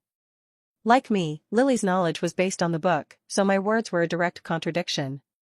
I was saying that despite all of us touching the tree, the end condition, the loop wouldn't end, directly negating the book. As Lily's mind raced in circles trying to understand my words, Ruby asked. So then, how do we terminate this loop? Jumping off the tree and landing right next to Ruby, I replied. Now, that is a question I can't answer. Even though I inwardly knew it was stupid and useless, I started searching the tree again, starting from the same roots and slowly making my way back up the top of the tree. Every second I spent not doing something, or at least trying to terminate this loop, was wasted. I had already died once, every second that I lived now was precious, and not to be wasted. You might say that I had already wasted plenty of time relaxing and training, but I don't consider those moments wasteful. And that's all that matters to me. Stopping her search of the tree, Lily simply gazed at me, presumably trying to see if I was lying or not, before turning to the other three girls. If what he says is true, then we might be stuck here for months, or even years, or forever. As audible gasps could be heard from Ruby, Irene, and Alia, I continued my search, checking the trunk of the tree. Taking my dagger out, I began carving at the tree, trying to trigger something, before shrugging my shoulders and asking. Any ideas? Turning around, I saw Lily seemingly come up with something, so I moved out of the way and watched her.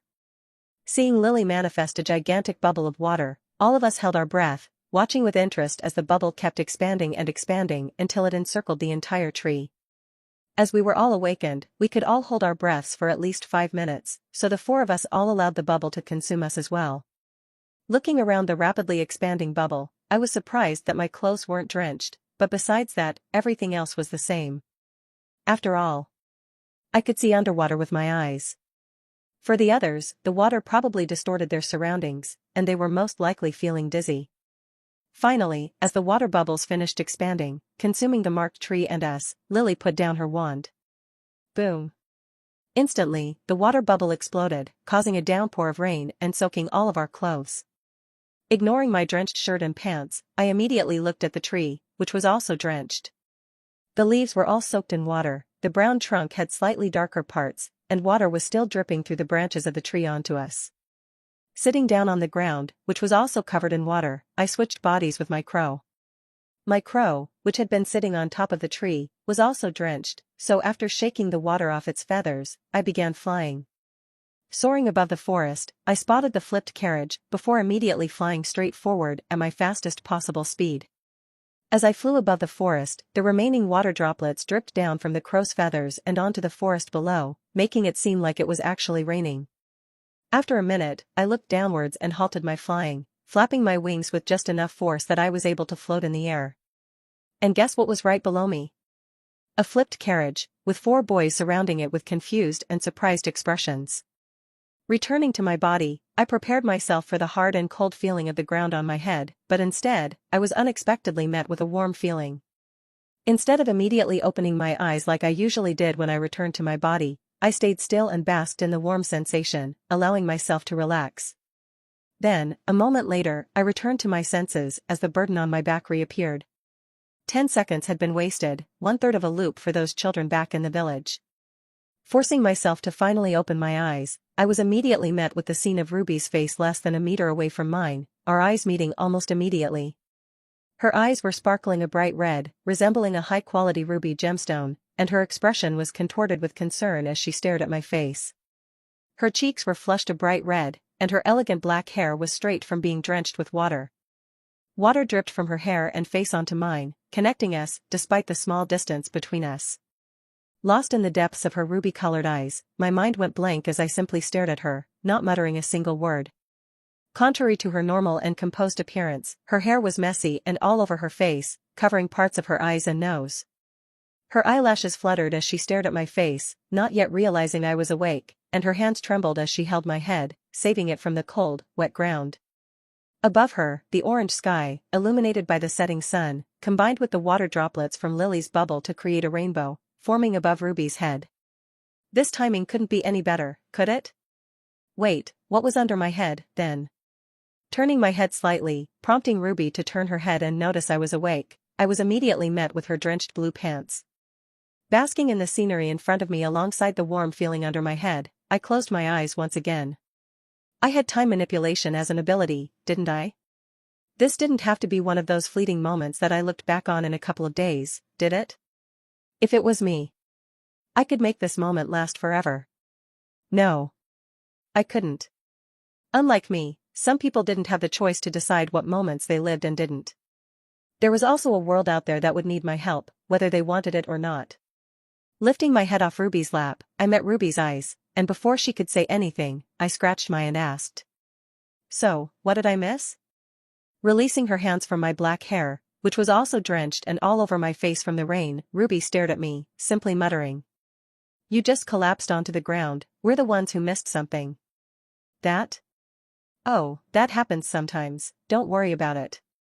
Turning to Lily, who had shifted her gaze from the drenched tree to me, I shook my head and continued.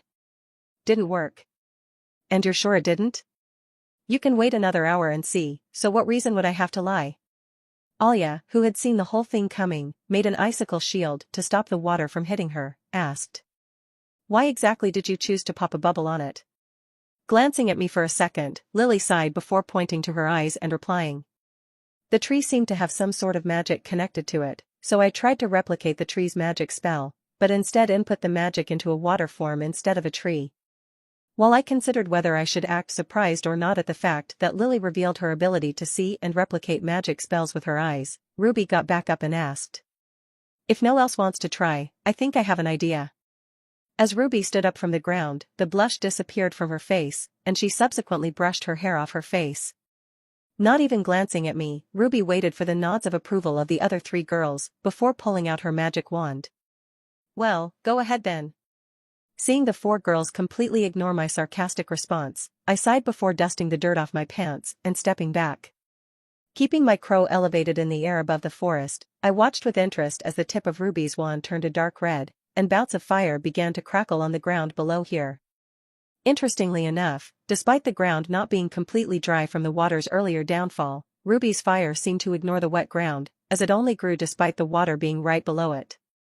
Instead of creating an elemental reaction between fire and water, the fire seemed to coexist with the water as the 2 substances basically ignored each other.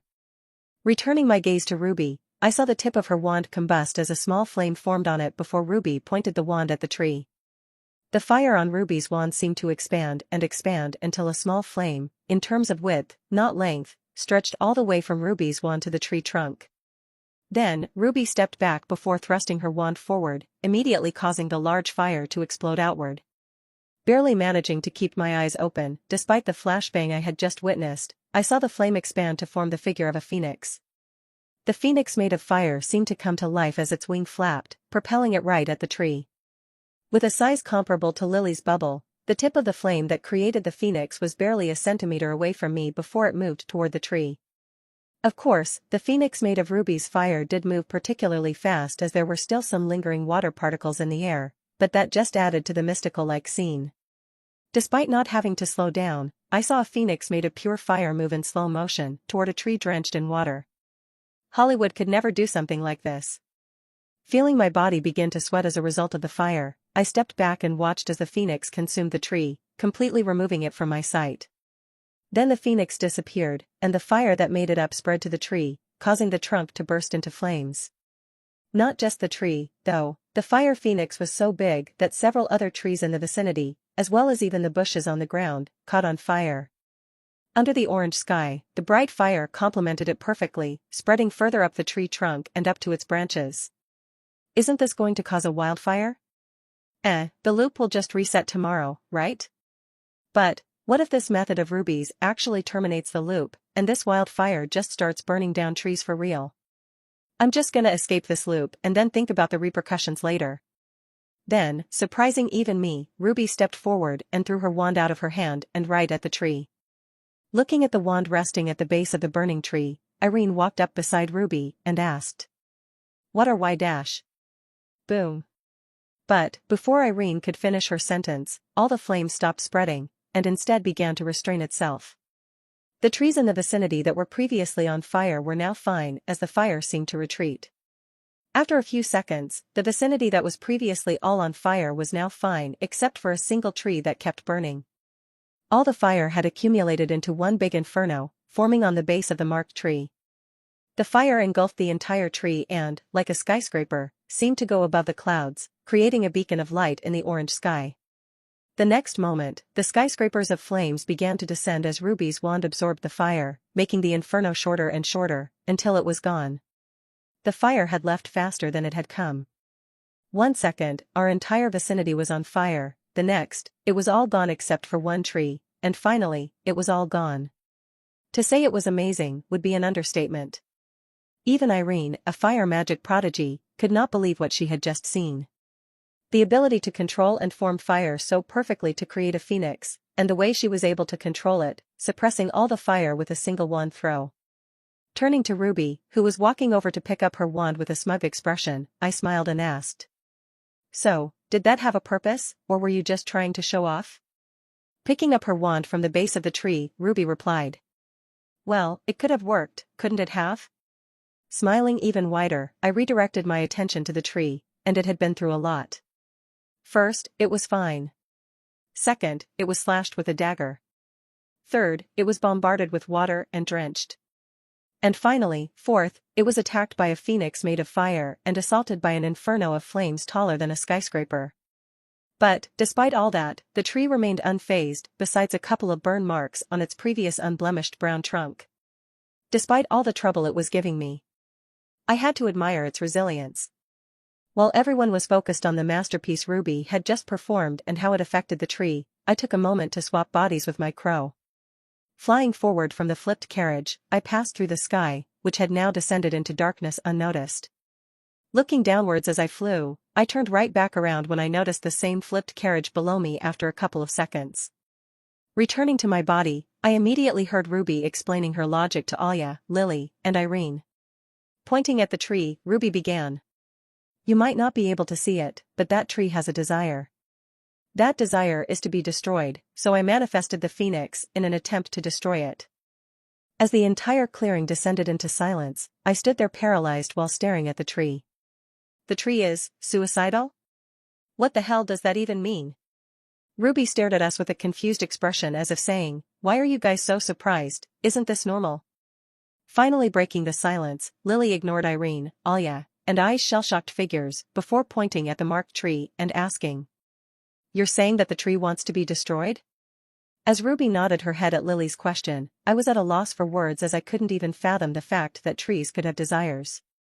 Closing the distance between me and the four girls, I was about to start questioning Ruby when Irene asked, "Do all trees have desires, then?"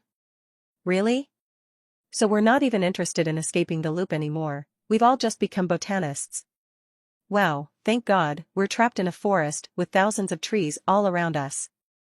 We can study them all and have loads of fun staring at them all day. After thinking it over for a second, Ruby replied. Well, trees are technically living things, so yeah, all of them have desires. But that doesn't mean I can see all of them. Like, I can only see the desire of this tree, not all of the other ones. Slowly comprehending her last few words, I immediately forgot my last question and spat out before anyone else could interrupt me. Couldn't you identify this tree as abnormal from the start then? Had all my hard labor and exhausting days been useless? Couldn't she have just found the tree easily by just looking at every tree and then finding whatever one had a desire? Looking at my depressed figure, Ruby pointed at her eyes and said, I can only see desires if I focus my eyes, so I can only do that for 10 minutes at a time. Anyway, I only saw this tree for the first time an hour ago, so I wouldn't have found it earlier than you. After a moment, I straightened up my posture and looked back at the tree while Alya began speaking. Anyway, you said the tree wants to be destroyed, right? As Ruby nodded her head once again, Alya replied. Isn't the trigger just destroying the tree, then? I mean, if the end condition wants to be destroyed, shouldn't we destroy it? While I contemplated her words, Ruby pointed back at the tree and replied. Like I said, that's what I thought when I cast that fire phoenix, but it survived my fire phoenix, so I'm not sure destroying it is going to be easy. Stepping forward, Irene took her wand out of her pocket and said. Let me give it a try. Without even waiting for any response from us, Irene walked towards the tree with her wand glowing a fiery red. Shaking my head, I stared at Irene's departing figure and said. Are we really going to be dumbass and go one by one when we could all just go, at the same time? What is this, a horror movie?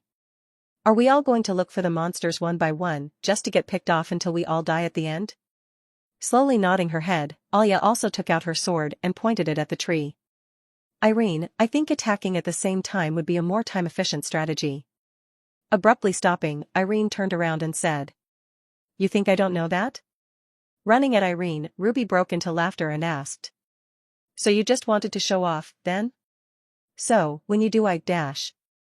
Interrupting the two's bickering, Lily also took out her wand and walked towards Ruby and Irene. Manifesting an elegant black bow made of corruption, I strung it around my shoulders before walking in front of the three girls. Shortly after, Alya also stepped beside me with her sword, which was now covered in particles of ice, causing me to shiver. Behind me, 3 colors started shining as Irene's wand shone a light red while Ruby's was a dark red, and Lily's was an ocean blue, resembling mana. Seeing the 3 girls behind us ready, Alya raised his ice-covered sword while I manifested an entire quiver of arrows. As the 4 ready girls stared at my unprepared figure, I slowly took 3 arrows out of my quiver and strung them all at the same time. 1 arrow was at the top, 1 at the middle, and 1 finally at the bottom, each having a pitch-black tip in contrast to the bright colors shining around me. As I pulled back the bowstring, knocking the 3 arrows, the area once again descended into silence. Wait, who's gonna tell us when to attack? Taking the moment, I smiled before yelling. Attack! What a commander I was. Leaving the rest of the attacks in the dust, my arrows were the first to move, barreling towards the tree at a pace invisible to unawakened.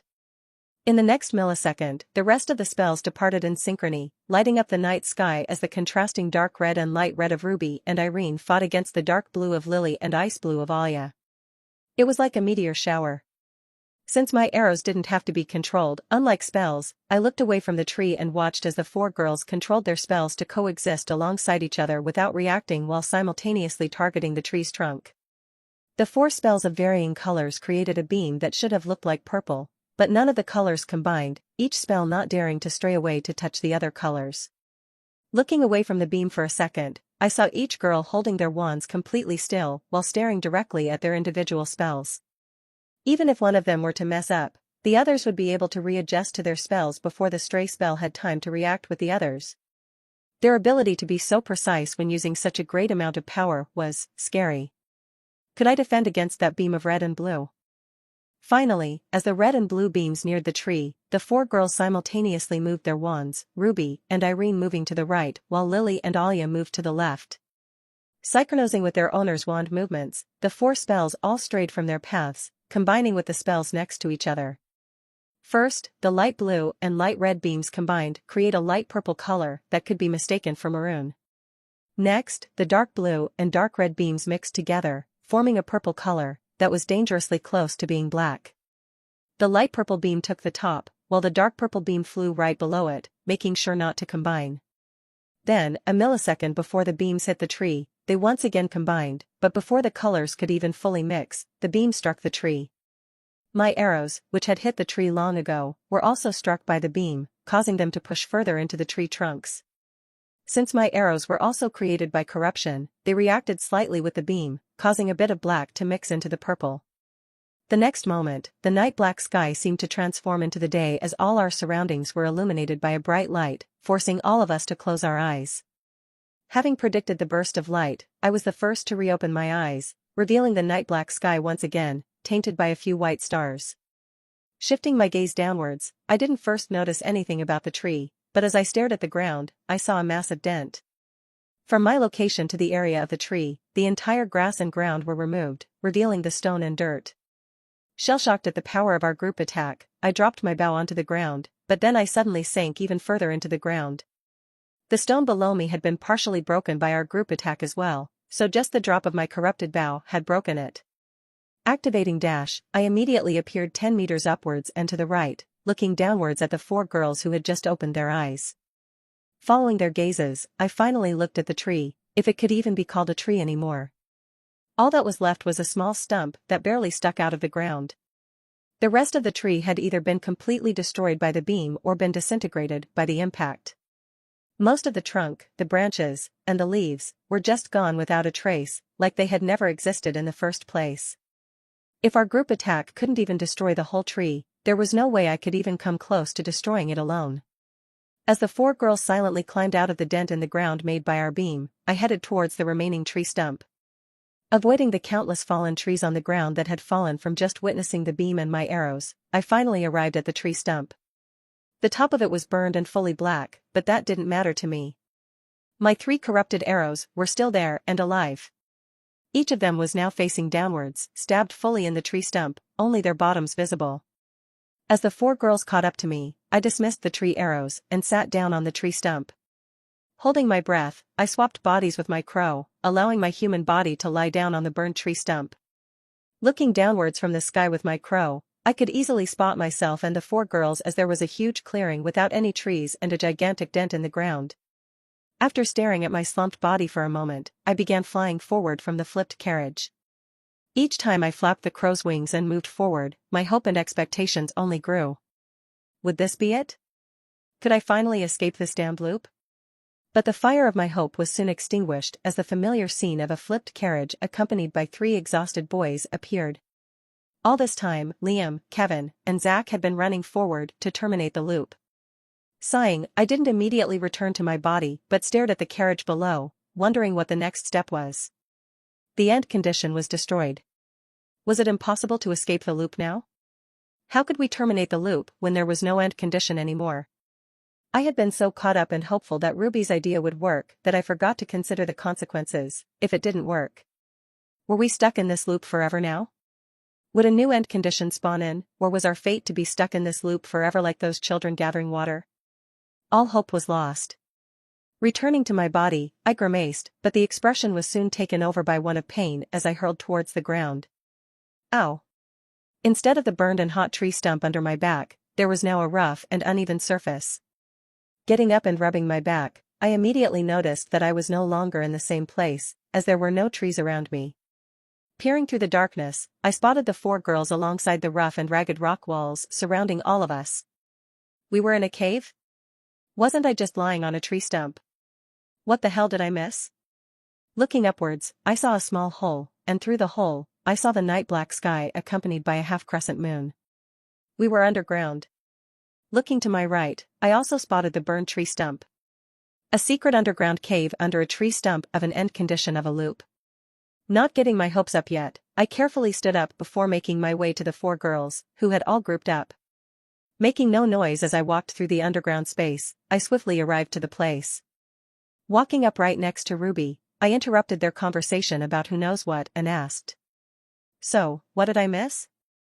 In the pure darkness of the gigantic underground and the huge empty space, my voice reverberated through the entire cave, causing all the girls to jump back in shock.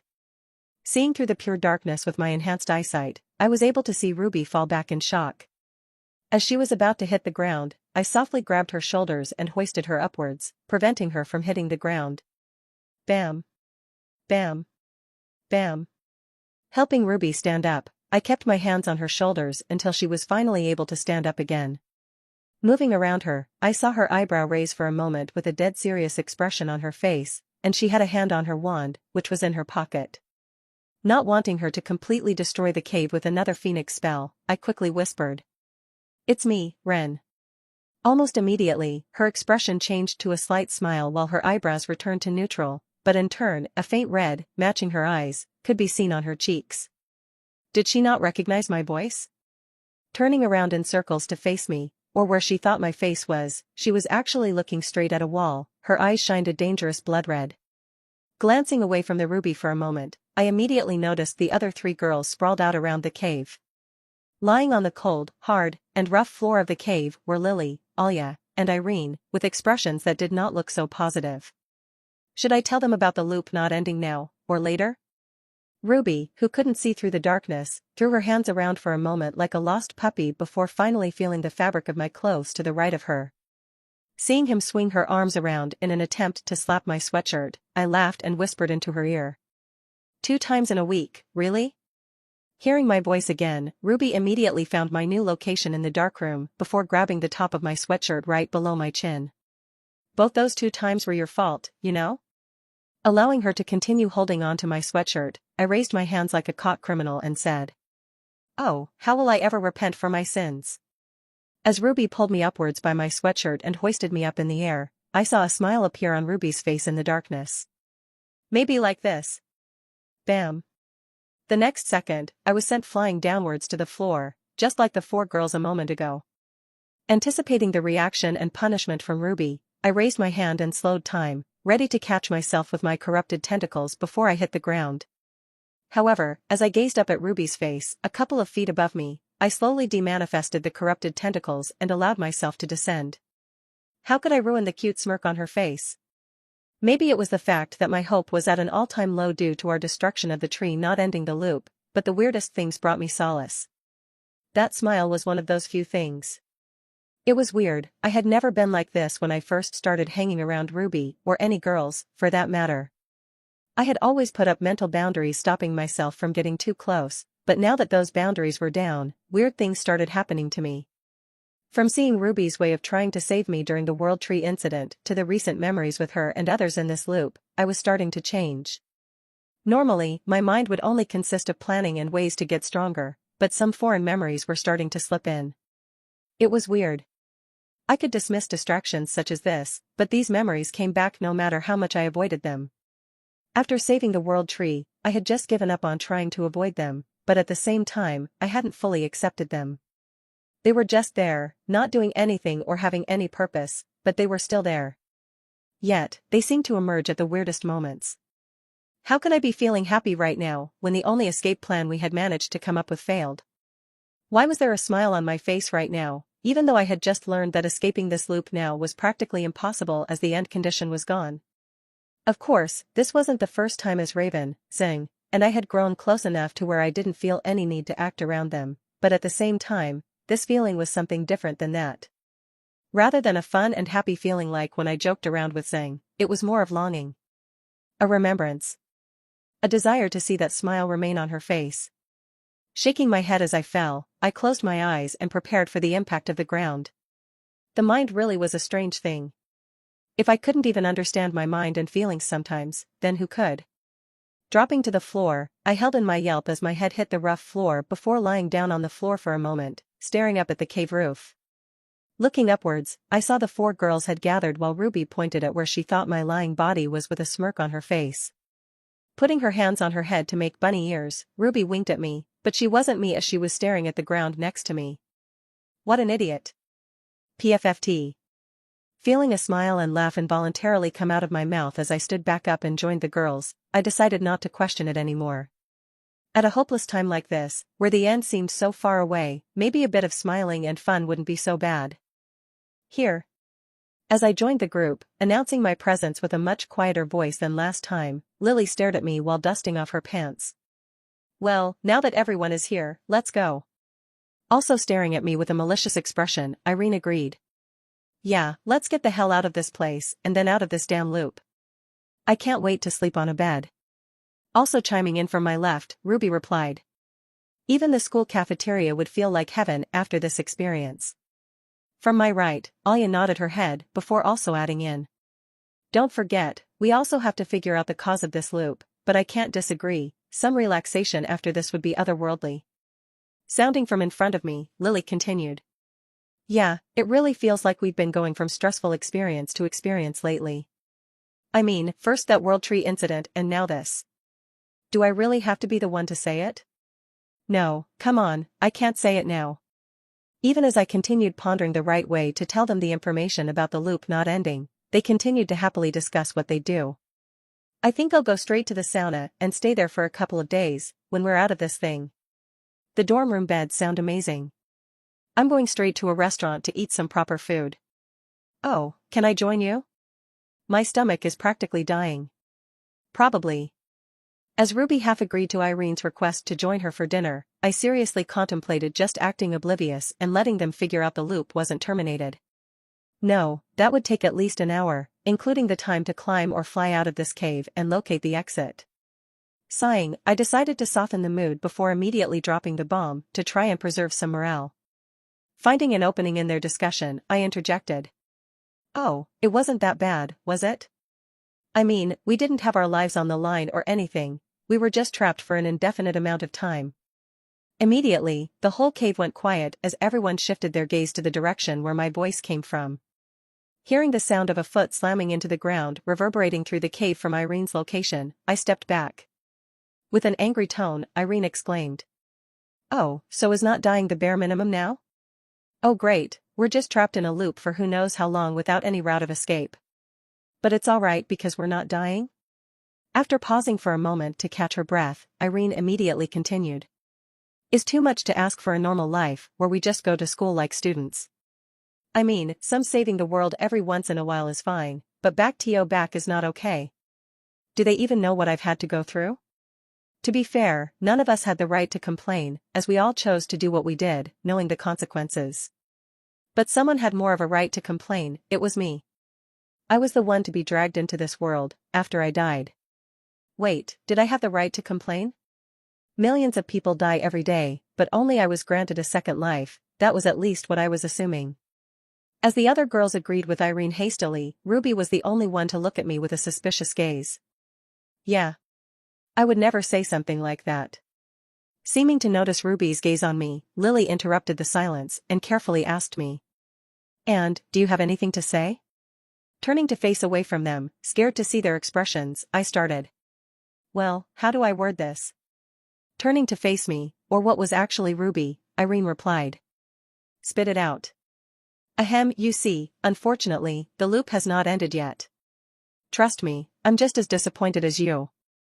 After a moment of silence, Lily reached out her hands, making sure I was still there before an eerily calm voice replying. Is this something you just learned? Yeah. Getting out her tippy toes, Ruby leaned against me before placing her mouth to my ear, allowing me to feel her every breath as she inhaled and exhaled. Choose your next words very carefully. That was a long inhale and exhale. Alia, who had been silent up until now, raised her hand, before immediately lowering it as she realized no one could see and replied. I can confirm that the loop has not ended as well. Irene, who was still clinging on to the tiny hope I was lying, almost collapsed to the ground, trembling while Lily regained her composure. Ruby took out her hand and cast a fire torch, illuminating the five of us and the area around us, before asking Alia. How are you able to confirm that? She didn't ask me? Looking at Lily, Alia held out her hands, which were glowing green, and replied. After destroying the tree, I was able to make contact with the tree's spirit. Its physical body wasn't that tree, that is somewhere else. Almost immediately, Irene popped right up from the ground and exclaimed. Then ask it how we destroy the tree. Calming down Irene, Alia replied in a monotone voice. What do you believe I've been doing this whole time? Seeing Alya's gaze, Ruby raised her wand and increased the size of the fire, lighting up the entire cave.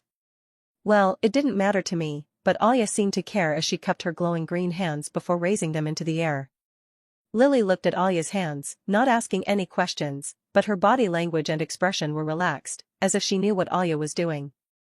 As Alya's hand reached the highest possible hand, Alya uncupped her hands, and almost immediately, thousands of green particles emerged from her hand and flew towards the cave wall.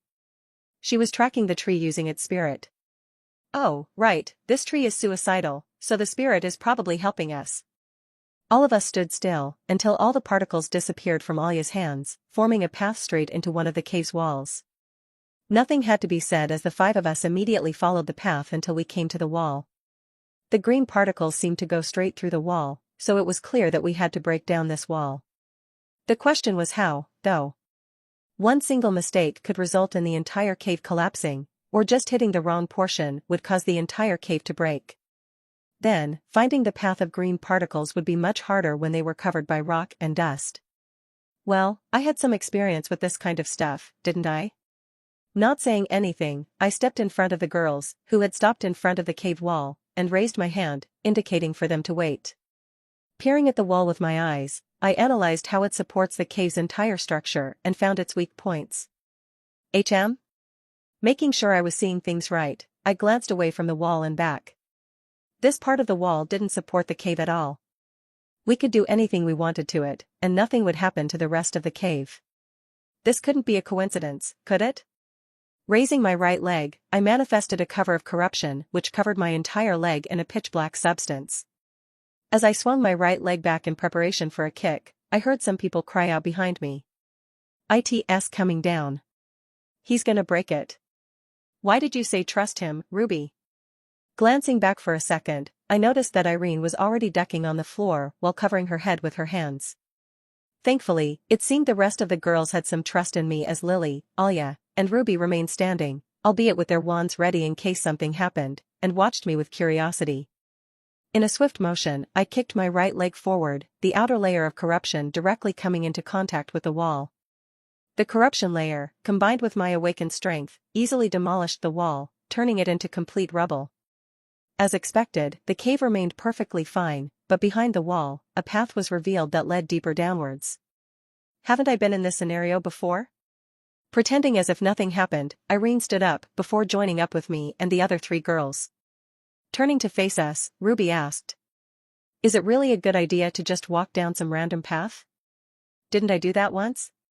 Calming myself as I stared into the tunnel ahead, I confirmed there was no sense of familiarity with my eyes.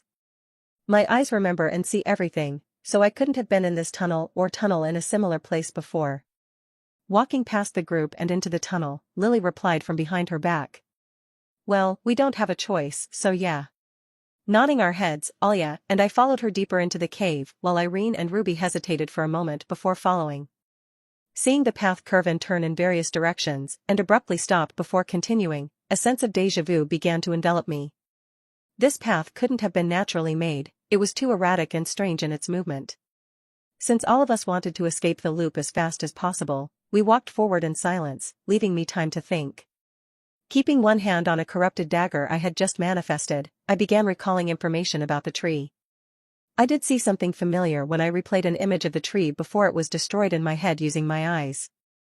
In the distance, behind the tree, the Hajin mountain range stood, my starting point and a very familiar location.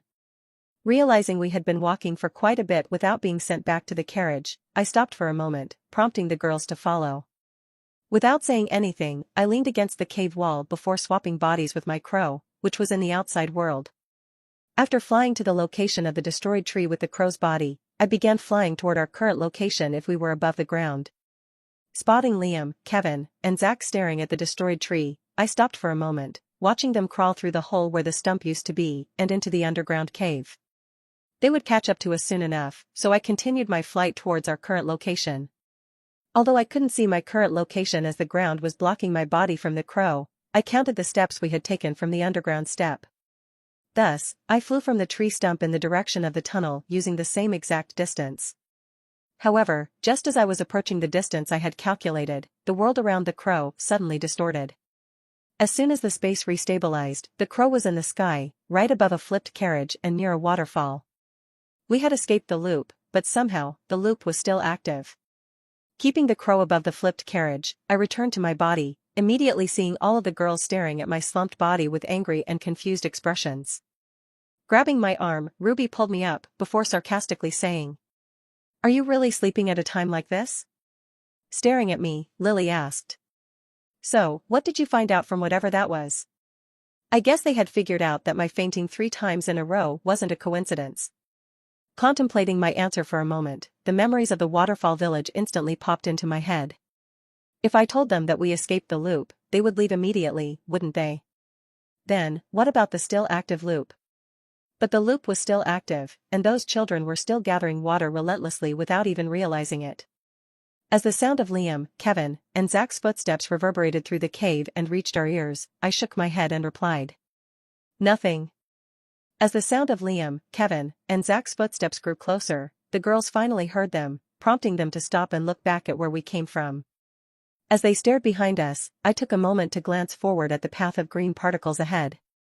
Peering through the darkness of the cave, I attempted to find the end of the path, but the cave twisted and turned so much that it was impossible.